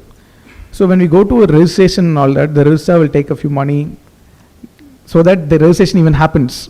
So one thing that the government of India did was they made it an online portal. So once you registered online, the slot is fixed. The registrar can't say no to that. So that is one way they've cut corruption. And other ways, even though a lot of people are against GST and all that, let me tell you this. 8 years back, you wanted to go to any place across the country and you wanted to buy something. Bill oda podnuma, bill illam podnuma nu keppanga. They'll ask if you want to do it with the bill or without the bill. You go to Paris now. Right now you go to Paris and say that you want to buy a water pump or 500 notebooks or whatever. They will say it cannot be done without GST. You will have to get a GST bill. That's why you bring accountability in. Because the problem was in the complete country, I think when it started, it was more like not even 20% of the people were paying the taxes. We didn't know which companies existed because these companies existed on paper. Let's say that I had a souvenir shop, or let's say that I was running a store, a convenience store or whatever, and I didn't register it as a company. It was easy for me because I can get the goods from someone else and then I can just sell it. Now with GST, to procure the goods from the person who's selling the goods, right from the raw material, the whole thing is taxed. So let's say it's iron. Right from the place it is mined, the taxation starts. So let's say that he produced so many tons of iron. There's only so many tons of iron he can give it to the other people. And that brings an accountability. Let's say if it's even wood or books or whatever, the whole thing starts from ground zero. You'll have to start from up. It can't go from down below. It has to also come from up down. So from the place where the mining starts, GST begins. That GST gets carried over to the next person, to the next person, to the next person. Now a good cannot be sold to any company unless you're registered under the GST. So now you come under the government banner. So by just bringing them that's the only way to go about it. You'll have to bring everyone under the government banner. That is the only way to go about it. During demonetization time, in so many villages, people were burning the notes. They were burning the rupees. They didn't even have at least been helpful. They just thrown the money out like they do in movies or whatever, but they didn't even do that, right? But now And the thing is, everyone will find a loophole. Eventually, everyone finds a loophole. But the thing is, you'll have to consistently work on it. You have to consistently work on closing these loopholes as they start. You bring GSE, someone is going to try to bring something else. You'll have to work around that. You have to make sure that that loophole is again done. Because people are smart in the cunning way. So they're going to find ways to be more corrupt. But as I said, the taxation system is one way to go about it. You start from this, you start from the root. And the next thing the government will probably bring, from what I have heard, is, there are a lot of Binami properties, and you hear a lot of this. The problem with those properties is, no one knows who has what properties. Now the government is saying you have to link your properties with Aadhaar. And then what happens? The Aadhaar is linked with your taxation. And let's say that you only earn 3 lakhs a month, or maybe you earn 15 lakhs or 2 lakhs a year or whatever. How is it that you can own a property worth 1 crore if you only earn 15 lakhs a month or whatever? So that is how you bring accountability. So a Binami Act is going to be brought in. They'll probably make sure that that is connected to the land. Now everything you hold, they take it back to the taxation and wonder, what this guy is making 10 lakhs a year and now get to you. But it takes time. Like, there are only so many government entities there is. You just can't just, use an app and track everyone, just put them all in. So that's how it works. And people, when they even crack down, even if you don't pay your taxes, the government, they even go for you see a lot of TV where people say they've gone for raids and all that. And people are wondering why they're not put in prison. It's not how it works. You go there, if they say they'll pay the money, and if they're big people in society, they leave it. That's by law, it's nothing illegal. So the government, the stricter norms will have to come in. And if you find a shop and if they say that they're ready to give a bill without GST, you will have to make sure that you hold the person responsible.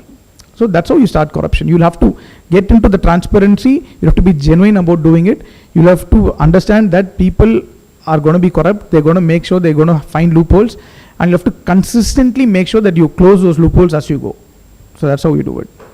Thank you. Thank you, sir.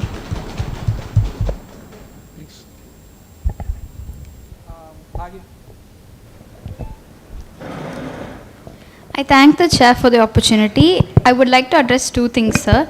The first one is referring to something, a lot of accidents and roads and stuff.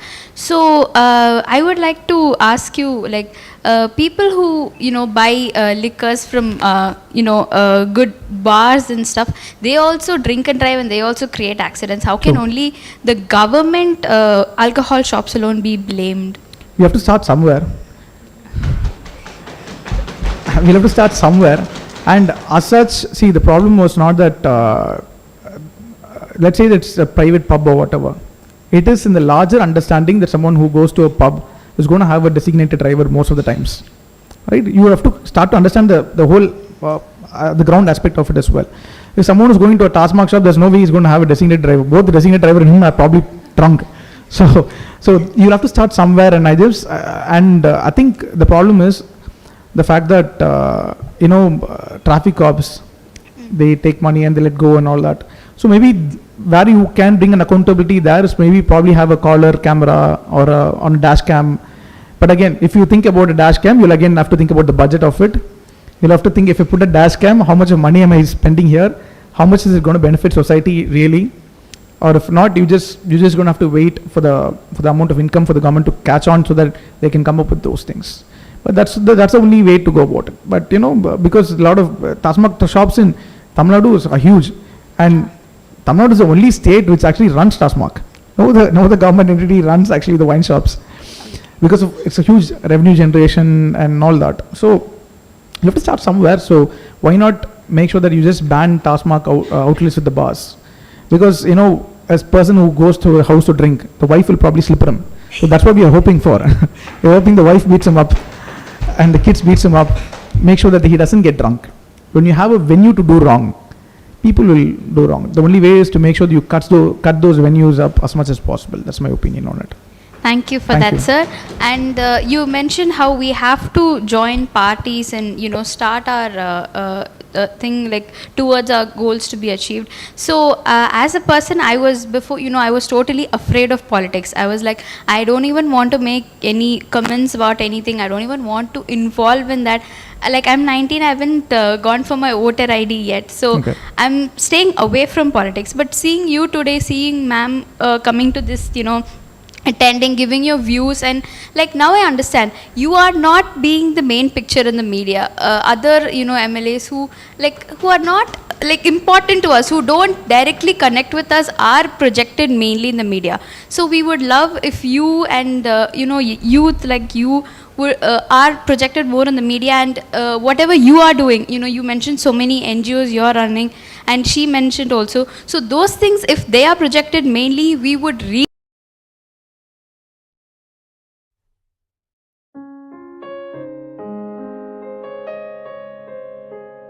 They go for the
amount of money which has been pumped for each and every election.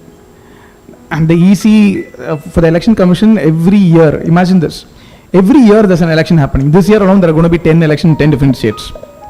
Then you have the 2024 elections. And then again, the whole thing goes around. So what happens is every year the EC has to spend fund for this. And the funding is this. There are schools where you go and vote. If anyone has voted, you will see that there are government schools, there are government people there are voting places, there are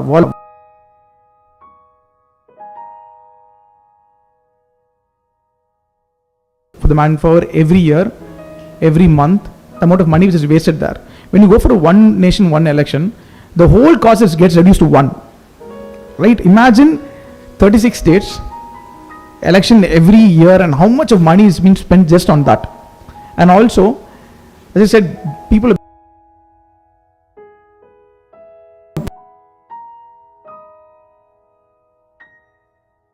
this happens in practicality. We have seen this happen.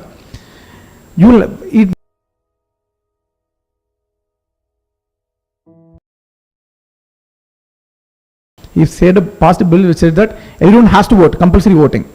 But then the court struck it down. They said that it affects a fundamental right of a person. It's not supposed to happen. The problem was that. The problem was people, they don't go and vote at all. And once you have everything under one election, let's say MLA, MP, the councillor, all things happen in one election, then everyone goes and votes. Everyone makes sure the votes pitched in, and the main help in this is the fact that you cut the election cost by maybe 1/10, and that is the money which can be used for maybe education. That is the money which can be used for rehabilitation of the poor. That is the money which can be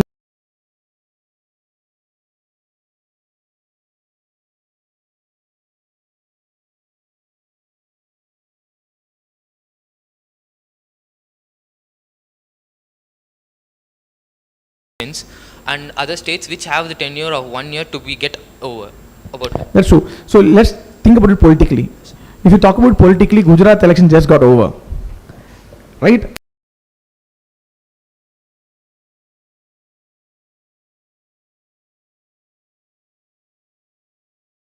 we are ready to take the hit, everyone should. It has to start somewhere.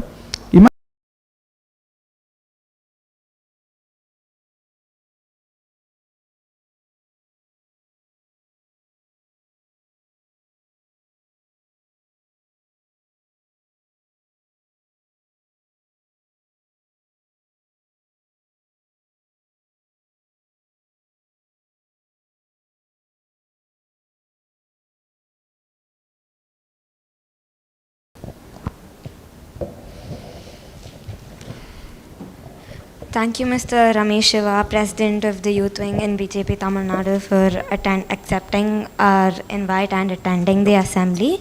It was great listening to your insights and experiences and also the activities that you've carried out for our society.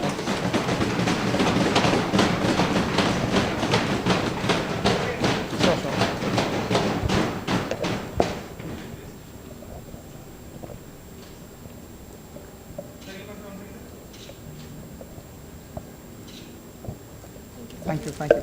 It was a pleasure hosting you, sir. Thank you.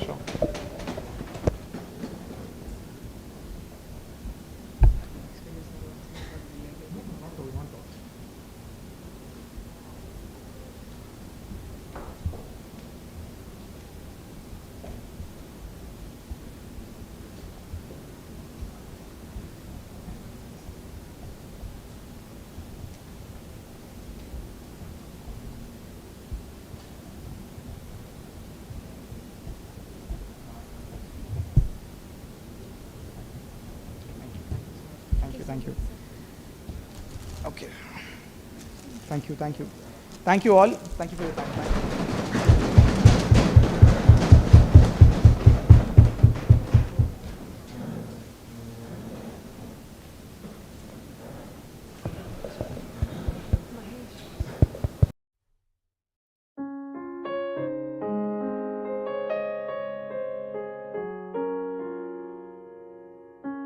We are actually looking forward to have a youth parliament of our own, and I'll probably have a touch with them, but we would love you guys to be there, because we get a lot of opinions, and we'll pitch in 5 topics, and we'd like you guys to prepare bills for that, for those 5 problems, and also one problem that you feel needs to be corrected in the country and in the state, in assembly in Tamil Nadu, and also in the country. What is the one problem that you guys would like to solve? And you'll have to look at bills which have already been passed by previous governments, take a study of it, think about the budgeting factors, think about it and give us your bill. And if you guys really pitch in good ideas, we'll probably take it to the ministers ourselves. And of course, I can't give any official things, but if someone's doing a great job, I'll talk to my national president, Tejasvi Suryaji, and we'll try to take you guys as well. And maybe one day we'll guys take you to some other state for a Vidhan Sabha session, so that you can have a real life understanding as to how a parliament and our assembly works. Again, as I said, thank you guys for having me, and March 18th. So thank you.